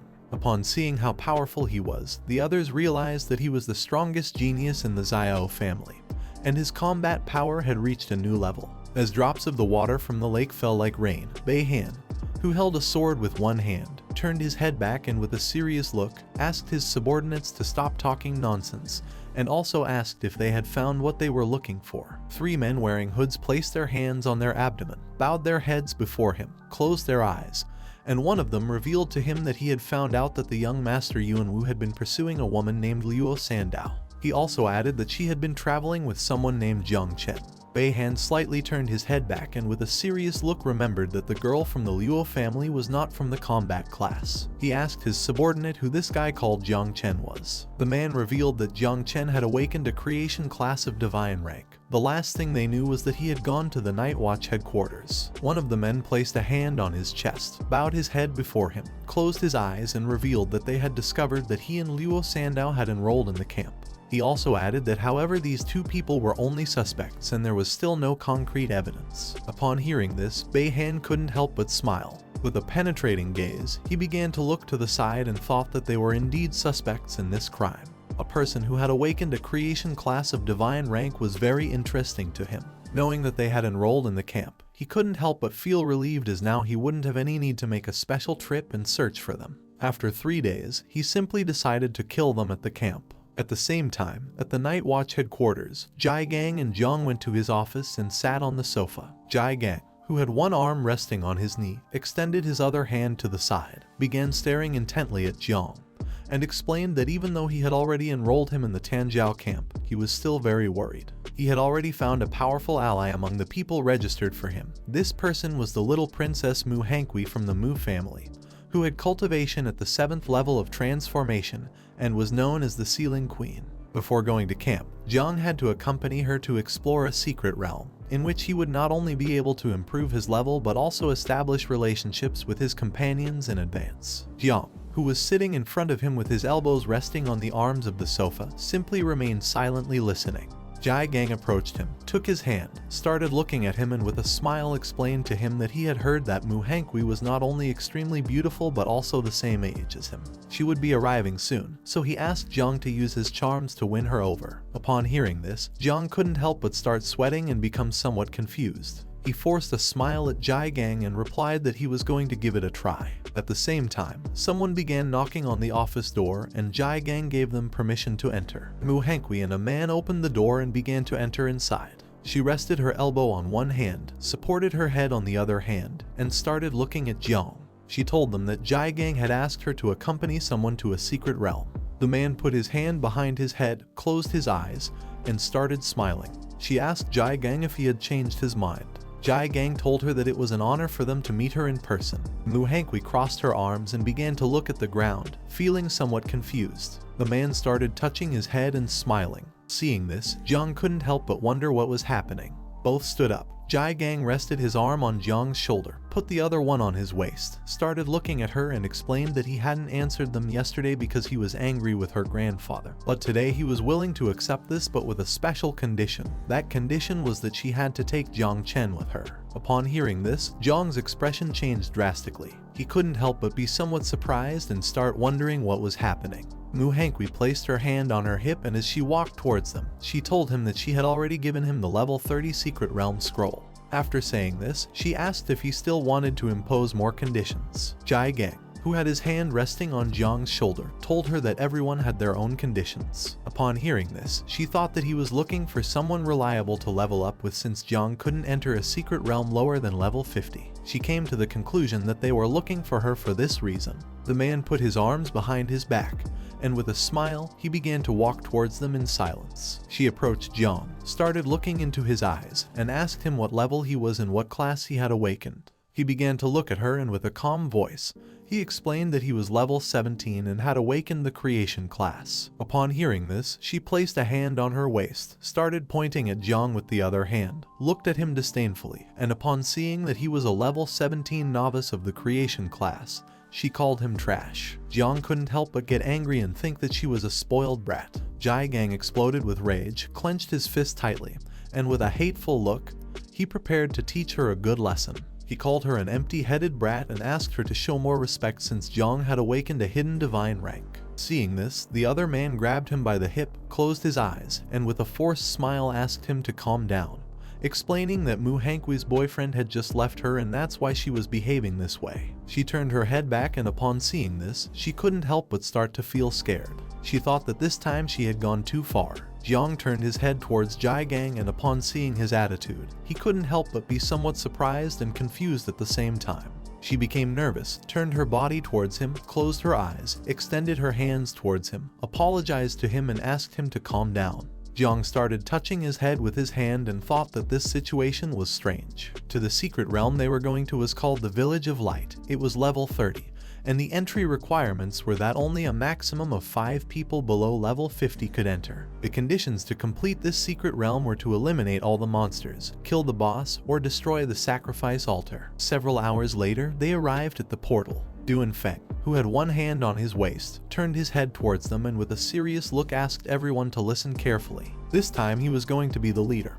He asked everyone to remember that if they accidentally separated or found themselves in danger, then they should immediately return to this teleportation point. Although the probability of this secret realm becoming unstable was low, caution had to be taken. In case of any eventuality, everyone had to return here immediately and leave the secret realm.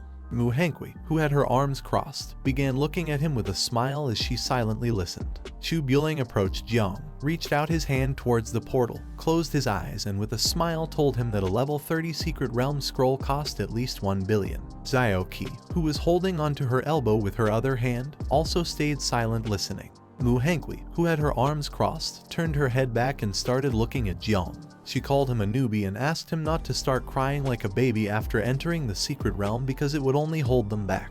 Jiang simply started staring at her and remained silent. Everyone entered the portal. Chu Buling turned his head back and with a smile, asked him not to worry as he would take care of protecting him. Jiang began walking towards the portal, and despite this secret realm being only level 30, he had a strange feeling. Several minutes later, everyone entered the secret realm.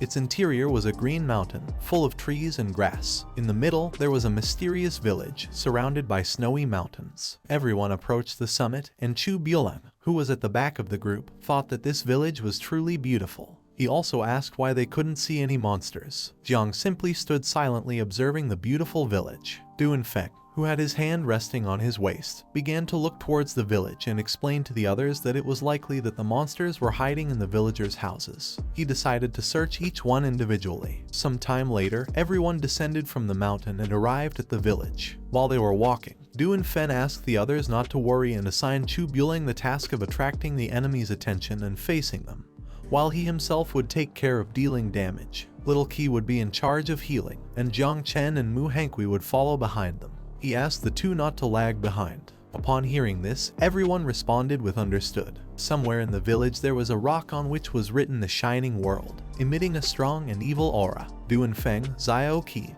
and Jiang approached the stone. Duanfeng raised his hand to the sky, signaling them to stop. He realized that this stone was suspicious, so he asked them to be careful. Zio Qi, who was standing beside him and holding the magical staff with both hands, explained that she disliked the atmosphere of this village a lot. She concluded that it had a dark nature. Jiang simply remained still and didn't say a single word. Zio Qi decided to first apply a purification buff to the village. She closed her eyes, extended her hand towards the sky, and her hand began releasing blue magic. The buff she had applied started spreading throughout the entire village. Jiang brought his hand closer to his face, started looking at the magical dust, and with a surprised look thought that this buff was incredibly powerful since it not only cleared people's minds but also significantly increased their attributes and energy. At that moment, the wind started to blow and a cloud of smoke began to form.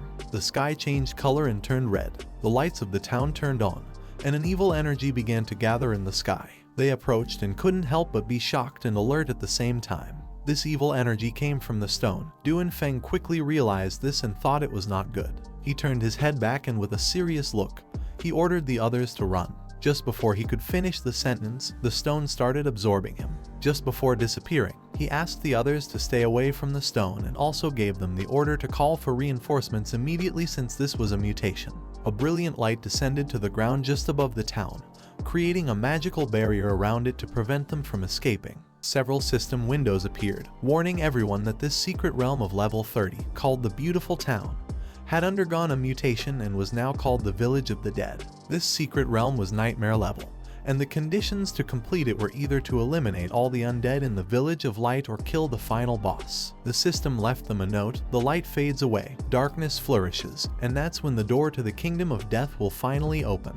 The smoke dispersed everyone. Jiang was teleported inside a house. As he read the system information, he realized that the secret realm had just mutated directly from normal level to nightmare level, and the others had also been scattered by the mutation. He couldn't help but be shocked, while a drop of sweat was falling from his cheek. He remembered that this secret realm was level 30 and had nightmare difficulty. With his current level, fighting alone would be too dangerous. He recalled what Duanfeng had told him: if one accidentally got separated and found themselves in danger, they should immediately return to the teleportation point. Jiang decided to listen to Duanfeng and decided to return first using the teleportation stone. Without hesitating for a second, he approached the wooden wall of the house and gave it a strong kick, breaking the wooden planks. But instead of finding the way out, he found himself in a room where there were lamps hanging from the ceiling, coffins on the floor, and on the wall there was a picture of an old man.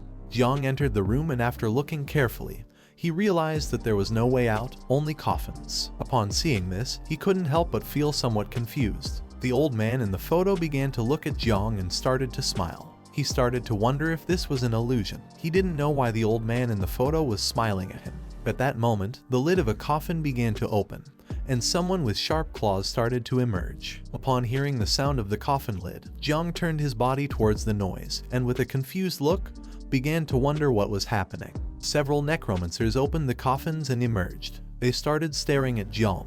According to the system, they were level 30 and had skills such as charge, decapitate, corrosion, among many others. Their main characteristic was that they were immune to normal physical attacks. The necromancers began to approach Jiang quickly and prepared to attack. Upon seeing this, he assumed an offensive stance, raised his hand, and his hand started releasing the poisonous mist of Little Nine. While he watched as the necromancers were getting closer little by little, with a serious look on his face, he thought that if normal physical attacks had no effect on them, it was better to use poison. Just before the necromancers could make a move, Jiang moved at an incredible speed, releasing the poisonous mist of Little Nine in the process. Within seconds, it began to spread throughout the room. After doing this, he left the house, took a leap and landed on the roof of another house. In a matter of minutes, the necromancers came out of the house unharmed as if nothing had happened. He stood up, started staring at them intently and thought that indeed poison was also considered a physical attack, which didn't have much effect on necromancers. To deal with them, he needed to rely on the help of a mage. He had to find a way to meet Zioki as soon as possible. While he was lost in his thoughts, Little Nine manifested herself. She clenched her fists and brought them close to her chest. She began to look at the necromancers with a hungry gaze, opened her mouth, and as drool was dripping from it, she asked him if she could devour them. Upon seeing that she had appeared and wanted to eat the necromancers, he couldn't help but be somewhat surprised. With a confused look, he asked her if she would be able to devour the necromancers. He also added that devouring was also considered a physical attack. The necromancers began to approach the house. While Little Nine's body was surrounded by a powerful aura, she started looking at them and explained to Jiang that she was going to be able to eat them. For her, they were delicious. Jiang started looking at the necromancers and gave her permission to go ahead and try eating them. But he also asked her not to push herself too hard. If she found herself in trouble, he would help her escape. Upon hearing this, she gathered momentum and with a murderous look began to advance towards the necromancers, thinking that they were simply food. Jiang, who was standing on the roof, started to watch her and couldn't help but think that she was impressive. Just before the necromancers could make a move, Little Nine began to move at an incredible speed, piercing through their bodies, cutting them into pieces, and devouring them in the process. She sat on the ground, pulled her knees together, placed her hands under her cheeks, closed her eyes, and with a smile, started to enjoy the meal and feel as if she were in heaven. To her, they were very delicious. Upon seeing this, Jiang couldn't help but be amazed. He began to look at her with a surprised expression and remembered that she came from the abyss, so essentially she was like an undead, both belonging to darkness. Now that he had the divine evolution, she could grow and become the mistress of the abyss, whose essence surpassed these necromancers completely. Upon remembering this, Jiang extended his hands towards the necromancers, and at that moment, his body began to emit Little Nine's poisonous mist. He started looking at her and smiled because she was capable of devouring the necromancers. He decided it was time for the other insects to also come out and enjoy a good meal. Jiang's body began to emit a powerful energy, releasing the swarm of insects. He gave them all the order to separate and also asked them to be careful not to be discovered by his companions. In the blink of an eye, thousands of insects emerged from his body and started attacking the necromancers. The insects began to attack and devour the necromancers. A system window appeared to inform him that his spiritual pets had killed 3 low-level necromancers, granting him 15,021 points. Little Nine also started devouring them, obtaining 4,602 points. As the insects were slowly devouring the necromancers, another system window appeared and congratulated Jiang for leveling up. He went from level 17 to level 18, gaining 1 point in each attribute and 10 potential points. Jiang entered the house again, extended one hand to the side, clenched his other fist, started looking at it and couldn't help but smile when he saw that this was too fast. In just a few seconds, he had obtained over 500,000 experience points and leveled up. He thought that this secret realm was simply a paradise tailored for him. Now that there were no necromancers in the house anymore, he turned his head back and decided to investigate the old man's strange photograph. Before, the old man was smiling, but now he was terrified and trembling with fear. Jiang approached the photo, put his hands on his waist, started looking at it, and with a smile asked the old man why he wasn't smiling. Little Nine manifested herself. She started looking at the photo and informed Jiang that everything outside had been eaten. He began to point at the photo with his thumb, and with a smile he praised Little Nine for having done a good job. He asked her to look at the photo and also if she could devour it. Upon hearing this, she started looking at the photo with a hungry gaze. Seeing this, the old man became even more afraid and couldn't help but start trembling. At that moment, the old man's photo exploded into pieces, leaving them in shock. They couldn't help but wonder what was happening. A system window appeared. They had successfully scared off the level 35 elite Death Guardian. As a reward, the system granted them 8701 experience points. The pieces of the photo fell to the ground. Jiang and Little Nine started looking at the pieces and felt a little depressed. At the same time, somewhere else in the village, someone hit a Necromancer in the face with a bow. This person was none other than Duanfeng. Several Necromancers surrounded him, but he drew his bow, held it with both hands, clenched his teeth tightly, and with a determined look began to swing it forcefully, hitting one of the Necromancers in the process. Another Necromancer tried to attack him by surprise, but he reacted in time and using the sharp string of the bow, he cut its hand. He couldn't help but feel fortunate since he had a longbow as a weapon. Otherwise, he wouldn't have been able to deal with these undead creatures. He began to worry about the others, especially Jiang Chen, who was not even level 30. If something really bad were to happen, he didn't know how he would explain it to his boss. While he was lost in his thoughts, a system window appeared in the sky to inform him that his teammate had killed a lower level Spectre and an elite rank Guardian of level 35. As a reward, he obtained 12,161 points. Duanfeng lifted his head, started looking at the system window and couldn't help but be shocked. He began to tremble and started questioning what was happening and who was doing this. A horde of Necromancers appeared and started chasing him. He grabbed the bow with one hand and began to flee. He clenched his teeth tightly and with a serious look, he remembered that this was a secret realm that had mutated. He didn't know who was killing so many monsters in seconds. He came to the conclusion that the responsible person could not be someone weak. At first, he thought it could be Chu Bulo, but then dismissed him since his physical attributes were very passive. Then he thought it could be Zioki, but dismissed her as well since she was a mage who could restrain necromancers but wouldn't be able to kill them in seconds. He immediately ruled out Jiang since he was low level. He had awakened the poison and growth class of all things, which would have no effect against the undead. With a surprised look, he began to look ahead and started questioning if the person who was killing the monsters was Mu Hankui. He didn't know if she was that strong. The necromancers slowly started closing in on him. Seeing this, he began to run even faster. Now that there was someone on the team who could defeat the monsters instantly, he thought there was time to save the others. He asked Jiang to hold on a little longer. At the same time, in some other place in the village, someone put their hand on the wound they had on their shoulder. This person was very injured. She was none other than Mu Hankui. Behind her there was a horde of necromancers who were chasing her. She was very injured, with scratches all over her body. While she was holding the wound on her arm with her hand, she opened her mouth and started bleeding. She was very desperate because she didn't want to die. She was the only one who had a hidden profession in her family. She still had to participate in the Young Talents camp and revitalize her family. Her hopes for life slowly began to fade away. Soon, she would run out of energy. She couldn't even use her primary ability called speed properly. She started crying because she wanted to go home and didn't want to die. At that moment, she saw several necromancers running away,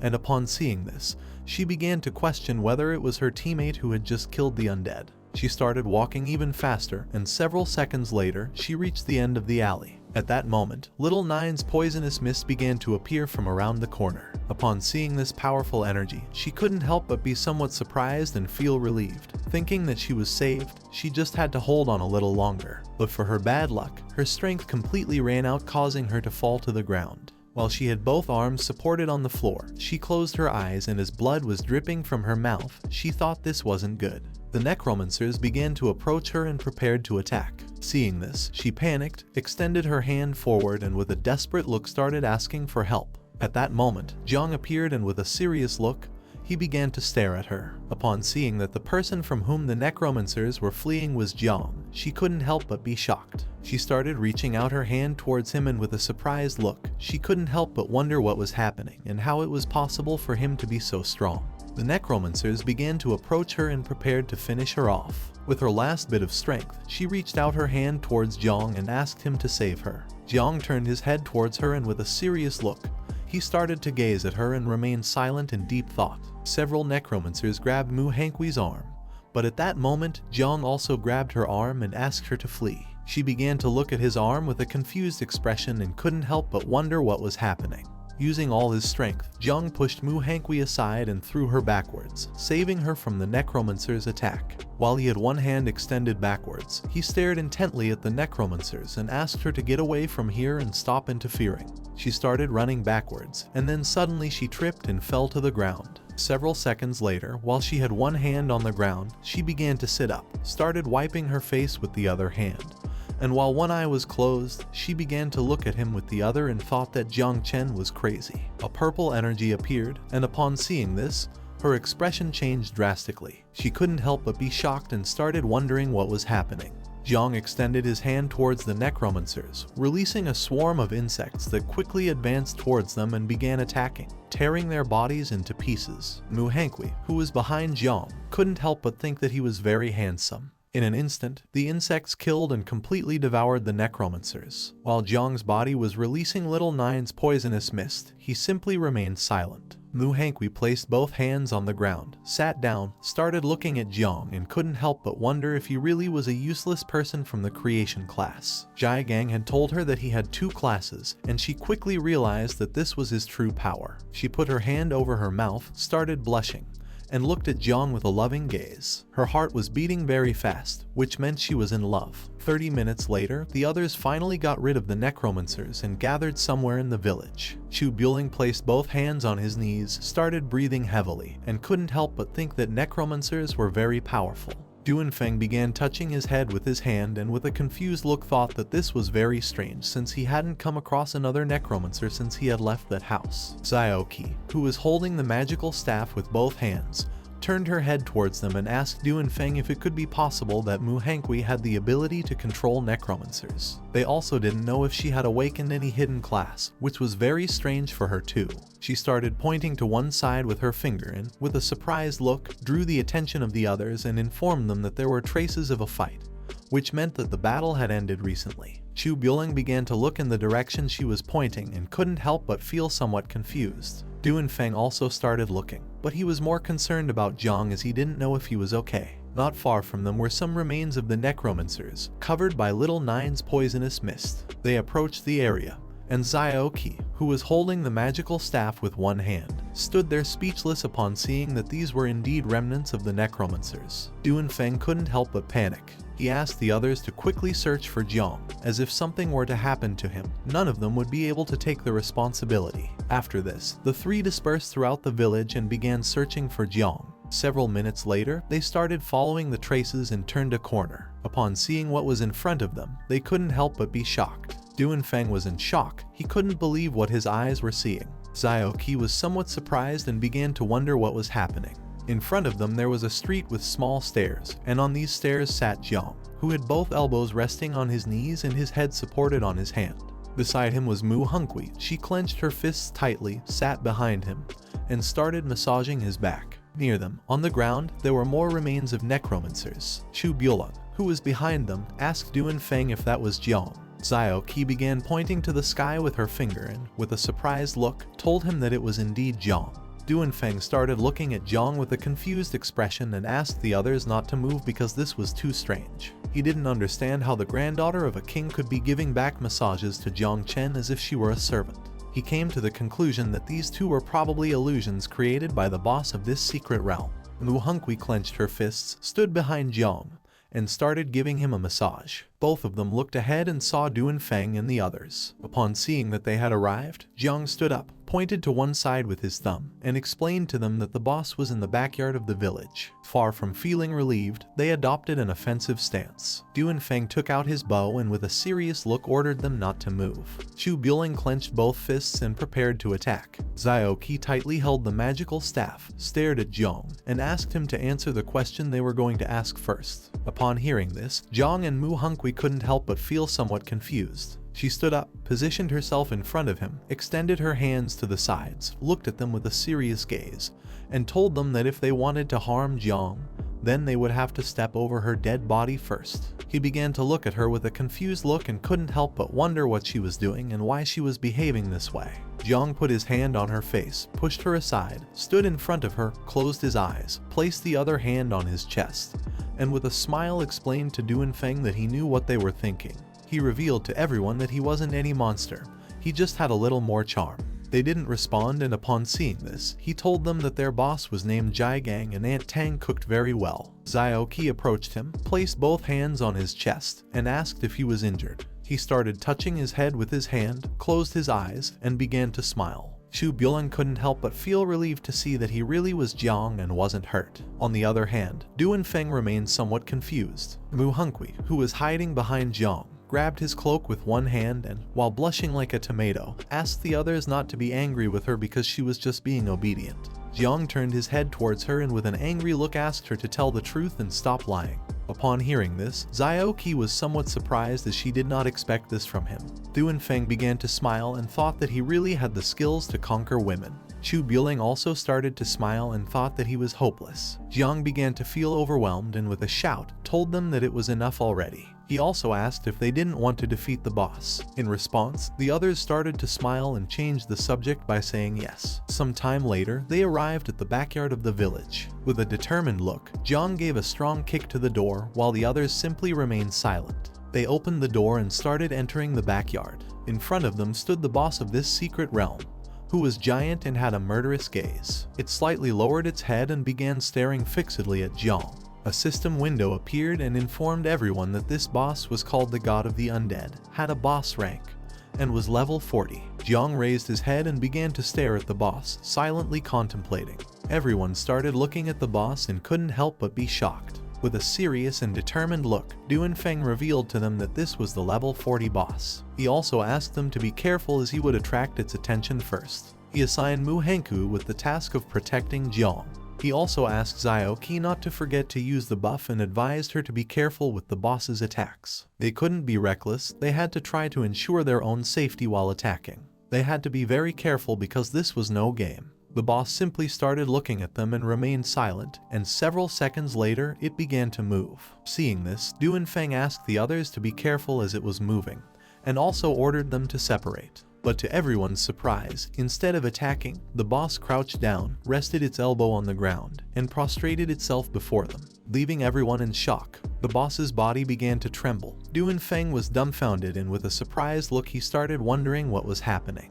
Chu Bulan was also astonished. He was surprised because he didn't know why the boss was begging for forgiveness. Jiang took a step forward, extended his hand towards the boss, and his body began to emit Little Nine's poisonous mist. They were all injured, so he decided to take care of the boss. He knew this was a good opportunity, so he called Little Nine and told her it was time to eat. In the blink of an eye, Little Nine manifested in the form of the insect mother. She opened her mouth and prepared to devour the boss. It lifted its head, looked to one side, and upon seeing this, it couldn't help but be shocked. Little Nine began to devour the boss while Jiang simply remained silent and started smiling. Several system windows appeared. He had killed the boss called God of the Undead, and as a reward, the system granted him 76,690 experience points. Little Nine also transferred her 31,224 experience points to him. Thanks to the experience points, he went from level 25 to level 26. Each of his attribute points improved and he also obtained 10 potential points. In the blink of an eye, she completely devoured the boss, and her poisonous mist began to return to Jiang's body. Another system window appeared and congratulated everyone for defeating the boss and completing the secret realm called Village of the Undead. The system started calculating the reward. Seeing that Jiang had defeated the boss, Du Feng and the others quickly realized that he had also instantly killed all the necromancers in the village. Jiang put his hand behind his head, closed his eyes, and with a forced smile, he explained to them that it had been a coincidence that his poison could eliminate the necromancers. The system finished calculating the rewards and a mission status window appeared. Du Feng, who was level 49, received a C rank evaluation. Chu Bulan, also level 49, received a D rank evaluation. Zio Qi, who was level 46, received a D rank evaluation. Mu Hongqi, who was level 36, received an E rank evaluation. And finally Jiang, who was level 26, received a triple S rank evaluation. A medal appeared in the sky, and upon seeing it, everyone was surprised. They had successfully cleared the secret realm called Village of the Undead, which was level 30 and had a nightmare difficulty. The system evaluation was triple S rank. As a reward, the system granted them the Dead Soul Medal, a special item that could be equipped and withstand one deadly attack. It was an item already bound to them and couldn't be transferred or sold. Feng couldn't help but be amazed as the individual reward items were already quite good, and now they had also obtained a very advanced item. They had never before received rewards like these, all thanks to following Jiang. They had won without doing anything. They approached Jiang, put their hands on their knees, bowed their heads to him, and thanked him. He put his hand behind his head and started laughing. Jiang, who had been the best, obtained many rewards. Among them were 2 books, a metal glove, a scroll, a crystal, a scythe, a necklace, a ring, and a shield. He crossed his arms, and while looking at the items, he thought it was no wonder that this was a level 30 secret realm.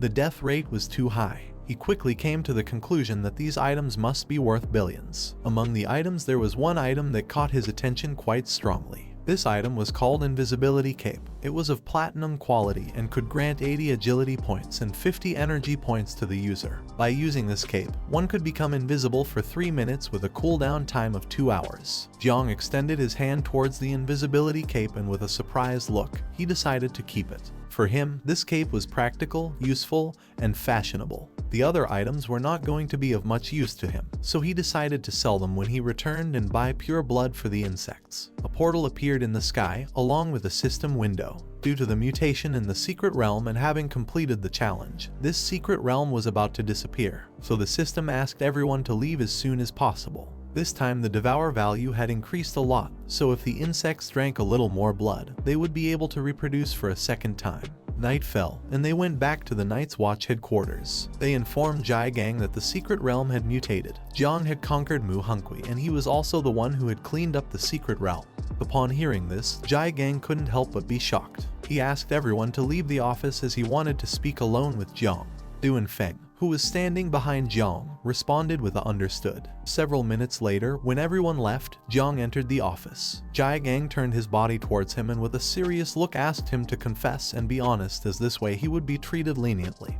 But if he resisted, then he would be severely punished. Jiang became somewhat confused, and with a trembling voice, he asked him what he meant by being honest. Jai Gang started staring into Jiang's eyes. He had told the others that the Venom class could counteract Necromancers, but Jai Gang knew this was just an excuse to deceive Feng and the others. He knew that Jiang was pulling his leg. While Jai Gang's eyes were shining, with a sinister look he asked Jiang to tell the truth and also asked him what he was hiding. He began to look at him with a confused gaze and couldn't help but wonder what was happening. He started sweating, and Little Nine manifested in his consciousness. She was also terrified. He didn't know if the insects were about to be discovered. They were an ancient celestial plague, and if people found out about their existence, he didn't know if they would forgive him. Jai Gang approached him, and with a sinister look asked him to speak. Seeing his expression, Jiang couldn't help but feel afraid and began to tremble. With a trembling voice, he tried to explain to him what had happened. Seeing that Jiang was very scared, Jai Gang calmed down and started to smile. He approached him, and while he had one hand on his hip, he placed the other on his shoulder, closed his eyes, and began laughing out loud. Upon seeing that, he also became nervous. He didn't know where his courage had gone when he had killed the monsters in the secret realm. Jiang started sweating like crazy.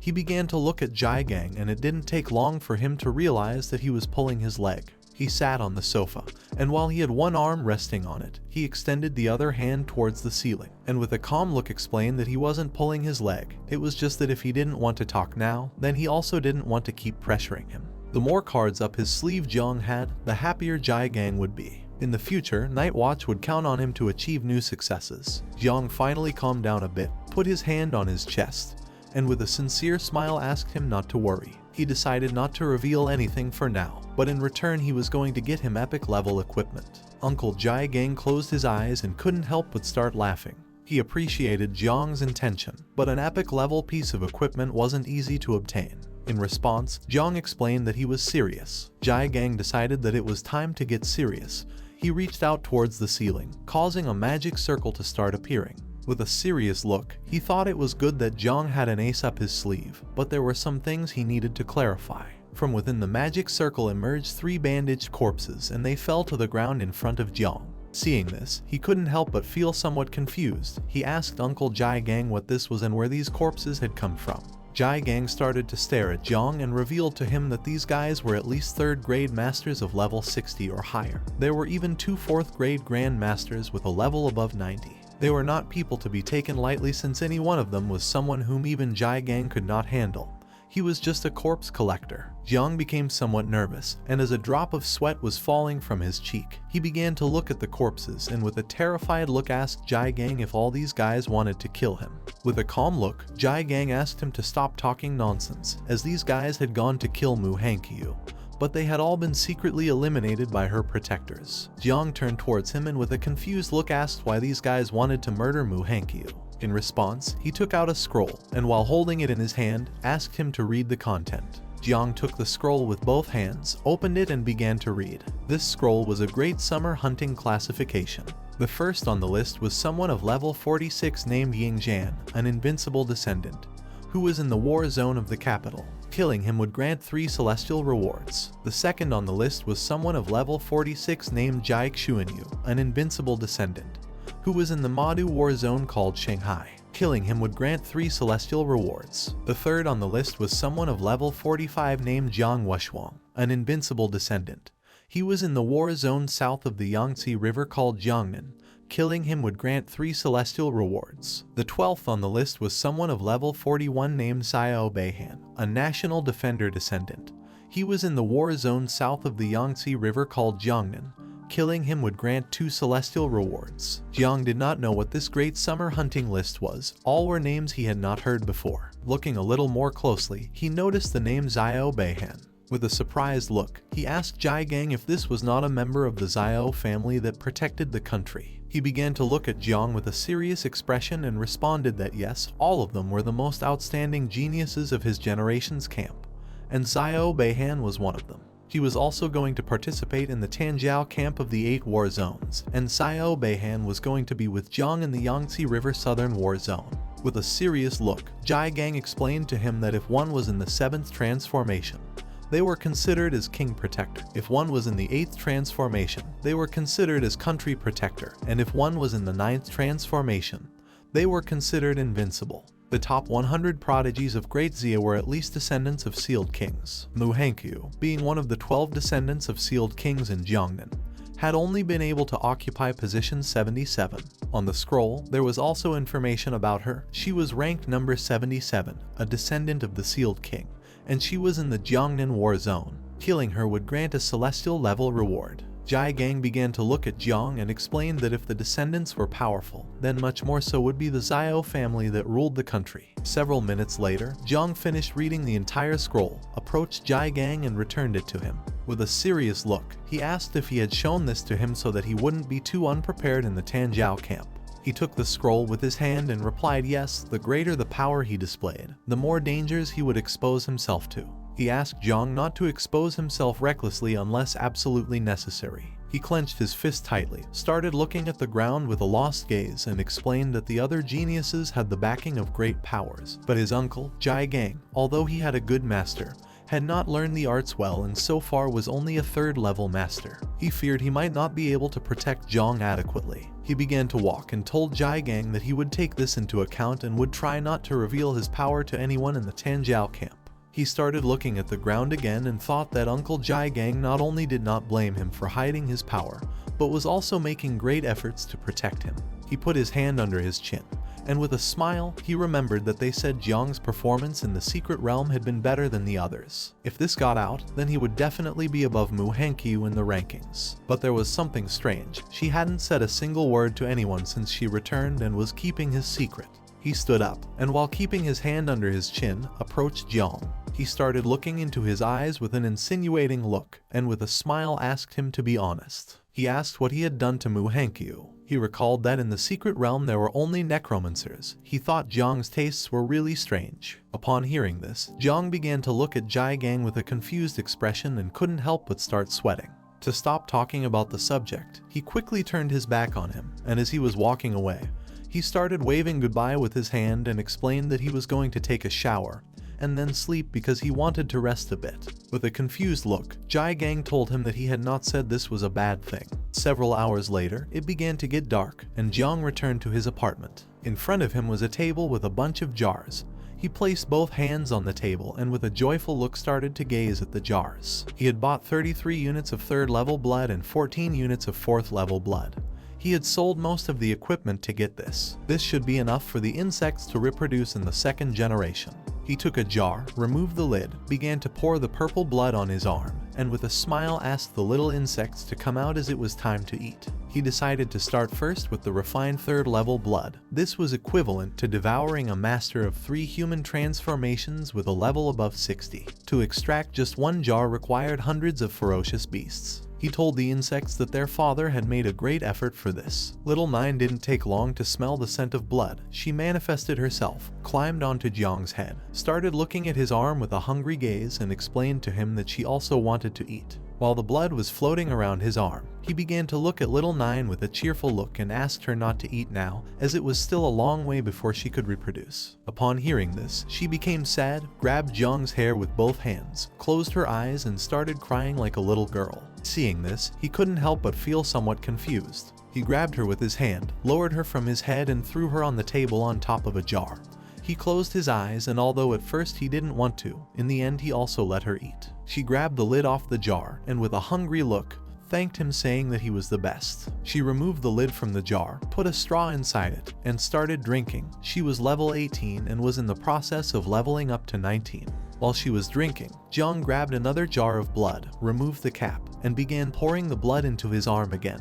This was level 4 blood, equivalent to a great human master of level 90 or higher. Upon smelling the blood, the insects emerged from his body and began to drink the blood. A system window appeared and informed him that the reproduction process of 9 miasma wings insect larvae had begun. Each insect could reproduce a total of between 40 and 60 larvae. The divine evolutionary acceleration was in progress. More insects came out of his body and started to drink the blood. And several minutes later another system window appeared to inform him that the insect reproduction process had been completed. Now there was a total of 100,000 offspring. At that moment, Jiang's hand began to release Little Nine's poisonous mist, which was made of insects. He started looking at his hand, and upon seeing this, he couldn't help but feel somewhat confused. With a surprised look, he went on alert and began to wonder what was happening. Several seconds later, the insect larvae began to emerge through his hand. He grabbed his hand to prevent the insects from coming out, but it was in vain. The 100,000 insect larvae emerged and started flying around his apartment, devouring everything in their path. Jiang began to look at the ceiling, and upon seeing this, he couldn't help but panic and thought that the insects were rebelling.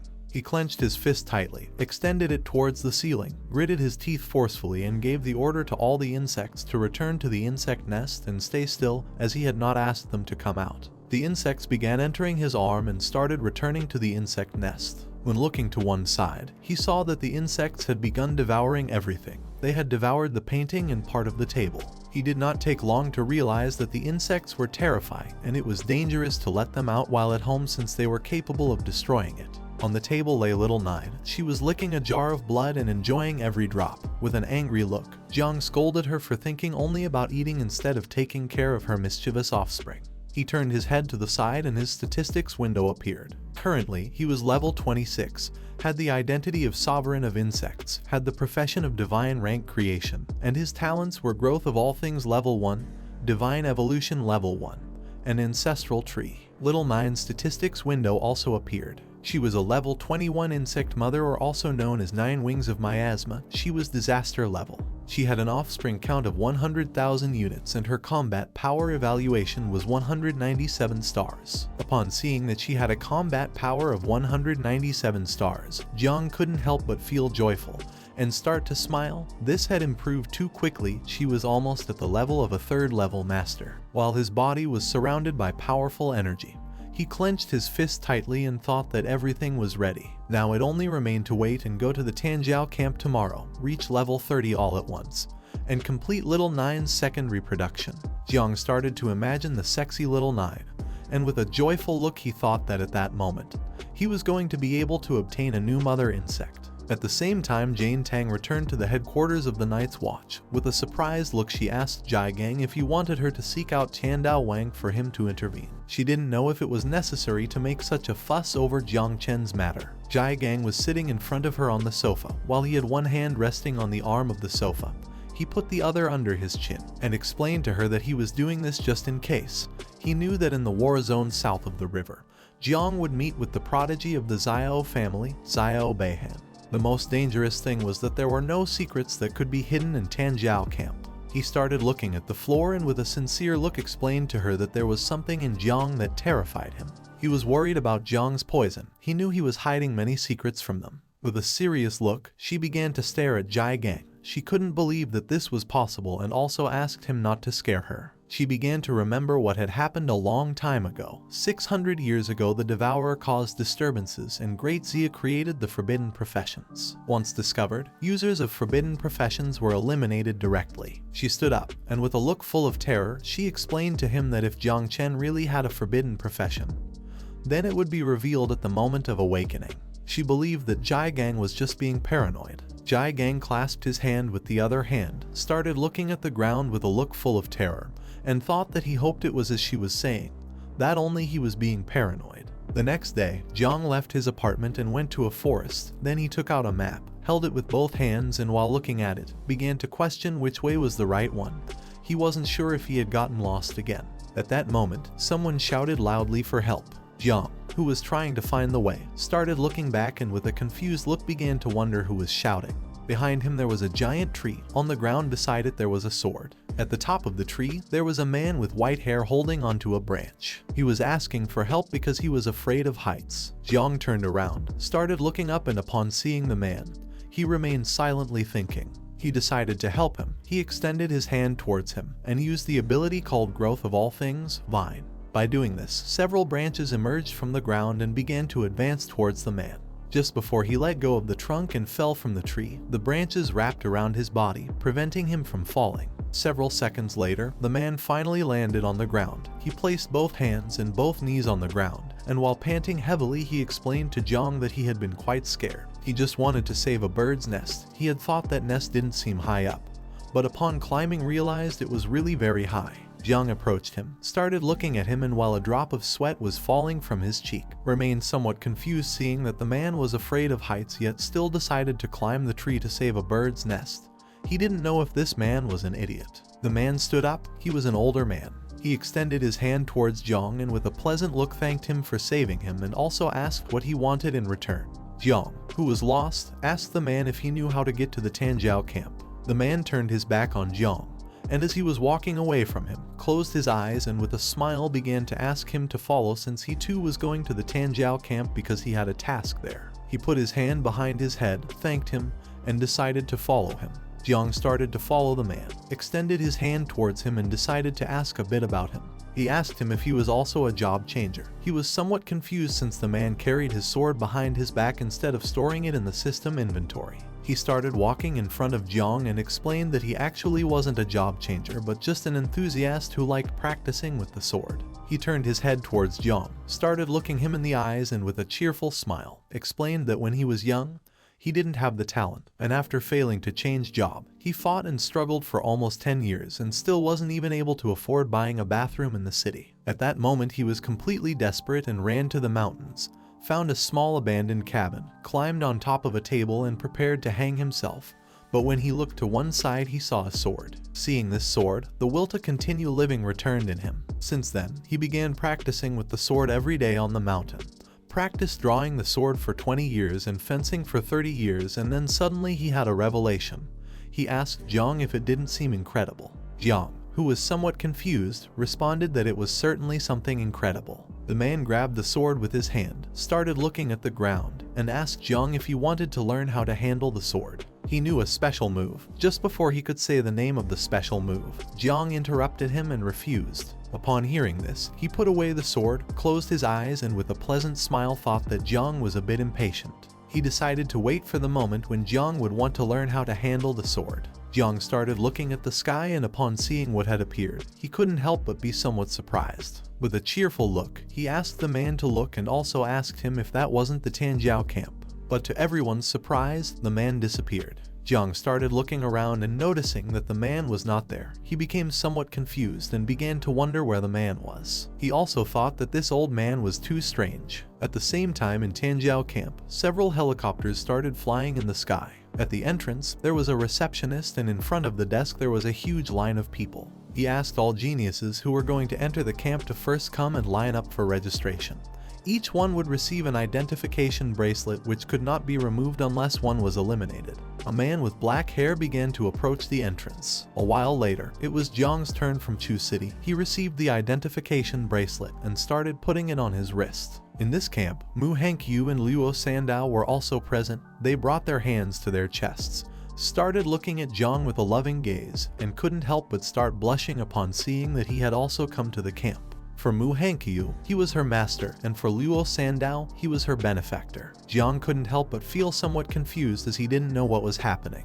Being a benefactor was fine for him, but being her master wasn't. They too started to fight among themselves. With an aggressive look, they began to insult each other. Luo Sandow did not know why Mu Hankyu was calling Jiang love. She had advised her many times to read fewer romance novels so that she would not fantasize senselessly like men. Mu Hankyu responded that she was right. Now she really knew what true love was. According to her, Luo Sandow was nothing. While the two of them were fighting, Little Nine manifested herself. She took out a piece of watermelon, closed her eyes, and while she was eating it, explained to Jiang that she was enjoying watching the two of them fight. Jiang remained silent as this information was overwhelming for him. Luo Sandow began pointing at her with her finger and asked why she was so close to Jiang without any reason. Mu Hankyu approached him, grabbed his arm, started mocking Luo Sandow, and asked her to stop being so narcissistic since she wasn't following him. According to her, Jiang had the final say. Jiang did not say a single word. Upon seeing this, Luo Sandow began to point at her with her finger and with a mocking smile told her that she had said this a long time ago, and now it had come true. Mu Hankyu started touching the tips of her fingers. She began to look at the ground and explained to her that Jiang was very handsome. Luo Sandow approached her, put a hand on her shoulder, closed her eyes, and while laughing asked her if they were good friends again now. Mu Hankyu started to look at her and explained that she felt they were now both better friends and rivals in love. They could only be considered friend-enemies. Seeing this, Jiang began to sweat and thought that girls were very strange. At that moment, a loud bang was heard not far from them. Everyone started looking towards the direction of the bang and saw a curtain of smoke. As the curtain of smoke was disappearing, Jiang began to wonder what was happening. Luo Sandow started to look a little more closely and realized that someone was fighting. The same man we saw at the entrance of the camp appeared. He started rolling up his sleeves, clenched his teeth tightly, and with an aggressive look, began to ask who was fighting. Not everyone had entered the camp yet and someone was already fighting. He didn't know if this person was looking for death. Jiang, who was behind him, started staring at him intently and realized that he was the patrol instructor. He didn't know if the instructors had third-level strength. The instructor approached the place of the fight, but someone gave him a strong punch in the stomach, causing his body to be thrown backward. Seeing this, Jiang couldn't help but stay in shock. The instructor's body was thrown backward and fell to the ground. He put his hand on his chest, opened his mouth, and while bleeding, gave the order to the others to notify the superiors, as this was getting out of hand. Luo Sandow was left speechless upon seeing that a third-level master had been thrown into the air in a second.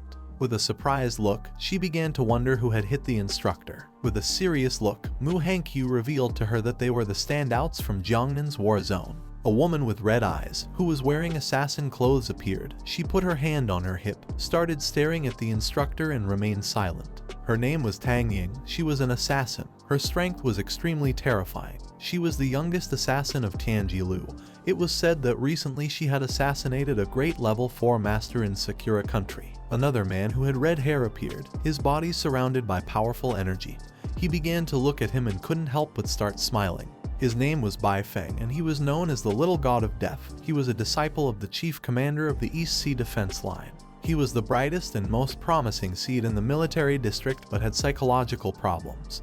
He tended to lose control easily and turn into a demon. Another blue-haired man appeared. He extended the sword into the sky, began to stare at Jiang, and started to smile. His name was Zio Ban. His grandfather was one of the 7 guardians of Great Zia. He had the profession of Blue Lotus Immortal Swordsman, comparable to a divine-level profession. Luo Sandow began to look at Zio Ban with a terrified gaze and told Jiang that she knew this damn dog. The epic sword he had in his hand had been stolen from her house. Jiang began to look at him with a calm gaze, and upon seeing that he was Zio Ban, there was no longer any doubt in him that he was a prodigy since his strength far surpassed that of Zio Yuanwu. The people did not know who was being attacked by the 3 together. In the middle of them there was a shirtless man with orange hair. He stood up, adopted an offensive stance, and prepared to attack. While the smoke curtain was disappearing, he clenched his fist tightly and decided it was time to counterattack. With a murderous look, he clenched his fist tightly, and using all his strength, gave a strong punch to the ground, breaking it into pieces. He was an invincible descendant. His name was Jiang Shuang. It was said that he had 3 professions and all were unique and hidden. He was strangely strong since the 3 together could not defeat him. Mu Hankyu and Luo Sandow started to look at Wu Shuang with a surprised gaze. Even Jiang himself was shocked, as Wu Shuang was 3rd on the summer ranking list. He didn't know if his little insects would be able to face this guy. At that moment, Zio Ban gathered momentum, jumped up, grabbed the sword with both hands and prepared to attack. Jiang looked up and seeing this, thought it wasn't good. Zio Ban landed on the ground, gripping the sword forcefully, causing the ground to start cracking. He was very close to Luo Sandow, but luckily Jiang grabbed her by the hip, jumped and dodged his attack. Zio Ban started staring at Wushwang with a serious look and praised him since his wind fist was very powerful. Jiang started looking at Zio Ban and caught his attention. Zio Ban began to sheath the sword, and upon seeing Jiang he was somewhat surprised. He had heard that he had been the one who killed Zio Yuanwu. He drew his sword again, started pointing the tip towards Jiang, and while his body was surrounded by a powerful aura he began to stare intently at Jiang. Despite also despising the useless Zio Yuanwu, today Jiang was going to die. Originally he had planned to deal with Wushwang first and then take care of an ant like Jiang. But since he was here, he decided to start with him. Jiang did not let himself be intimidated. He extended his hand to the side, releasing Little Nine's poisonous mist. With a look full of determination, he told him that although their strength was different, the Zio family was really just as rotten at its core. Zio Ban extended his sword to one side and began approaching Jiang. Seeing this, Jiang extended both hands to the sides and prepared to attack. Although he had promised Uncle Jai Gang not to show his power, now there was nothing else that could be done in this situation. Luo Sandow, who was behind them, simply remained silent. Just before the combat could begin, someone launched a powerful slash towards them, which split the ground in 2. This person ordered everyone to step aside as the Grand Instructor known as the King of the Celestial Sword had arrived. Seeing this, both Jiang and Zio Ban deactivated their powers. He began to look in the direction of the attack and couldn't help but start wondering who the King of the Celestial Sword was. This instructor was the same person that Jiang had saved from the tree. He extended the sword towards them and with a serious look, explained that if anyone dared to cause trouble before the camp started, they would have to face his sword. Jiang began to look at the instructor and couldn't help but be shocked and start sweating. He couldn't believe that the strange old man he had encountered on the road was the chief called King of the Celestial Sword. With just one movement of his sword energy, he had made the 4 great geniuses tremble until they were immobile. He didn't know if his small insects had also been destroyed by his sword's shockwave. After launching the attack, the old man grabbed the sword's hilt with one hand, began to sheath it and started staring intently at Jiang and Zio Ban. One of the men standing behind him was the Vice Commander, Yang Guang. With a calm look, he informed him that all 300 geniuses were present. He asked him to please prepare to go up on stage and lead the opening ceremony. The old man sheathed his sword and began walking towards the stage. The people who were present in the camp started conversing among themselves. Some had heard that there were many Tianjiao camps in the Jiangnan area, but none had ever had a king-level figure in charge. For them, this was terrifying, as even standing dozens of meters back, the King of the Celestial Sword could kill them with a single move. One of them explained to the others that this was very strange since they had said that the old master was living in seclusion. He didn't know why he was coming out now. Some of them just heard the instructors talking privately that it seemed like the old master was going to take the initiative to ask for this. They didn't know if he wanted to recruit a disciple. If this were the case, then they should do well. Although some knew well that people like them should stop dreaming about it because if he really were recruiting, then he would only recruit the best. Tang Ying started to stare at the old man and couldn't help but be shocked to see that the old celestial had come. Bai Feng, who was standing next to her, began to look at the old man with a surprised gaze and couldn't help but feel excited as he had finally met the living legend in person. Zio Ban started to look at the old man with a determined gaze and decided to defeat Jiang Shuang once the camp began in order to leave a good impression on the old master. Shuang cracked his fingers and couldn't help but feel excited since he had thought they wouldn't be able to invite the old man. He decided to make him his master. Mu Hankyu clenched her fists tightly, brought them close to her face, and couldn't help but be left open-mouthed and astonished at the same time. Jiang started pointing at the old man with his finger and with a confused look asked Luo Sandow if they recognized that powerful old master. She got very excited, approached Jiang, clenched her fists, and with a joyful look responded yes, she had been hearing about his legends since she was young. She began to recall the old man's incredible feats. One day a powerful red dragon appeared, but the old man jumped on its head and using all his strength drove the sword into its skull, causing it to open its mouth and start screaming in pain. She explained to Jiang that the old man was not an awakener but could suppress a group of 7th transfer seal kings and become number 1 under the Zhen Empire. His skills were even comparable to those of an 8th transfer from the Zhen Empire. Once he had killed a dragon with a single blow. Mu Hankyu put her hand under her chin, closed her eyes and began to think. She explained to them that although both were at the level of a Seal King, the senior Celestial Leaf King was the most respected existence by her grandfather. Her grandfather once asked her to become his disciple, but he rejected her. At first she was very frustrated but then heard that many descendants of the Zhen Empire and Invincibles had also been rejected. Jiang started looking at the old man and with a confused look asked them if they were sure it was very difficult to become his disciple. Mu Hankyu approached Jiang and with a sincere look asked him if he was joking. As far as she knew, Jiang Wushuang and Bai Feng had been rejected by the Sword God before. Jiang had seen Jiang Wushuang and the rest of their abilities. It was unimaginable how difficult it was to become a disciple of the old man. Upon hearing this, Jiang began to look at her with a shocked expression and started to wonder if it was really that difficult to become the old man's disciple. Luo Sandow approached them. She began pointing towards the sky with her finger, and with a serious look explained to them that they might not know it, but the old master had only accepted 2 disciples in his entire life, and that had been more than 20 years ago. Jiang began to recall how the old man had been hugging the tree like a lunatic. He also remembered how when he was putting away the sword he had asked him if he was willing to learn from him. Jiang closed his eyes and began to question whether the strange old man who climbed trees was the king of the celestial sword that everyone was really talking about. According to him, they did not seem like the same person. While a drop of sweat was falling from his cheek, with a forced smile he responded that now he understood everything. The old man got on stage and coughed to get everyone's attention. With a serious look, he introduced himself as Gu Kaishan, the chief instructor of Tanjiao Camp. He put both hands on the table and reminded everyone that, as they all already knew, the Tanjiao camp in their Jiangnan area had been performing below average in recent years because the fights here were just a farce. If one did not dare to give it their all here, in a real battlefield with real dangers, they would only end up dead and without burial. He revealed to everyone that there were more and more monsters in this world. He grabbed the microphone tightly and with a smile told them that they needed more capable geniuses. Therefore, to better showcase and unleash their geniuses' abilities and make a better selection. This year he had established a new rule for the Tanjiao camp in the Jiangnan area. He called this rule Death Quota. Upon hearing this, Yang Guang, who was standing behind him, couldn't help but be shocked. With a look full of fear, he interrupted Gu Kaishan and tried to stop him. But he put his hand in front of him indicating that he should not speak anymore and with a smile explained to everyone that here he was the one who had the last word. Therefore if something happened, he was going to take all the responsibility. Yang Guang started sweating like crazy and with a confused look began to wonder what death rate Gu Kaishan was talking about.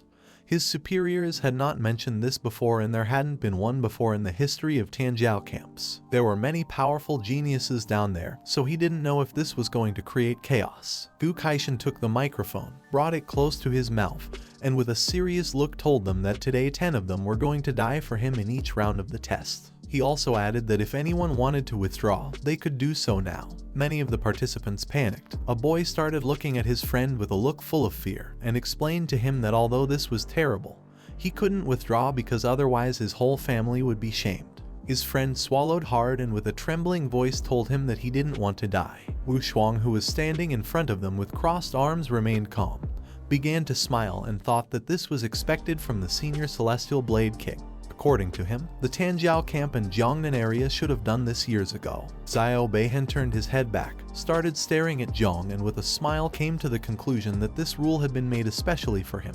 When the camp starts later, he was going to be able to fulfill 2 of the old master's quota. Jiang started looking at Zio Ban and began wondering what this guy was plotting. With a calm look, he concluded that with this quota, even if the conflict escalated later and he killed Zio Ban, Uncle Jai Gang and the others wouldn't have to worry too much. Several minutes passed and no one withdrew. Seeing this, Gu Kaishan, who was holding the microphone in one hand, put his other hand on his waist and couldn't help but start smiling since according to him it seemed like everyone had some pride. Behind him stood the 4 vice commanders. He extended his hand to one side and with a shout, announced that the entrance evaluation to the camp had officially begun. There were 300 people in the first round, half of them were going to be eliminated. He grabbed the hilt of his sword, and while unsheathing it, with a serious look he explained to them that within the camp, 150 advancement flags had been randomly hidden. He also added that he didn't care what methods they used to get the flags. The round was going to end at dawn on the second day, and those who had the flags would advance to the next round. He unsheathed his sword, began pointing its blade at them, and while his eyes were shining, asked them to fight confidently and kill confidently. They could fight alone or form alliances. They were even allowed to destroy the entire camp if they wished. In short, he wanted to see their bloodlust. After saying this, he raised the sword to the sky and gave everyone the order to disperse as the test had begun. Upon hearing his order, everyone started running backward. Some knew that with their current skills, the best method was to find flags, hide, and avoid ruthless people. According to them, this was the safest way to advance to the next round. While everyone was running, Zio Ban began to smile. As his body was surrounded by a powerful blue energy, he unsheathed his sword, extended it to one side and started walking towards Jiang.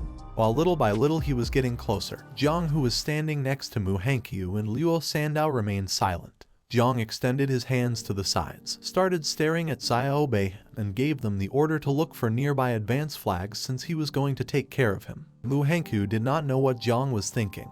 With a panicked look she asked him if he was sure. Just before she could finish the sentence, he extended his hand to one side, adopted a defensive pose, and told her that this was an order. Upon hearing this, Manhwa and Luo Sandow turned their backs on him and started running. While Zio Ban's body was surrounded by powerful blue mana, he began to laugh and mocked him by asking if a rookie like him who hadn't even made a second transfer wanted to be a hero. Jiang extended his hand to one side, causing it to start releasing the poisonous mist of Little Nine. Although Zio Ban's sword energy was truly astonishing, it was much inferior compared to Zio Yuanwu's. Even though he was now much stronger than before, he didn't know if it would be possible for him to deal with Zio Ban using only poison without exposing the existence of the mother insect. With a calm look, he asked him to stop talking nonsense. Zio Ban listened and decided not to waste more words on a dead corpse. Using all his strength, he launched a powerful slash towards Jiang. While Jiang's body was surrounded by Little Nine's poisonous mist, he prepared himself for defense. But just before Zio Ban's attack could reach him, someone asked him to stop and threw some small knives at his attack, shattering it into pieces. This person was none other than Tang Ying.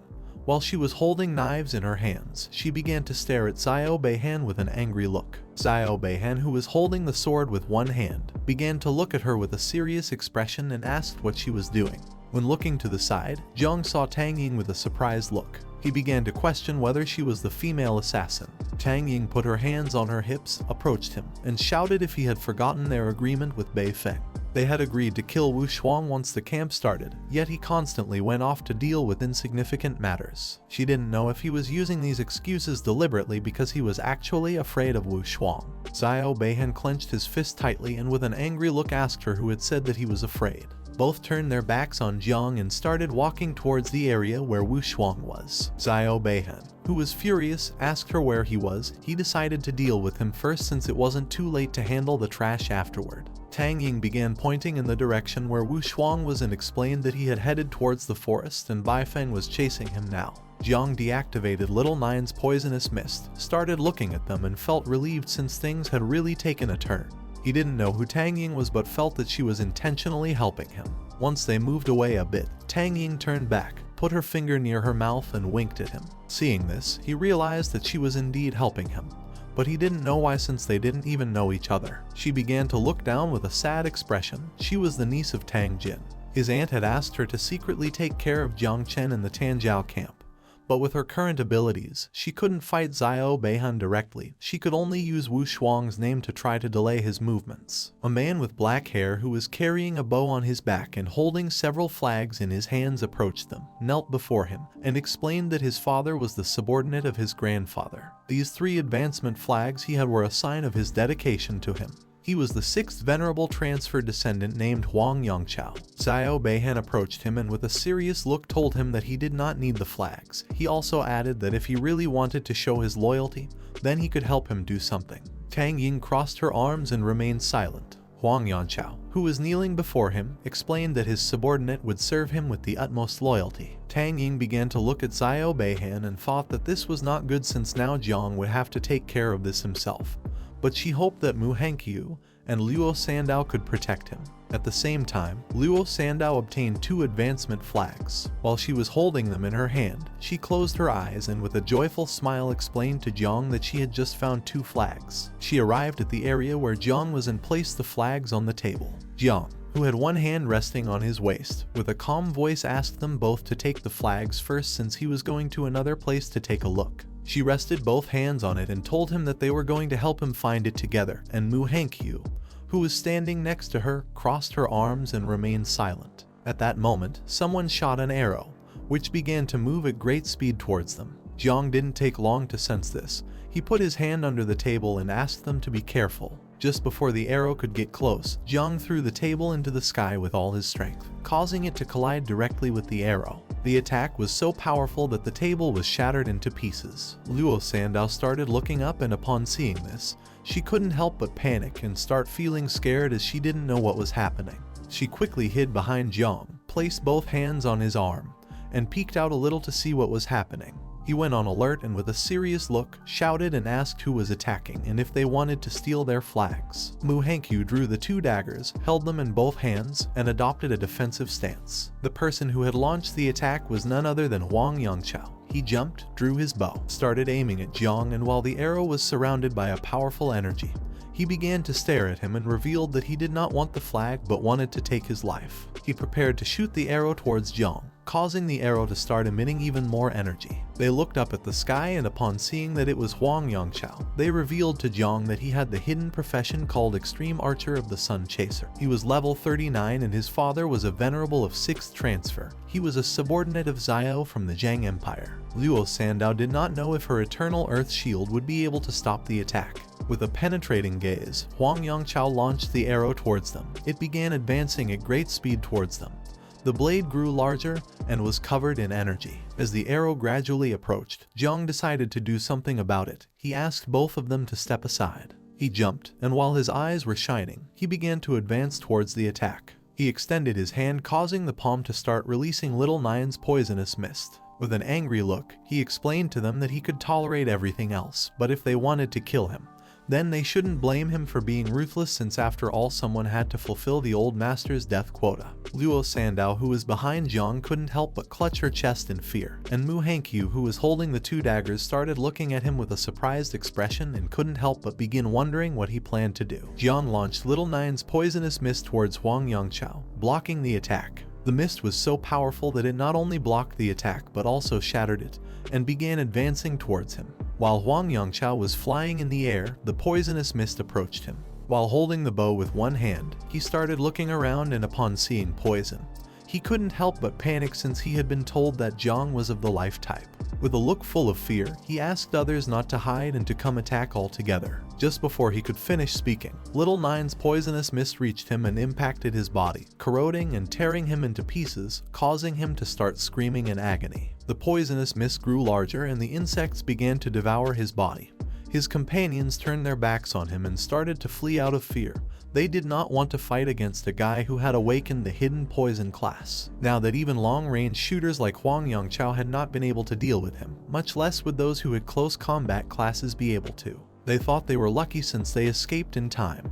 Otherwise, they would have been cannon fodder. In a matter of seconds, the insects began to devour Huang Yangchao's body. Jiang, who was standing next to him, was controlling the swarm of insects. At the same time, in the observation room were Yang Guang and Gu Kaishan watching everything that was happening in the camp through some cameras. Gu Kaishan started to look at Jiang, and seeing how strong he was, he couldn't help but praise him upon noticing that he not only had the creation class, but also had the poison class. Yang Guang, who was standing behind him, was speechless. With a surprised look, he began to wonder how it was possible that Jiang had killed so quickly a second transformation prodigy. For him, Jiang Chen was incredible. He didn't know why Chuozheng City's Night Watch hadn't reported anything. While he was deep in his thoughts, Gu Kaishan turned his head towards him and with a serious look asked him to go inform the others and also bring some great masters of the spatial system, since this was an emergency moment. They needed transfer at any time to prevent Jiang from killing too many people. Hearing his voice, Yang Guang snapped out of his trance and responded affirmatively, deciding to go inform immediately. He turned his back on him, started running, clenched his teeth tightly, and with a worried look decided to take advantage of the fact that the elder had not changed his mind to leave quickly, because if the prodigies really began a massacre, then the consequences would be unimaginable. Gu Kaishan put his hand under his chin, started observing Jiang, and coughed to get Yang Guang's attention. Upon hearing his voice, he stopped running, turned around with a surprised look, and asked if there was any problem. Deep down, he didn't know if this old man was regretting all of this. Gu Kaishan put his hand under his chin, started looking at the ceiling with a lost gaze, and asked him to bring 10 third-level ferocious beasts and release them separately. He also gave the order to place the advance flag on the ferocious beasts. Yang Guang turned around, gave a military salute, and with a confused look responded with an understood. He couldn't help but be somewhat impressed, since the move the old man had just made was astonishing, because in this way, those demons could go first to fight for the advance flag and avoid harming others. At the same time, Tang Yin, Bai Feng, and Zio Ban surrounded Wu Shuang. The three drew their weapons and prepared to attack, while on the other side he crossed his arms. Bai Feng had been fighting against him for several minutes and was quite tired. He put his hand on his chest where he had the wound and began to pant heavily. Wu Shuang started looking at him and reminded them again that even if they joined forces, they wouldn't be able to defeat him. He didn't know if they really wanted to die. He mocked them by asking if they would feel proud after winning in a 1-against-3 fight. Zio Ban gripped the sword tightly, causing the blade to start emitting a powerful blue energy. He began to stare intently at him and explained that although it was dishonorable to win with superior numbers, he couldn't avoid fighting people who weren't boring. At that moment, the loudspeaker started to sound and notified everyone that Huang Yangchao had been eliminated by Jiang Chen. Upon hearing this, everyone was in shock, as they couldn't believe Jiang had made the first kill. Unlike the others, Wu Shuang remained calm. With a worried look, Zio Ban thought that although Huang Yangchao had average strength, at least he was good and was in the second transformation. In this camp full of geniuses, he was among the top 50. He was much stronger than Zio Yuanwu and yet had been killed in the blink of an eye. Tang Ying, who was holding several knives with her fingers, with a terrified look, she thought that this was not good, since her aunt had told her that Jiang was only level 26 of the creation class. She did not know how he, a person of level 26, could have instantly killed a person of level 39 from the combat class. Not even she, an assassin, could have killed Huang Yangchao so quickly. Bai Feng started looking towards the sky and with a smile came to the conclusion that this time the Tanjiao camp was full of hidden talents. Wu Shuang brought his hand to his face, started looking at them, and with a smile asked if they were not going to face an expert like Jiang. They ignored him and prepared to attack again. But just before they could make a move, the camp notified everyone that 10 third-level fierce beasts were going to be released, and each one was going to have an advancement flag. Everyone who possessed the advancement flag would get an additional score in the ranking. All those who were among the top 10 would receive a reward, with the first place reward being 100 million. Upon hearing this, Zio Ban and the others jumped and moved away from the area. Wu Shuang, who had his arms crossed, began to smile. Once everyone left, he stood still and thought that the King of Celestial Sword had given them new toys. He thought this was fine and decided to compete for and seize the blue flag. At the same time, Jiang started to look to one side and couldn't help but be surprised when he remembered that they had just entered the camp and the first place was already going to receive a reward of 100 million. For him, this prodigy camp was too generous. If he took first place and obtained the rewards and resources, the insects would be able to reproduce faster again. At that moment, something giant began to fall from the sky. Jiang, who wasn't far away, went on alert and started wondering what this was. A giant mutant beast in the shape of a wolf fell from the sky and landed near Jiang. Luo Sandow, who was next to him, explained that the first fierce beast had fallen beside them. Jiang began to look at the beast with a confused gaze and realized that this was a third-level beast. Mu Hankyu, who was nearby, panicked and asked everyone to be careful since the strength of this beast was equivalent to a level 90 awakened.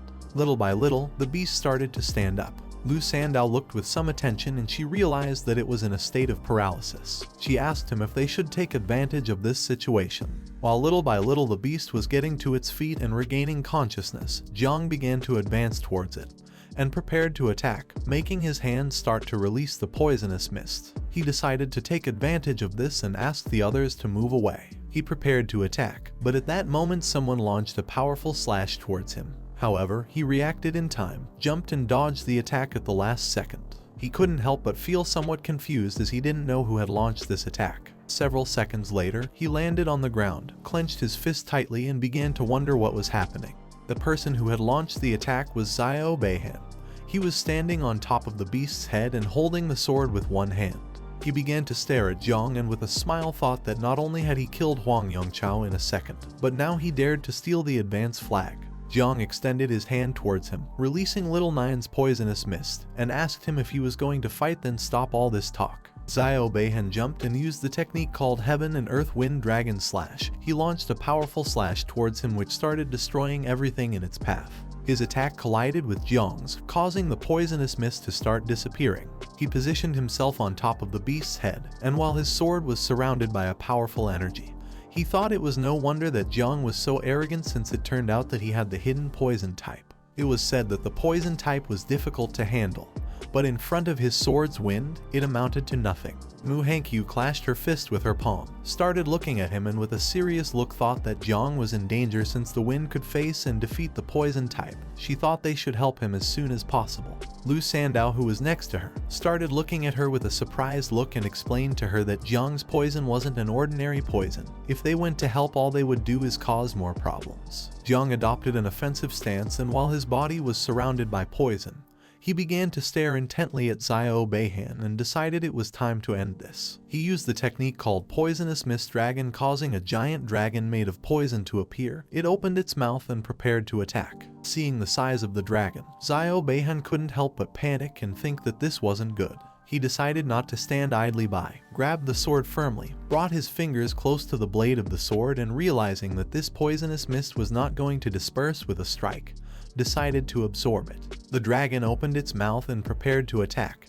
He extended the sword towards the sky and used the technique forbidden spell called Immortal Swordsman of Blue Lotus, causing a giant flower to appear behind him. The giant flower began to absorb the poison dragon. He asked him to watch how his sword's energy was going to consume all of his poisonous mist. While Jiang's eyes were shining, he started to smile and asked if he was serious. With his sword energy blocking the view, it was even easier to swallow. Little Nine manifested herself. She closed her eyes, opened her mouth, and began to consume the flower that Zio Ban had created. For her, this sword energy was very delicious. Thanks to this, Jiang gained 2,000 devouring value. He started looking at Little Nine and thought she was eating the whole flower. He reached out his hand towards the sky, and in the blink of an eye, the flower that Zio Ban had created broke into pieces, releasing poisonous mist. The poisonous mist attacked Zio Ban, causing his body to be thrown backward and crash into the ground. He opened his mouth and began to scream in pain. Jiang clenched both fists tightly, and now that Little Nine had consumed the energy of the flower, the poison dragon became even bigger and more terrifying. Zio Ban fell to the ground, grabbed the sword with one hand, and thought this was not possible. He did not know what kind of poison could annihilate a sword's energy. Jiang attacked him using the poison dragon, but just before the attack could impact against him, he hugged himself and used the life gem, causing a barrier to appear around his body. He took the sword, stood up, and seeing that his poison couldn't break through the life gem's shield, he thought Jiang was doomed to die. He started looking at him and thought that the Zio family really had second chances, but it was a pity because in this battlefield there were cameras everywhere, and he couldn't let the insects reveal their true form. He turned his head to one side where Luo Sandow was and with a calm look asked if she could create an opaque earth shield that covered the entire place. She clenched both fists tightly and told him that she would try. She extended her hands towards the sky, causing her energy to start advancing towards the sky. She used the technique called Earth Protection Shield Cover. By doing this, a shield was created around the area. Zio Ban started to look towards the sky with a confused look and asked him what he was doing. Luo Sandow put both hands on her knees, lowered her head, and began to pant heavily as she had used a lot of energy to create the shield. While Jiang's hand was releasing the poisonous mist from Little Nine, he started looking at him and asked if he could guess how while Zio Ban's body was surrounded by the magical barrier.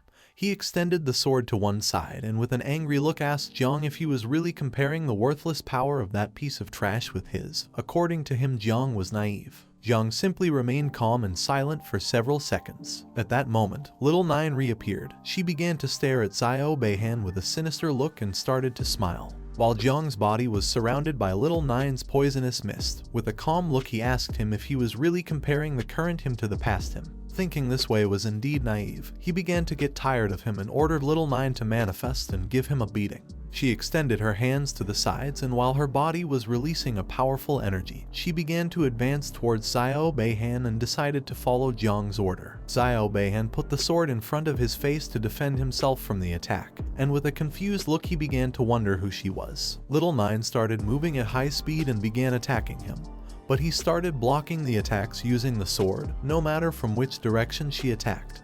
He managed to block all the attacks. Upon seeing this, Jiang was surprised. With a perplexed look, he began to wonder if he was using the energy of the protective sword. He did not expect Zio Beihan to have this kind of ability at a moment like this. Luckily for Zio Beihan, the beast appeared. It gave a great leap, opened its mouth, and prepared to attack Little Nine. She and he started looking to one side, and upon seeing this they went on alert. Jiang didn't take long to realize what was going to happen. He extended his hand towards her, causing his hand to start emitting the poisonous mist. He began staring intently at the beast, and upon seeing that it had also awakened, he decided that now it was time to unleash all their power. He extended his hand towards the beast and summoned 2 dragons made of poisonous mist and gave them the order to corrode Zio Beihan and cover Little Nine. He also summoned the small insects and told them that there was top quality fierce beast meat. The first to arrive would be the first to eat the beast. Upon hearing this, they appeared, started advancing towards them, and prepared to attack. Now that the dragons and small insects had appeared, Little Nine began running towards him and started smiling. Zio Beihan put both arms in front of his face and thought this was not good since the sword's energy had been corroded and now he could no longer cause damage. The beast turned around, opened its mouth, and seeing that Little Nine was ready to attack, began to roar to warn Zio Beihan about the attack. Little Nine approached him, and now that he could no longer block the attacks, she began to hit the magic barrier with all her strength. Her fists started impacting against the barrier and it gradually began to weaken. Jiang, who was nearby, started watching them and realized that Zio Zhenguo favored some grandchildren over others, and for this reason it was much more difficult to defeat Zio Beihan than Zio Yuanwu. She began to hit even harder, and little by little the barrier started to crack. While her eyes were shining, she started staring at him. Zio Beihan, who was inside the barrier, couldn't help but start sweating and panicking. Even though the barrier was strong, Little Nine was going to break it with blows. It was only a matter of time. If before she had needed 3 seconds, now she would need at most 3 minutes. At the same time, in the surveillance room, Yuan Guang began to observe the fight. According to the screen, it could be seen that there was a blue magical barrier in the area which prevented people outside from seeing inside. Upon seeing this, he realized that Zio Beihan was at a disadvantage now that Jiang had blocked the surveillance. He gave Fang Chengyuan the order to conduct a manual investigation, and if the situation was not good, to stop the combat immediately. He was Fang Chengyuan, the great master of the 4th level of the spatial system. He joined his fingertips together and with a serious look responded with an understood. Behind him sat Gu Kaishan, who had his legs crossed and his head resting on his hand. He remained somewhat confused as he couldn't believe that their superiors didn't want Zhang Guo's grandson to be injured or end up dead.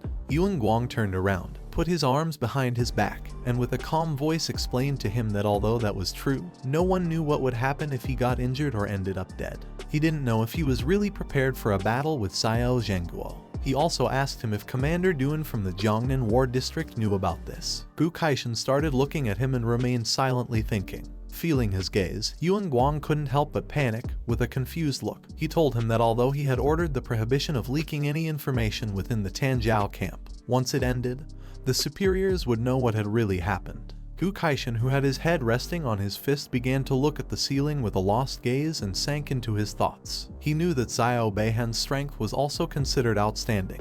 He didn't know if Jiang Chen could really kill him, and neither did he understand why he had created an anti-vision barrier. At the same time, Jiang's attack succeeded and he defeated the beast without much difficulty. While its body was surrounded by poisonous mist, it began to fall to the ground. Jiang, who was beside it, crossed his arms and thought that although this fierce beast was powerful, when facing the insects, it had really found its nemesis. Little Nine's attacks also started to take effect, and now Zio Beihan's barrier had several cracks and was about to break. She walked away, clenched her fist tightly, and upon seeing this, couldn't help but start to smile. He grabbed the sword tightly and panicked at the thought that this was the end.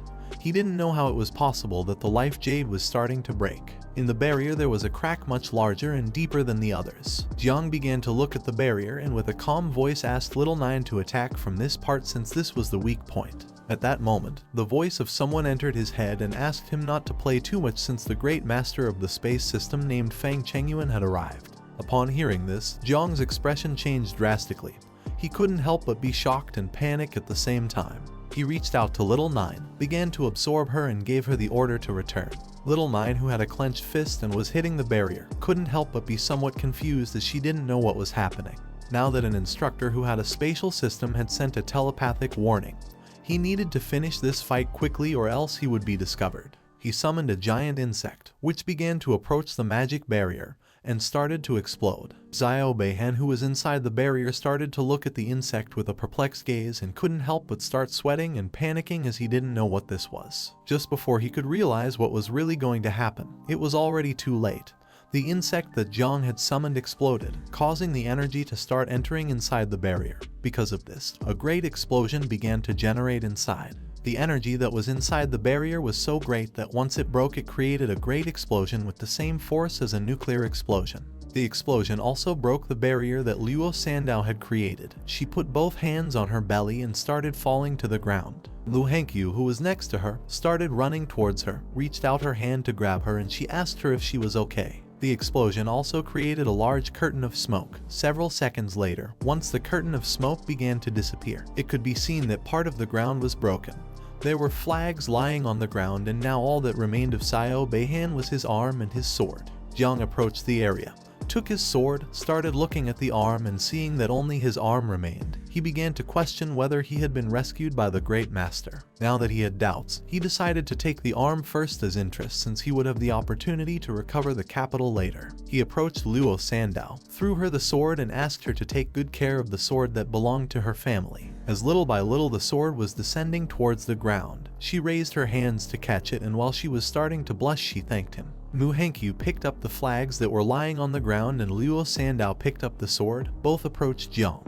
She had collected 3 advancement flags, so she told him that they were already among the top 10. Jiang decided to share the flags with them, but Mu Hengqiu refused since she wanted to see him surpass Jiang Wushuang and win first place, and Luo Sandow also refused because for her having the sword was more than enough. At the same time, someone slammed the table hard. This person was Yuan Guang, and next to him was Fang Chengyuan. He put both hands on the table and with an angry look asked him what he was doing and why he hadn't been able to teleport Zio Ban in time. At the beginning, he closed his eyes and stayed thinking in silence. Then he opened them and with a calm voice explained that the poisonous fog was too strong. His spiritual energy had barely approached it. He hadn't seen anything clearly and the energy was corroded by the poison. Then he heard an explosion. He had tried to teleport Zio Ban with all his strength, but it was already too late. Yuan Guang started pointing at him with his finger, began staring into his eyes intently, and asked how it was possible for the poison to corrode mental power. After saying this, he told him not to excuse himself from responsibility. At that moment, someone gave a loud shout and ordered Yuan Guang to shut up. Upon hearing that, he stood up, turned around and with a trembling voice tried to apologize. This person was Gu Kaishan. He started staring at Yuan Guang and with an angry look asked him if he knew why he always got stuck at the peak of the 5th transformation. He explained that the reason was because he always followed the powerful and could not pass the test of the heart. A moment ago, he had mentioned the great general of the sword, consequences, and so on, and for this reason he hadn't even bothered to respond. If Gu Kaishan dared to do it, he also dared to assume the consequences on the battlefield. Even those invincible in 9 transformations could die in combat, so Zio Ban was nobody. Yuan Guang took several steps back, got a little nervous and explained that he had not mentioned Zio Zhenguo. He had only mentioned Commander Duan. Gu Kaishan turned his back to him, slightly turned his head back, clenched his fist and with a calm look gave him the order to first report inside the camp but keeping the information strictly confidential outside. Tomorrow at 6 before the evaluation and the camp ended, no one eliminated could be allowed to leave the camp, including Zio Ban. He turned his back on them, started walking towards the door and told them that first he was going to go to the Southern Theater Command. Yuan Guang and Fang Chengyuan started looking at him and remained silent. At the same time, a system window appeared in the sky and informed everyone that Zio Ban had been eliminated by Jiang Chen. Everyone started looking towards the sky, and upon seeing this, they couldn't help but be dumbfounded as they were unable to believe that Zio Ban had been eliminated. They were in shock and thought they had heard wrong, since he was the legitimate grandson of the great general of the nation. In another part of the camp, a beast in the shape of a boar appeared. It tried to attack Tang Ying and Bai Feng, but they jumped and dodged the attack without much effort, causing its body to hit the ground. Tang Ying couldn't help but stay in shock. She couldn't believe that Jiang had really eliminated Zio Ban. Bai Feng remained calm, and with a serious look thought this was very strange. In another part of the camp, a beast in the shape of a white lion appeared, but someone gave it a strong blow, causing its body to hit the ground. The person who had defeated this beast was Wushwang. He sat on top of the corpse of it, crossed his arms and started to smile, and thought that this was very interesting. Someone started to open the lid of the cup. This person was the commander-in-chief of the Jiangnan military district, named Duan Xinghai. After removing the lid from the cup, he began to bring it closer to his mouth for a sip, started staring at Gu Kaishan, and asked if he had found any good talent for which he had urgently summoned him. In front of him was Gu Kaishan, who closed his eyes, extended his hand towards the sky, used an ability called Forbidden Listening, and while his hand was surrounded by powerful energy, he concentrated. Duan Xinghai started to look at him and remained silent. Gu Kaishan's energy began to advance towards the sky and started to create a barrier around the area. Once the barrier was successfully created, both went to another room, sat down to have a cup of tea and chat a bit. Duan Xinghai crossed his legs, took the cup of tea and asked him why he was being so cautious, and it didn't take long for him to realize that this matter was more important than it seemed. Gu Kaishan, who had one hand resting on the chair, placed the other on the table, and remembering that old Duan had extensive knowledge and was theoretical, he decided to ask him something. He began to stare at Duan and with a serious look asked if poison could corrode mental strength. Duan took the teacup, started bringing it closer to his mouth, closed his eyes, and with a smile explained that theoretically it was possible, but it was very difficult, adding that poisonous mist and miasma affected the physical body, but mental strength was different. Mental strength consisted of the source of the soul, which belonged to thoughts, forming a kind of intention energy. To corrode this energy, Duan could not estimate the intensity of poison needed. Gu Kaishan started to look at Duan and with a serene gaze asked him if he had seen anyone manage to do this. Duan put his hand under his chin, began to look at the ground, and with a thoughtful look replied that no, adding that he knew a poison king who was at the pinnacle of the fourth transformation. But even so, he could not do it. Duan raised his head and with an insinuating look asked him if perhaps in the Tianjiao camp there had emerged a poison prodigy with terrifying power. If someone could really corrode spiritual strength, then it was a lethal weapon. Gu Kaishan crossed his arms, started shaking his head, closed his eyes, and revealed that a conclusion could not yet be reached. Duan remained calm. Since Gu Kaishan had volunteered for the Tianjiao camp, he hadn't asked anything out of respect. But now he asked if something was happening and also why he wasn't telling the truth. Gu Kaishan opened his eyes, started looking Duan in the eyes, and asked if it was possible that the poisonous mist had its own consciousness. Duan reached out to him, started laughing, and asked if he was joking. He didn't know how poison could have consciousness, unless it wasn't actually poison and just a form of camouflage. Upon hearing this, Gu Kaishan realized something. With a perplexed look, he asked Duan what the form of camouflage was. While a drop of sweat was falling from Duan's cheek, with a calm look, he began to think. Several seconds later, he remembered something. He started to imagine some ancient ruins that were somewhere in the realm. He had seen in ruin number 0 a record which mentioned a kind of calamitous insect called 9 wings miasma that could transform into the form of poisonous mist. He began to imagine little 9 hugging her legs. She had been born in the 9 hells. Her birth had caused a great ancient calamity, which had almost destroyed the world in the past. Upon hearing the name 9 wings of miasma and ancient calamity, Gu Kaishan couldn't help but become alert and think that this was not good. Duan extended his hands to the sides, closed his eyes, started laughing out loud, and asked him if he was scared. He also mentioned that this type of calamity had been extinct for a long time. Nowadays it was impossible for it to exist. Gu Kaishan remained silent. Then a portal in the shape of a crack began to appear. He got up from the chair, turned his back on him, and while he was walking towards the portal, he no longer had any doubt that Duan was the chief commander since he could explain everything reasonably. Today he had learned a lot. He said goodbye to him with the excuse that he had some matters to attend to at Tianjiao camp. Duan extended his hand towards him to try to stop him and continue talking. He asked him to wait as he still hadn't told him the good news. But Gu Kaishan paid no attention and entered inside the portal. Once inside, he crossed his arms, closed his eyes, thought of little Nine and how she was a natural disaster. It was no longer surprising to him that Jiang Chen, who had awakened a divine level class called Growth of All Things, was strong enough to become #1 on the hunter list. He opened his eyes and with a serious look thought that Jiang still had many secrets. This in Dazia was grounds for decapitation. According to him, Jai Gang was a traitorous master who was really causing problems. A few days ago, Jai Gang appeared with a pleasant smile and explained that he had someone named Jiang with excellent talent but not yet fully developed. He also added that he even got into trouble with the Xiao family. He hoped Gu Kaishan could take care of him while he was at the Tanjiao camp. He turned around and listened silently. Back to the present, he started walking towards the other end of the portal, and it didn't take long for him to realize that Jai Gang had asked him to take care of him, but in reality wanted him to cover for him. He exited the portal, and while he had one hand behind his back, he snapped his fingers with the other. The sword could kill, but it could also protect the world. Buddha and demon were in a single heart. He had said that he wanted to make Jiang his disciple, so from now on he was going to be under his protection. He started walking and thought that calamities should not be underestimated, so to avoid misunderstandings, he decided first let Hong Yao confirm it to be more sure. He launched an arrow, which started to move backward at great speed. This arrow contained an order for Hong Yao. He had to go in the name of the master to relic number 0 to investigate the 9-winged miasma calamity. It was related to his little apprentice brother, so he asked him to be very careful. He entered the surveillance room where Yang Guang was and asked how the entrance evaluation for the camp was going. Yang Guang turned his head back and with a calm look explained that it was coming to an end. Those awakened with ordinary talents were competing among themselves to get the flags, and elite talents had already taken care of 9 fierce beasts. Now only one remained. A powerful beast appeared, but Lei Zi and Liu Baizai joined forces to defeat it. The beast tried to attack, but he gave it a strong punch in the face, causing its body to crash into the ground. Then another fierce beast appeared. Tang Ying and Bai Feng began to collaborate with each other to kill it. She jumped up, climbed on top of it and ended its life. At the same time, behind Zhang Wushuang there was a pile of beast corpses. He had instantly killed 3 fierce beasts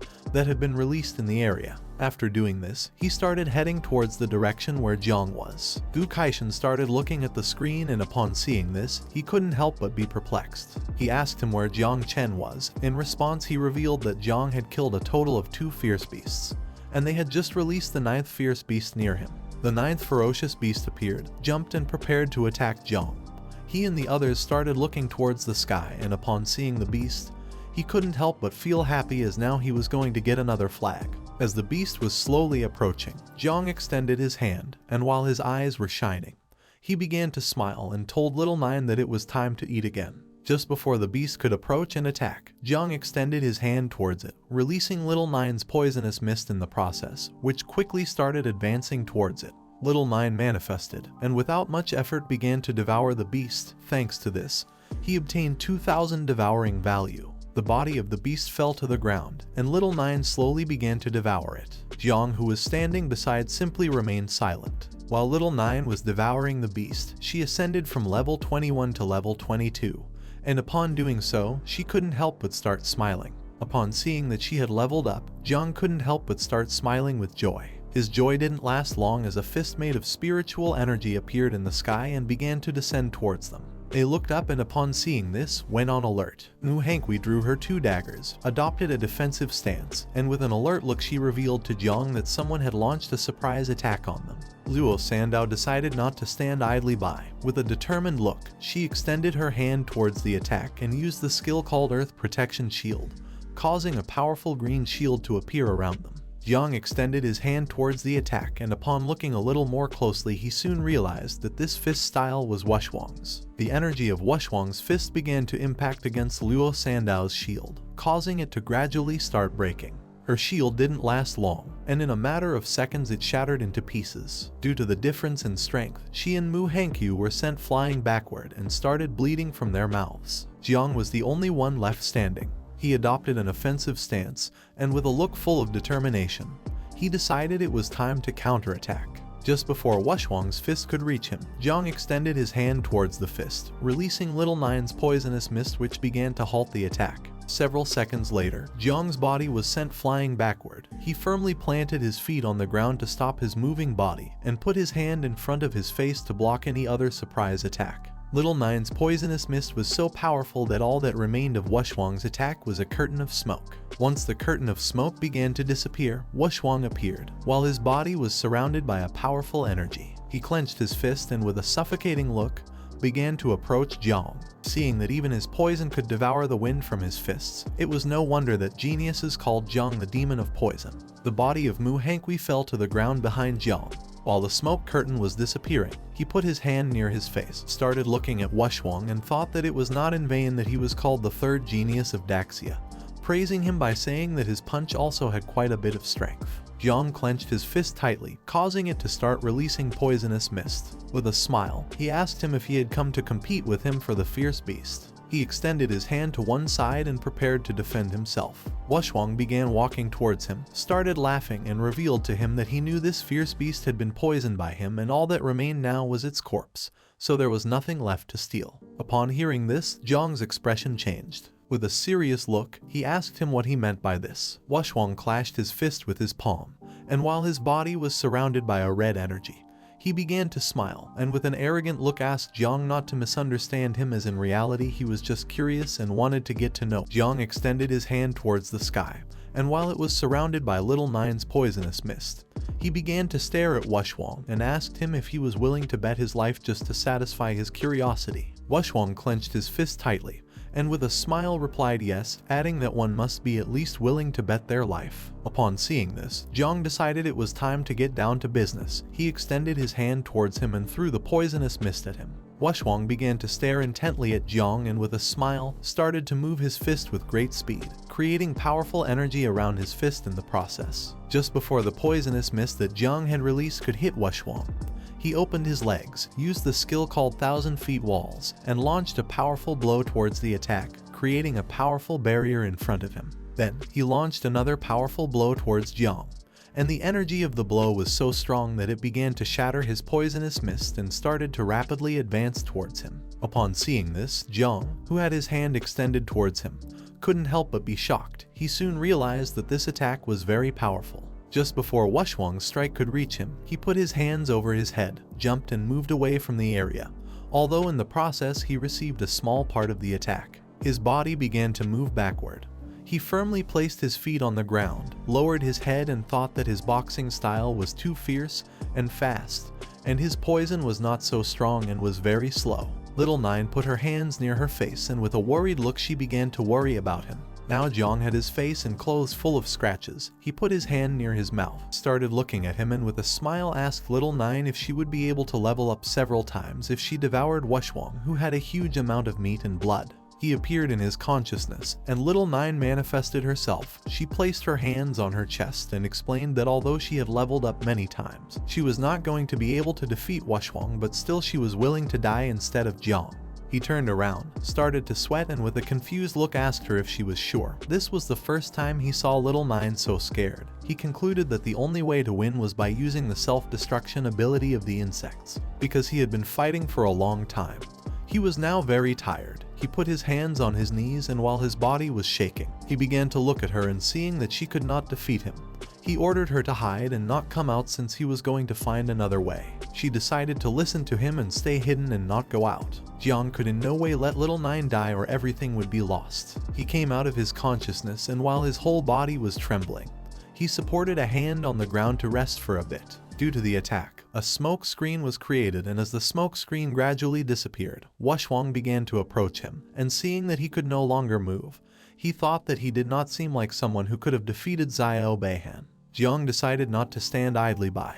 He placed his hand on the ground, began to stare at him intently and used the ability called Growth of All Things, causing vines to start emerging from the ground. Just before Wushwang could make a move, the vines began to burrow into the ground and created a barrier around his body. He started to look up and couldn't help but start smiling when he saw that this was Jiang's divine talent. According to him, it was interesting to use a barrier to deceive others. He concluded that Zio Ban had also been defeated within a barrier. At the same time, in the surveillance room where Yang Guang and Gu Kaishan were, he turned around and explained to him that Jiang had blocked the vision again.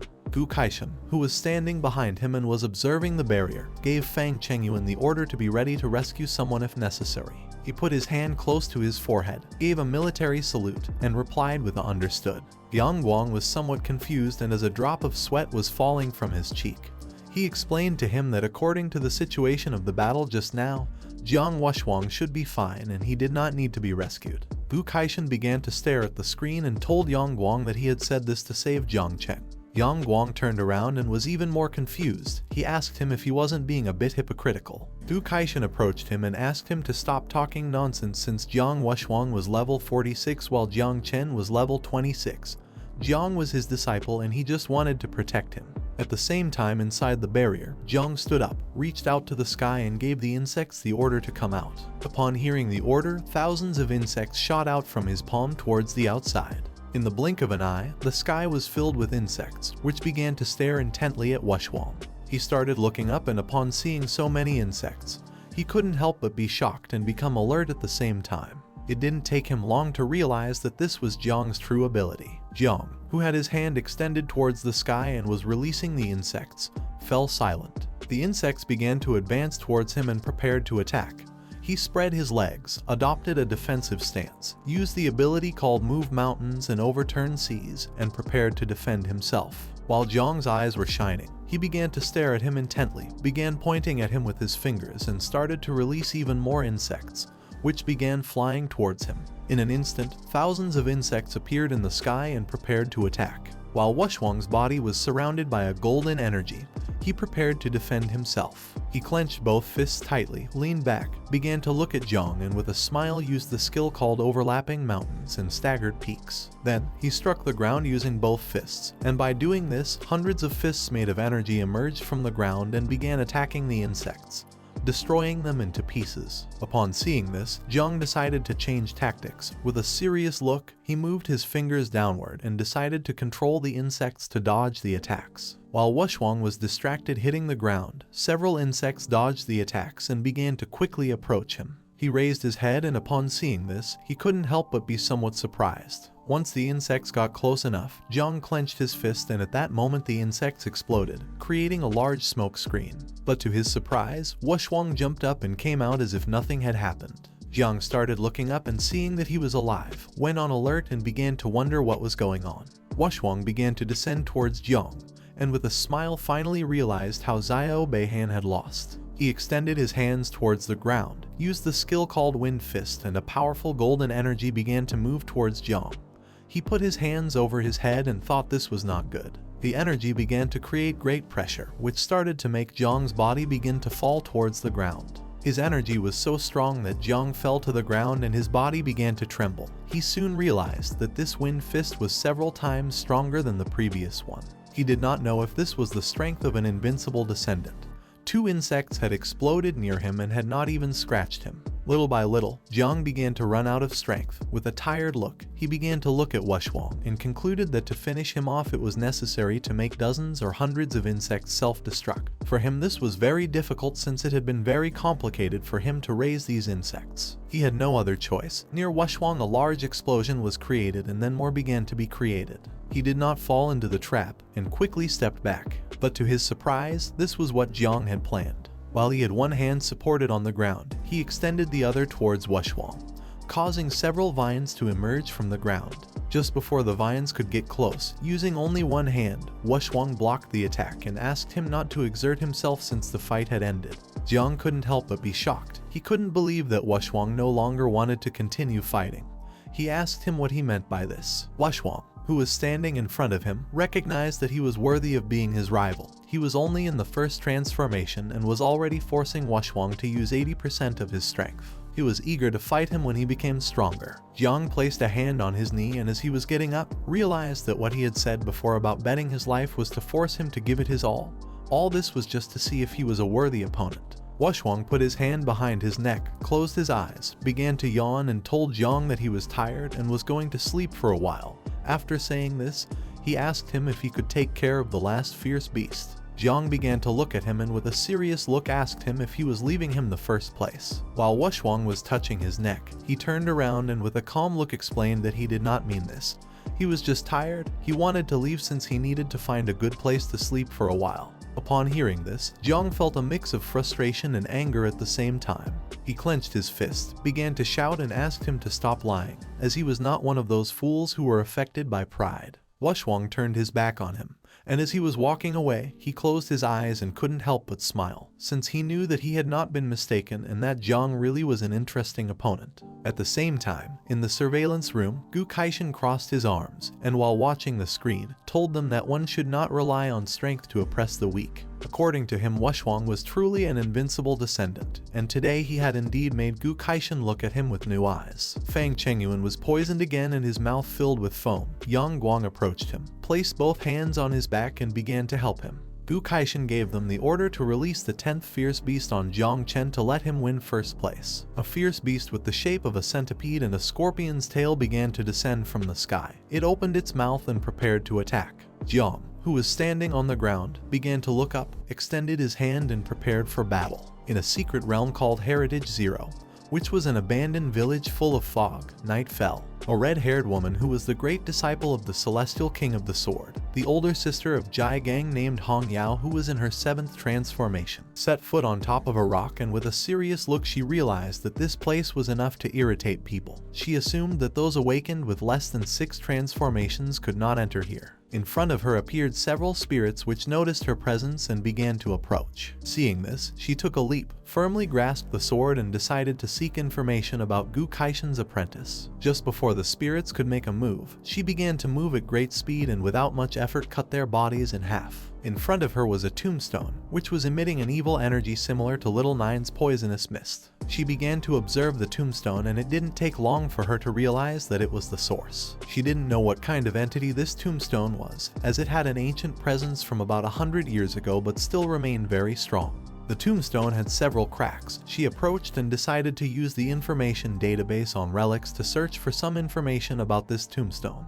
While her eyes were shining and with one hand she was holding the sword, she landed near the tombstone and gave the system the order to activate divine consciousness. Several system windows with information began to unfold around her. She started to stare at the tombstone and used the total awareness skill called speed reading. Several seconds later, the system fully loaded the information, making a photo of an insect appear. The photo began to fall to the ground, but at that moment, she caught it with her hand. She approached the photo, began to look at it and couldn't help but be shocked and start sweating, as this insect belonged to the mother insect called 9 miasma wings, an ancient monster, a strange species born in the extremely dark Jiayu realm, who once caused a great catastrophe which almost led to the end of the world in the 4th century. Luckily now this species was extinct. The entire body of this insect was pure black-purple color with 9 wings on its back. It had a strong venom that could transform into poisonous mist. Its toxicity could corrode everything in the world, including spiritual voids. While the tombstone was surrounded by a powerful evil energy, the moon came out, and she thought this was not good since Jiang had a hidden calamity. She decided to tell Master about this as soon as possible.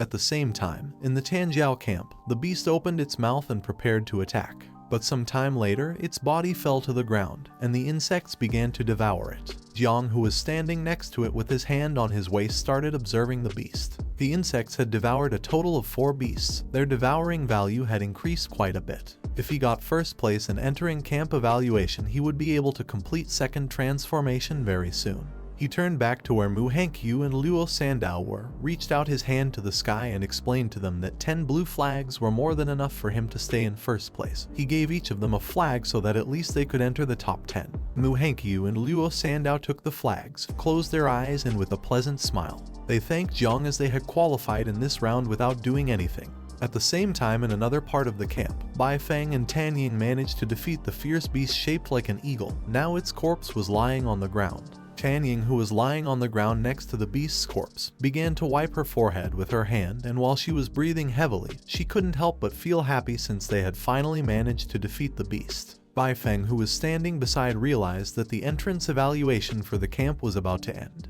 He thought that Jiang Wushwang would definitely come in first place. At that moment, the speaker began to sound because the camp entrance evaluation had ended. Those who had advanced to the next round could gather in the square, and those eliminated had to leave the camp within the next 3 minutes, and offenders were going to be punished with death. Jiang began looking at the sky and was somewhat surprised. Seeing that the first round had ended, he didn't take long to realize that the 10 fierce beasts that had been released into the camp had been killed. While his body was giving off little Nine's poisonous mist, he thought that leftovers from beasts were also food. He decided to let out the insects and gave them an order to go look for other fierce beasts and eat everything they could while avoiding people as much as possible. At the same time, the nurses arrived at the camp and began to take away the participants who were injured. On one of the stretchers was Zio Ban, who had lost an arm and had it bandaged. He hadn't died, he was conscious and very angry. He started looking up at the sky, clenched his teeth and felt relieved as he was finally going to be able to leave the camp. He asked Jiang Chen to wait because when he returned home, he would see how his grandfather would punish him. Someone wearing boots stepped onto stage. This person was none other than Gu Kaishan. He crossed his arms and with a serene look gave orders for all those who had advanced in round to come with him to the Forbidden Zone for next test. Upon hearing this, the participants began to converse among themselves. Gu Kaishan had not mentioned doing the next test in the Forbidden Zone. The 8 great Forbidden Zones of China. Each one was a place with natural treasures, but they were also extremely dangerous places. Although some were afraid, others knew that there was nothing to fear since they had the King of the Celestial Sword to guide them. Some had heard that it was not easy to enter the Forbidden Zones, so they did not know how so many people were going to go. While they were conversing, Gu Kaishan grabbed the handle of the sword and slowly began to unsheath it. While his eyes were shining, he started to stare at them, unsheathed the sword and began to point at them with the blade. He knew that according to Hong Yao's research, Jiang Chen had the forbidden calamity called 9 Wings of Miasma. He began to look at them and decided to use the celestial sword. Then he started swinging the sword quickly and accurately. Dawn was almost upon them and the person who was supposed to come would arrive soon. He put his knee on the ground, bent down, threw the sword towards the sky, put his other hand near his face and lowered his head. The participants began looking up at the sky and witnessing this, they couldn't help but be shocked and start wondering what was happening. At that moment, the ground began to shake and several seconds later, it started to break. In the area where they were, it detached from the ground and began to fly. Gu Kaishan decided to prepare in advance as this was the only way he could overcome the time difference. While rocks were floating around him and his body was surrounded by a powerful energy, he extended his hand to one side and used a technique called Imperial Sword Flight. Upon doing this, his sword came out of the ground, and while it was surrounded by an orange aura, he decided to go to the south of the Jiang River to the Forbidden Zone of Dream Lake. Gradually, the ground began to move towards the mountains. They were amazed to see that this was the strength of Daxia's first king. They couldn't believe that he could move all of Tanjiao's camp. This was something only predecessor Wang Tiandao could do in this world. Jiang turned to Luo Sandow and Mu Hankyu and asked them how much they knew about Dream Lake's Forbidden Zone. Both began to look at him with an uncertain gaze. Luo Sandow was not sure, and Mu Hankyu remembered that her grandfather had mentioned it once. The danger level of Dream Lake was very high, and even though it was the least dangerous Forbidden Zone in China, its difficulty did not lie in the hidden threat, but in the distortion of time and space. In addition to this area, there were countless dimensional fragments, portals connected to each other. The space within these dimensional fragments was even larger than the blue planet. These fragments were constantly moving, so it was very easy to get lost and not come out. Jiang approached Mu Hankyu and began to look at her with a calm gaze, realizing that the space within Dream Lake was chaotic. He asked her if the space also affected time. With a serious look, she revealed to him that the time within these spaces was also completely different from outside. It was said that 100 years ago, an ordinary worker entered Dream Lake with the mindset of risking it all. He only needed 2 hours to become a 7 transformation king. But as he himself had said, in reality more than 200 years had passed. Mu Hankyu's grandfather had also explored this place. He had been lost for 3 days after entering, but in reality more than 3 years had already passed in the outside world. Jiang was somewhat surprised, and while a drop of sweat was falling from his cheek, he came to the conclusion that the chances of winning or losing at Dream Lake were random. Luo Sandow began to look at him and she asked him not to worry, since if old man Wang Tiandao dared to take them inside, they could be sure that he already knew a safe route. Jiang began to smile and thought that he wished it was as she was saying. This sounded like even though Dream Lake was a dangerous place, it was also a good place. For some strange reason, he felt that Gu Kaishan was doing this because of him. While the sky was starry, Gu Kaishan crossed his arms. Now that Hong Yao had found the calamity of the 9 wings, it was likely that Zhao Zhengguo would soon surpass him, and then this secret would not be able to be hidden. He hoped to gain enough time in Dream Lake to go look for allies. The next day, several men arrived at the area where the Tanjiao camp used to be, but now all that remained was a large hole in the ground. They stood on top of a rock and started observing the area, realizing that the King of Celestial Sword had taken away all of Tanjiao's camp, which is considered as best upcoming generation's camp in their southern war zone. They thought he might have rebelled against them. They didn't know why Commander Duan hadn't arrived yet. At that moment, someone jumped. Commander Duan, who had his arms behind his back, began to quickly move towards them and thought that Gu Kaishan was an old fool. He did not know if he was asking him to bet his life with him. 2 minutes ago, Gu Kaishan sent him a message, explaining to Duan that the situation was very urgent. So for this reason he was taking the little ones to the forbidden area for a test. He asked him to continue as usual since he was going to assume all the consequences. Duan approached them and one of them informed the others that the commander had arrived. Duan, who had his arms behind his back, remained calm and thought that Gu Kaishan was very careless. Now he had left him a lot of problems. The men panicked and one of them explained that they had arrived late. He feared that they were no longer going to be able to reach them. The other man revealed that his son was still up there. If something happened to him, he didn't know what he was going to do. Duan began to approach them, started looking at the ground and fell silent. He passed between them, extended his hand back and asked them to stop making noise, explaining that Gu Kaishan had said they were going for a selection test and would return the same day, so there was nothing to worry about. Upon hearing this, the 2 men couldn't help but be shocked. Duan opened his eyes and began to sweat. With a confused look, he started to wonder if it was really necessary to rush into the forbidden zone for that invincible embryo. He didn't know if he was trying to hide or run away from something. He began to remember what Gu Kaishan had told him and his expression changed. He couldn't help but be shocked and start wondering if this was about the 9 miasma wings.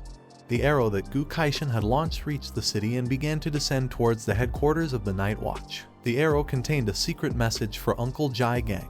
Gu Kaishan revealed to him that Jiang Chen was hiding a major calamity. As his master, he would take him to a forbidden area to hide temporarily. Jai Gang should try to find allies from the Sealed Kings while he was away, since when he returned, he feared there would be a fierce battle. Upon reading the message, Jai Gang could not help but be shocked and become alert at the same time, as he did not know what was happening. A few hours later, he met with Jane Tang, sat on the sofa, bowed his head, put his fist on his forehead, closed his eyes and remembered that Jiang had killed a member of the Huang family, had cut off Zio Beihan's arm and now carried with him a calamity.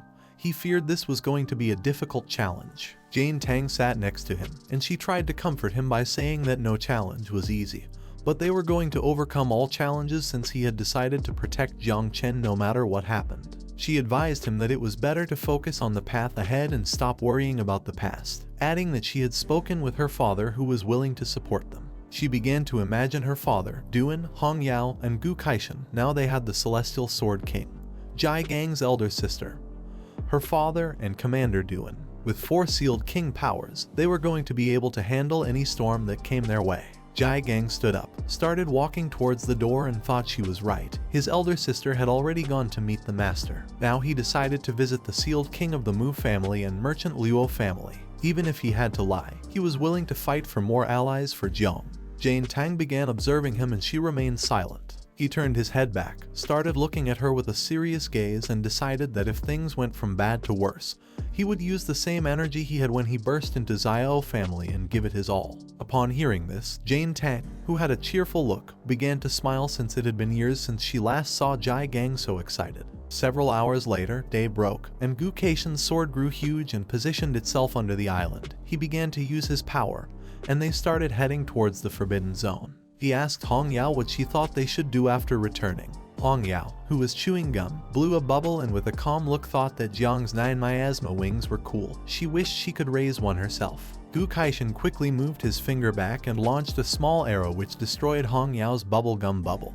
He slightly turned his head towards her and with a serious look called her silly girl and asked if she could be serious for once. Hong Yao began to look at him with a tender gaze and explained that Grand Zia had no tolerance whatsoever towards calamities. If even he couldn't solve it, she would be even less able to do so. After saying this, she asked him if he could take down a great Zhengguo general in one blow. Gu Kaishan became enraged and gave her a soft blow on the head, asking her to watch her tone. She closed her eyes, began to touch her head and started screaming in pain. He closed his eyes and began to imagine his disciples. He had a lot of reputation, yet he ended up taking in a group of strange disciples like them. He began to imagine Hong Yao raising her spear. She was always noisy and rowdy. She never cared about anything. According to him, Jiang was a stubborn and obstinate person who had a one-track mind. Jiang Chen had divine talent, but still insisted on playing with the forbidden. A small bump appeared on Hong Yao's head. She approached him and with a smile asked why he was so determined to protect Jiang Chen. He turned his back on her, opened his eyes, and while observing the landscape, he asked her if she really wanted to know the reason. Then, he raised his head, began to look towards the sky and explained to her that when he had taken her as a disciple, it had only been because she was wearing red armor and he thought it looked cheerful. As for taking Jiang, it had been even more random. He had mistaken Gu Kaishan for a regular client outside of a club. At that time, when the heir of the Zio family tried to forcefully marry Tang Jin, Jiang went to stop him, and Gu Kaishan was willing to give his life to protect him. The men from the Zio family pounced on Gu Kaishan and the battle began. Jiang took advantage of the commotion, grabbed Tang Jin in his arms and fled from the area. Not everything needed a reason. He was doing this because he cared about Jiang. He began to look down with a sad gaze since now Jiang Chen was the same. At the moment he had met him, he had known that they were going to get along well, so he simply had accepted Jiang's wishes. If Jiang was his disciple, then there was no reason not to protect him. Hong Yao approached him and thought that he was the best master in the world. He acted tough, but in reality, he was very protective. He asked her to stop flattering him. According to her, there was only one way to truly protect Jiang Chen. She rested her head on his shoulder, closed her eyes, and with a pleasant smile mentioned the supreme military commander of the Great Zia, one of the three invincible supremes. Gu Kaishan began to look at her with a calm gaze and remained silent. She opened her eyes, started to caress his shoulder with her finger, and revealed to him that the only way to protect Jiang was with the help of Jiang Wuxuang's grandfather, the martial god Jiang Xuanji. At the same time in Paju Cave, a battlefield of countless races, someone clenched their fist tightly and began to quickly bring it down towards the ground. Several men began to approach a man wearing a red cape. But at that moment, he struck the ground hard, breaking it into pieces and creating a large shockwave, which began to expand everywhere, repelling the men. The shockwave was so powerful that the men lost consciousness and began to fall to the ground. The man wearing the red cape was the invincible martial god named Jiang Xuanji. While his body was surrounded by powerful energy, he clenched his fist tightly, stood up, started walking around the area, and seeing that countless races had dared to invade Great Zia, he decided to kill them all mercilessly. His blow was so powerful that it created a large hole in the cave floor. Standing in front of him were several more men. He began to walk towards them and concluded that after this battle, the countless races should calm down for a while. He gave the order to the men to guard the entrance of the cavern.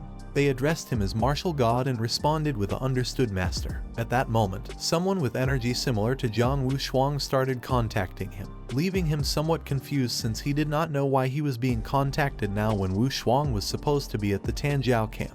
But to his surprise, Gu Kaishan began appearing in front of him, addressed him as martial god and told him it had been a long time since they last saw each other. Xuanji began to stare at him and couldn't help but clench his teeth tightly and go on alert. Seeing that the Celestial Sword King had contacted him through Wuxuang, he thought he had encountered problems in the camp, so he asked Gu Kaishan to speak clearly. He reached out his hand towards the sky and with a calm look replied not entirely, adding that he was doing very well. He wanted to make a deal with him. He began to imagine Jiang Chen surrounded by the poisonous mist of Little Nine and revealed to him that he had taken a new disciple named Jiang Chen, who had a divine level creation class, but possessed the calamity called 9 miasma wings. He wanted him to protect his life. Xuanji began to stare at him, and upon hearing that Jiang possessed the ancient calamity 9 miasma wings, he could not help but go into shock. According to him, Gu Kaishan must be joking since Great Zia had always believed it was better to kill than let any calamity go free, asking him if he believed the martial god was omnipotent. Gu Kaishan remained calm and with a puzzled look asked him if this was true. In response, Xuanji asked him to name his terms. While his eyes were shining, he began to look at him and asked if he had heard of the Tiexu Hall in Yunmeng Marsh, adding that only he knew the way to all Grand Zia. He could take Jiang Wuxuang and give him something fortuitous. Xuanji's eyes also began to shine and he started imagining the Tiexu Hall, the legendary treasure of Celestial Dao. If Wuxuang could go there, his cultivation would advance a lot. He reached out to one side and his cape began to float.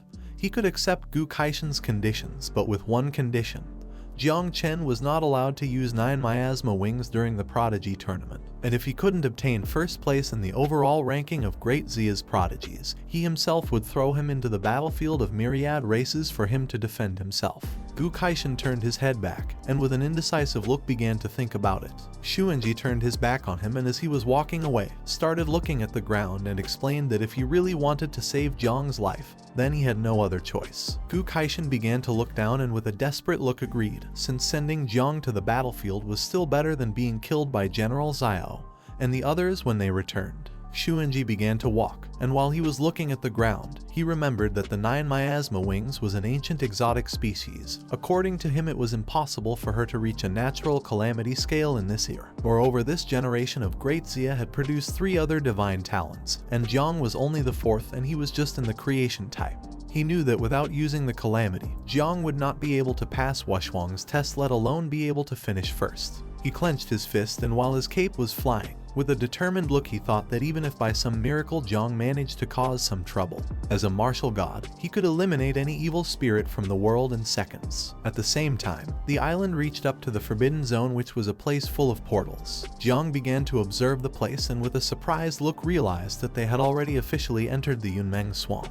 He asked the others if they remembered the way to get here. Mu Hankyu was dumbfounded and explained to him that remembering the path in these constantly changing dimensional fragments was impossible. The Celestial Sword King had relied on aura to guide the way. It was said that Yunmeng Swamp had 10 levels, with the 10th and 9th being relatively safer. The deeper they went, the easier it would be to get lost. Her grandfather had gotten lost at the 7th level years ago. Jiang sat on the ground, joined his hands and prepared to meditate a bit. He felt that he was already lost. Now that the path could not be remembered with eyes and brain, he decided to sit down and meditate, letting the spiritual sense guide them. Mu Hankyu and Luo Sandow also sat down, joined their hands, and they too prepared to meditate. Jiang entered his mind where the tree of all things was located. For now there was no wind in his mind. However, the tree was moving towards something and he did not know if it could be marking the way. He closed his eyes and concluded that there was something ahead that the tree was desperately longing for. Looking a little more closely, he saw that a rose-shaped fruit had grown on the tree. At that moment, an information window appeared. He had obtained a red functional fruit, which was a skill copy card.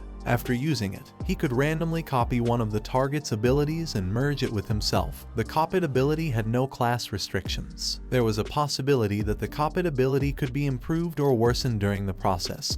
And last but not least, he must complete the copy within 3 hours or the card would expire. He began to observe the system window with a perplexed look and could not help but be shocked to see that this card allowed him to copy abilities and also it had no restrictions. In the Tanjiao camp, everyone was top-notch prodigies, so he could choose anyone he wanted. The most valuable targets were going to be Jiang Wuxuang, Bai Feng, and Tang Ying. He closed his eyes again and decided that he couldn't do this since the ability to copy was random and he could end up with a useless ability. According to him, it was difficult to choose. He only had 3 hours to copy the ability, so he didn't know if it was simply better to take the risk. While he was distracted deep in thought, Gu Kaishin drew everyone's attention.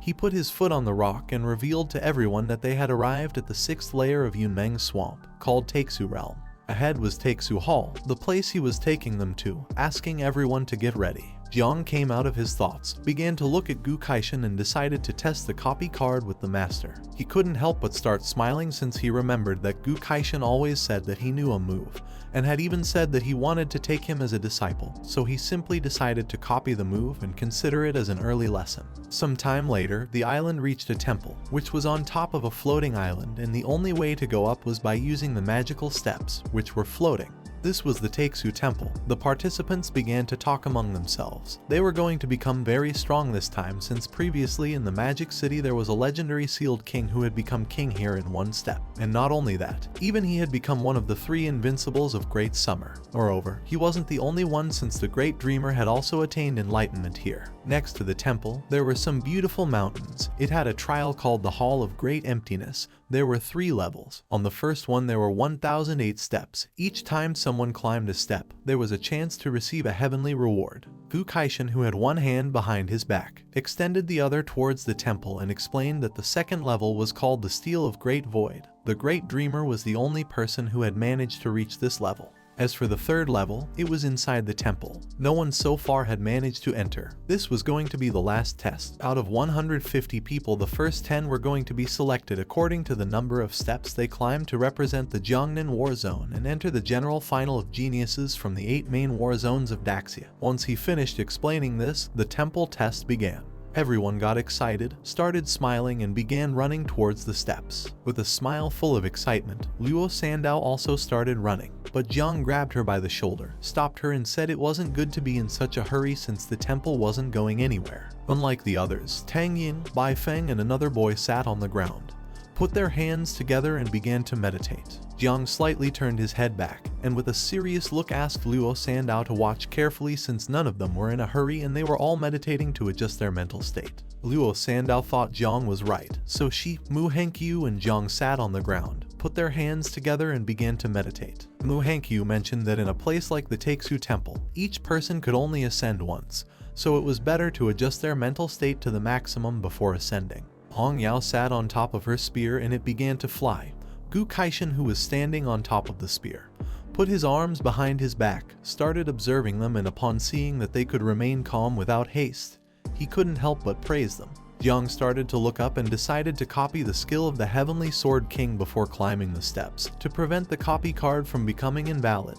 He began with the skill copying, hoping that the old man had not deceived him. Gu Kaishan started to stare at others and a system window appeared as a target to copy. Jiang selected Gu Kaishan. The system warned him that there was a possibility that the copied skill could degrade or improve during the process. After this warning, it asked him if he wished to start copying a random skill. Jiang began to stare at Gu Kaishan and responded with a yes, thinking that it was time to start with this. He hoped to have a little more luck. He did not ask to improve his skills, he just wanted them not to degrade. Another system window appeared to inform him that the skill he was copying was called Opening of the Sky. It was of legendary quality. He stood up and couldn't help but feel somewhat surprised and alert at the same time. He felt relieved since the old man hadn't deceived him and this move really existed. The skill card began to copy Gu Kaishan's skill, and suddenly Jiang was teleported to another place. He started to inspect the place and couldn't help but be shocked, and it didn't take long for him to realize where he was. A sword appeared in his hands, swinging it with precision and strength, cutting through space and time. Jiang was perplexed as this force was the same that Gu Kaishan had with the sword. Jiang was in a forest and he was shirtless. He grabbed the sword tightly, began to observe the blade with a confused look, and started to wonder why he was practicing with the sword. While the leaves were falling, with a look full of determination, he swung the sword precisely and cut the leaf in half. Then, he raised the sword above his head. Although it seemed that not much time had passed, Jiang had even grown a beard. He raised the sword to the sky and a powerful blizzard began to form around the blade. He used all his strength and launched a powerful slash towards the ground. His attack was so powerful that it split the mountains in half. Jiang already had long hair and a long white beard. He had become an old man. While with one hand he was holding the sword, with a tired look, he began to look to one side and thought that man follows the earth follows the sky, and he follows the Tao. The progress of skill copying reached 120%, and he obtained several skills. The first was called Man's Strength of Purple Quality. The second was called Earth Knife of Purple Quality. The third was called Sky Knife of Legendary Quality.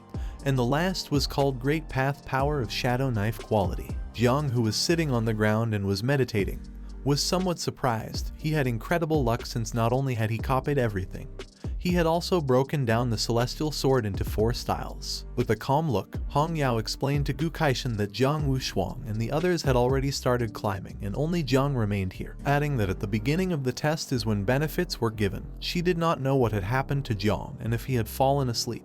Gu Kaishan started to look at Jiang and remained thinking in silence. Several minutes passed, and Jiang, Luo Sandow, and Mu Hankyu continued meditating without moving. Seeing this, Gu Kaishan thought that this was a bit strange since adjusting the state did not take so much time. Hong Yao's spear began to tremble. Witnessing this, she couldn't help but be shocked and go on alert. She asked the master why her spear's heart was resonating.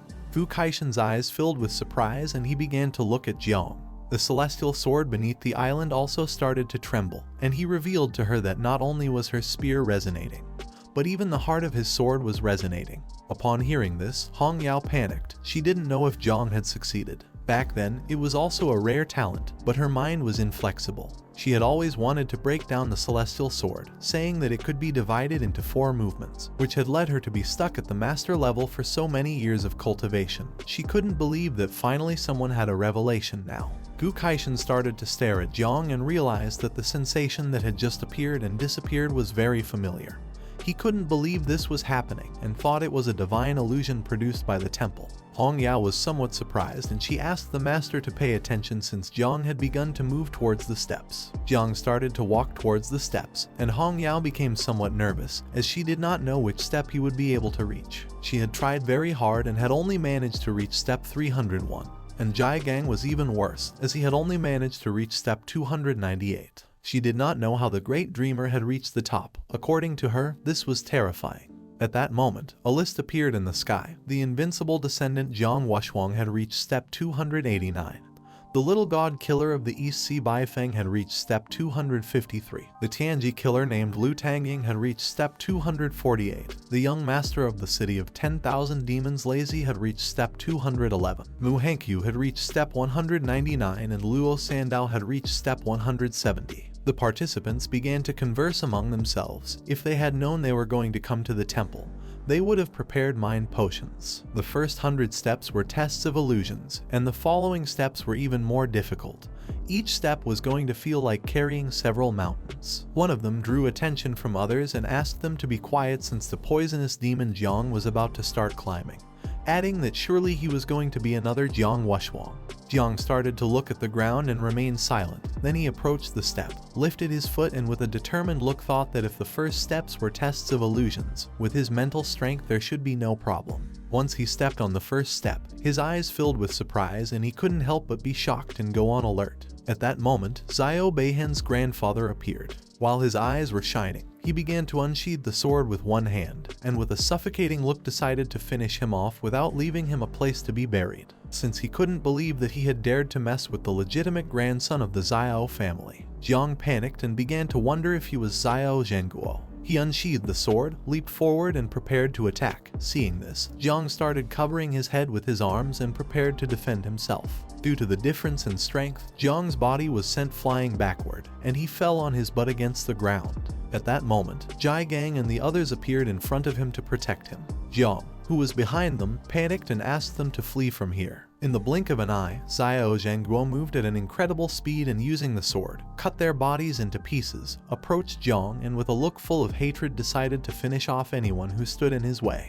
The blood of Jai Gang and the others fell on Jiang's face, and seeing that they were dead, he couldn't help but be terrified. He climbed completely onto the step and while his body was trembling, he began to cry. Hong Yao and Gu Kaishan approached a little, and upon witnessing this, she began to wonder if little Jiang had gotten stuck on the first step. But Gu Kaishan explained that this step tested the 4-dimensional system: spirit, physicality, agility, and strength. All the prodigies of the camp had been tempered from a young age with celestial materials and earthly treasures, but Jiang was the only self-taught one. In this trial, he was going to suffer a great disadvantage. Upon hearing this, she panicked because if Jiang lost, then the god of war would send him to the battlefield. Back to the test, Zio Zhenguo defeated Jiang, who was now on his knees on the ground. He accepted defeat and was willing to die since anyway, he had harmed everyone and no longer wanted to live. At that moment, a white branch appeared around Zio Zhenguo's sword. Jiang began to raise his head and couldn't help but wonder what was happening. A white branch pierced through Zio Zhenguo's body, causing him to gradually begin to disappear. Jiang, who was kneeling, started observing this and couldn't help but wonder if this was the illusory world. Now that Zio Zhenguo had been defeated, Jiang left the illusory world. He couldn't believe that he had just fallen into an illusion, but it felt too real. But then he thought that it couldn't be real. Uncle Jai Gang and the others had been killed, and instead of fighting for his life, he had been seeking death. He clenched his fist tightly and while blushing, prepared to step onto the next step. Seeing this illusory world mocking him, he called upon the spiritual tree and decided to give it a good beating. Jiang prepared to put his foot on the next step, and then two system windows appeared in front of him, causing him to go on alert. He obtained 5 Star Wish fragments. 1,000 fragments could be combined into a complete Star Wish fragment if the user had a skill level between level 1 and level 3. Consuming 10 star fragments could increase by 1 level, and if the user had a skill level between level 4 and level 6, it would require 100 star fragments to improve. Jiang began to observe the system windows, and he couldn't help but start smiling upon seeing that he had obtained 5 Star Wish fragments. The market price of 1 fragment was millions. He had just started and the system had already given him such a generous reward. These fragments were not going to serve him for improving skills, but however, if he sold them, then he could get enough money for the little insects to feed well for a while. Jiang stepped on the second step and several seconds passed with no illusion. Then he appeared in his subconscious, and slowly the branches of the spiritual tree began to grow larger and larger.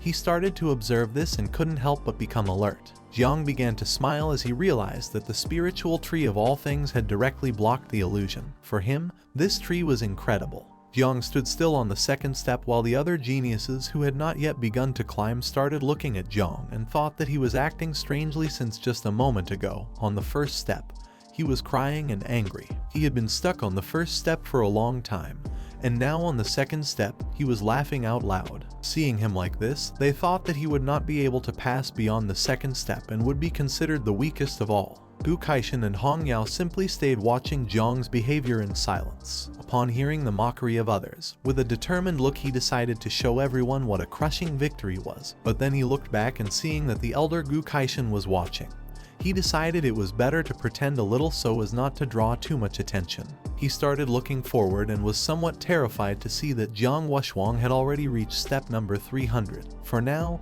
he decided it was better to surpass him and then think about what to do next. With a disappointed look, Hong Yao explained to Gu Kaishan that little Jiang Chen had gotten stuck on the second step. According to her, he was not going to be able to reach step number 10. Gu Kaishan began to look at Jiang and he couldn't help but be in shock.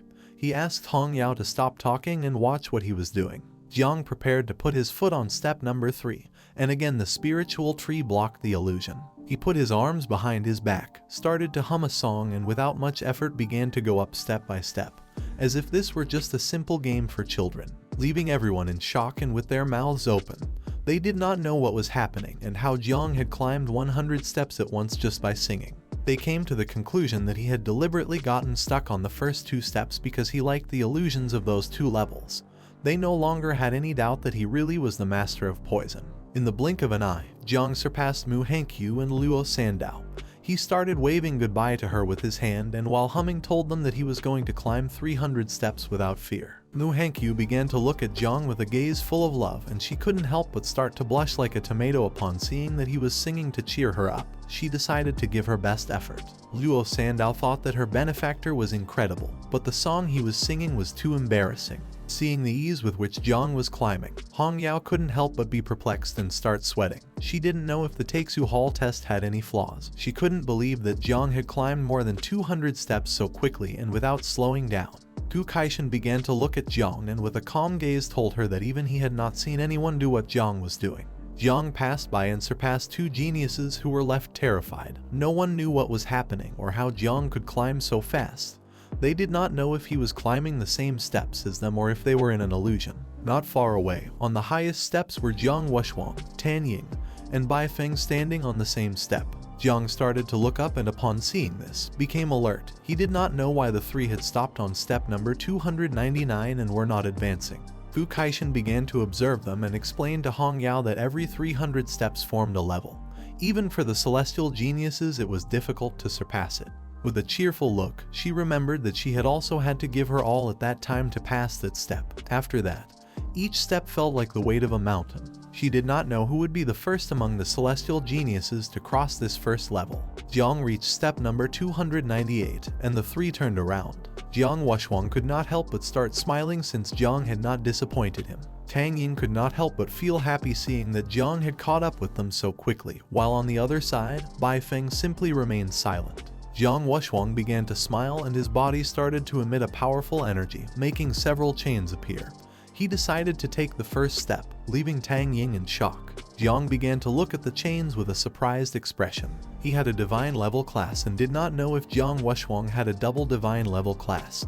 He had never heard of this before, and did not know if these chains were actually meant to conceal his power. At that moment, one of the chains broke in half. Jiang Wuxuang clenched his fist tightly and stepped up to the next level, breaking all the chains. He closed his eyes, extended his hands to the sides, and a purple energy began to enter his chest. As the purple energy was expanding everywhere, Bai Feng started to look at Jiang Wuxuang with a perplexed look, and he did not take long to realize that this energy was the reward for having reached step number 300. Tan Ying was speechless, but for her this was not surprising since after all, he was Jiang Wuxuang. He turned around, and while his body was releasing purple energy, he revealed that in the Palace of Emptiness there were 18 steps.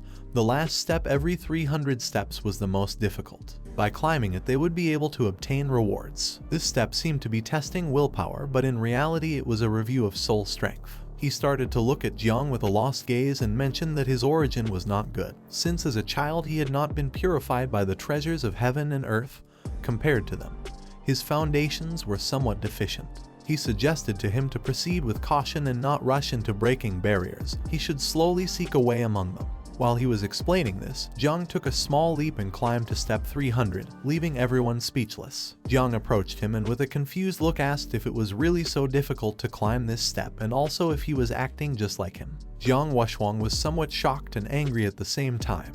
He was unable to believe that Jiang had climbed this step so easily. A system window appeared, and for having climbed 300 steps of the Taixu Hall, he obtained a origin crystal as a reward. A green crystal appeared in Jiang's hand. He started to look at it and couldn't help but feel happy since this was an incredible reward. Although the insects could not use it, he had heard that Uncle Jai Gang had been in the third transformation for many years, but thanks to this, he had been able to ascend to the fourth transformation.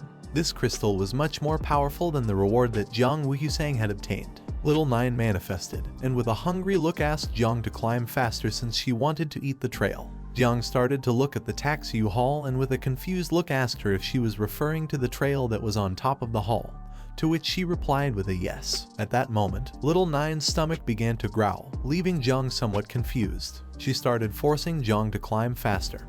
He asked her to wait since even though she really wanted to eat, it wasn't necessary to push him. Tang Ying and Bai Feng turned around and upon seeing this, they were left speechless, while on the other side, Jiang Wuxuang became furious. He clenched his teeth tightly and began to look at him with a gaze full of rage. He could not allow Jiang to surpass him.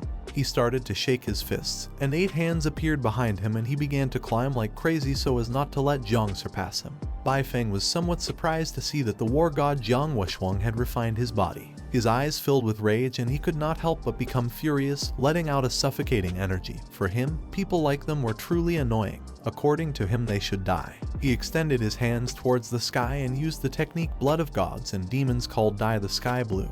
His body began to release ghosts. He decided not to let them surpass him, and also started to climb quickly. Several seconds later, 2 geniuses arrived at them, and upon seeing that Tang Ying was standing and not competing with them, they thought this was very strange. She turned to them and with a serene look, explained that she was an assassin and could not be compared to those ogres. One of the men felt relieved to hear this, but at that moment, Tang Ying began to smile and little by little her body started to transform. She transformed into a snake and with a murderous look, she also began to climb quickly. The 2 men were left speechless and then hugged and thought that Mr. Tiger had not deceived them and that people were really too terrifying. For them, the 4 were admirable geniuses, but Jiang, who was climbing as if nothing, was the most terrifying. Hong Yao was surprised to see that Jiang Wuxuang had made 8 hands appear. Bai Feng had gone crazy and Tang Ying had transformed into a snake. According to her, Jiang was really impressive since with his own strength he had caused everyone to lose their composure. Gu Kaishin closed his eyes and started laughing out loud, and told her that it was no wonder that he was his favorite disciple. In the blink of an eye, Jiang reached the top. He was the second in history to have achieved this. Now that he had reached the top, he could not help but feel somewhat relieved and relaxed. Hong Yao noticed something and her eyes filled with terror. She did not know what Jiang was going to do. Jiang extended his hand towards the sky, letting out the insects. He decided to let them out voluntarily so they could do whatever they wanted.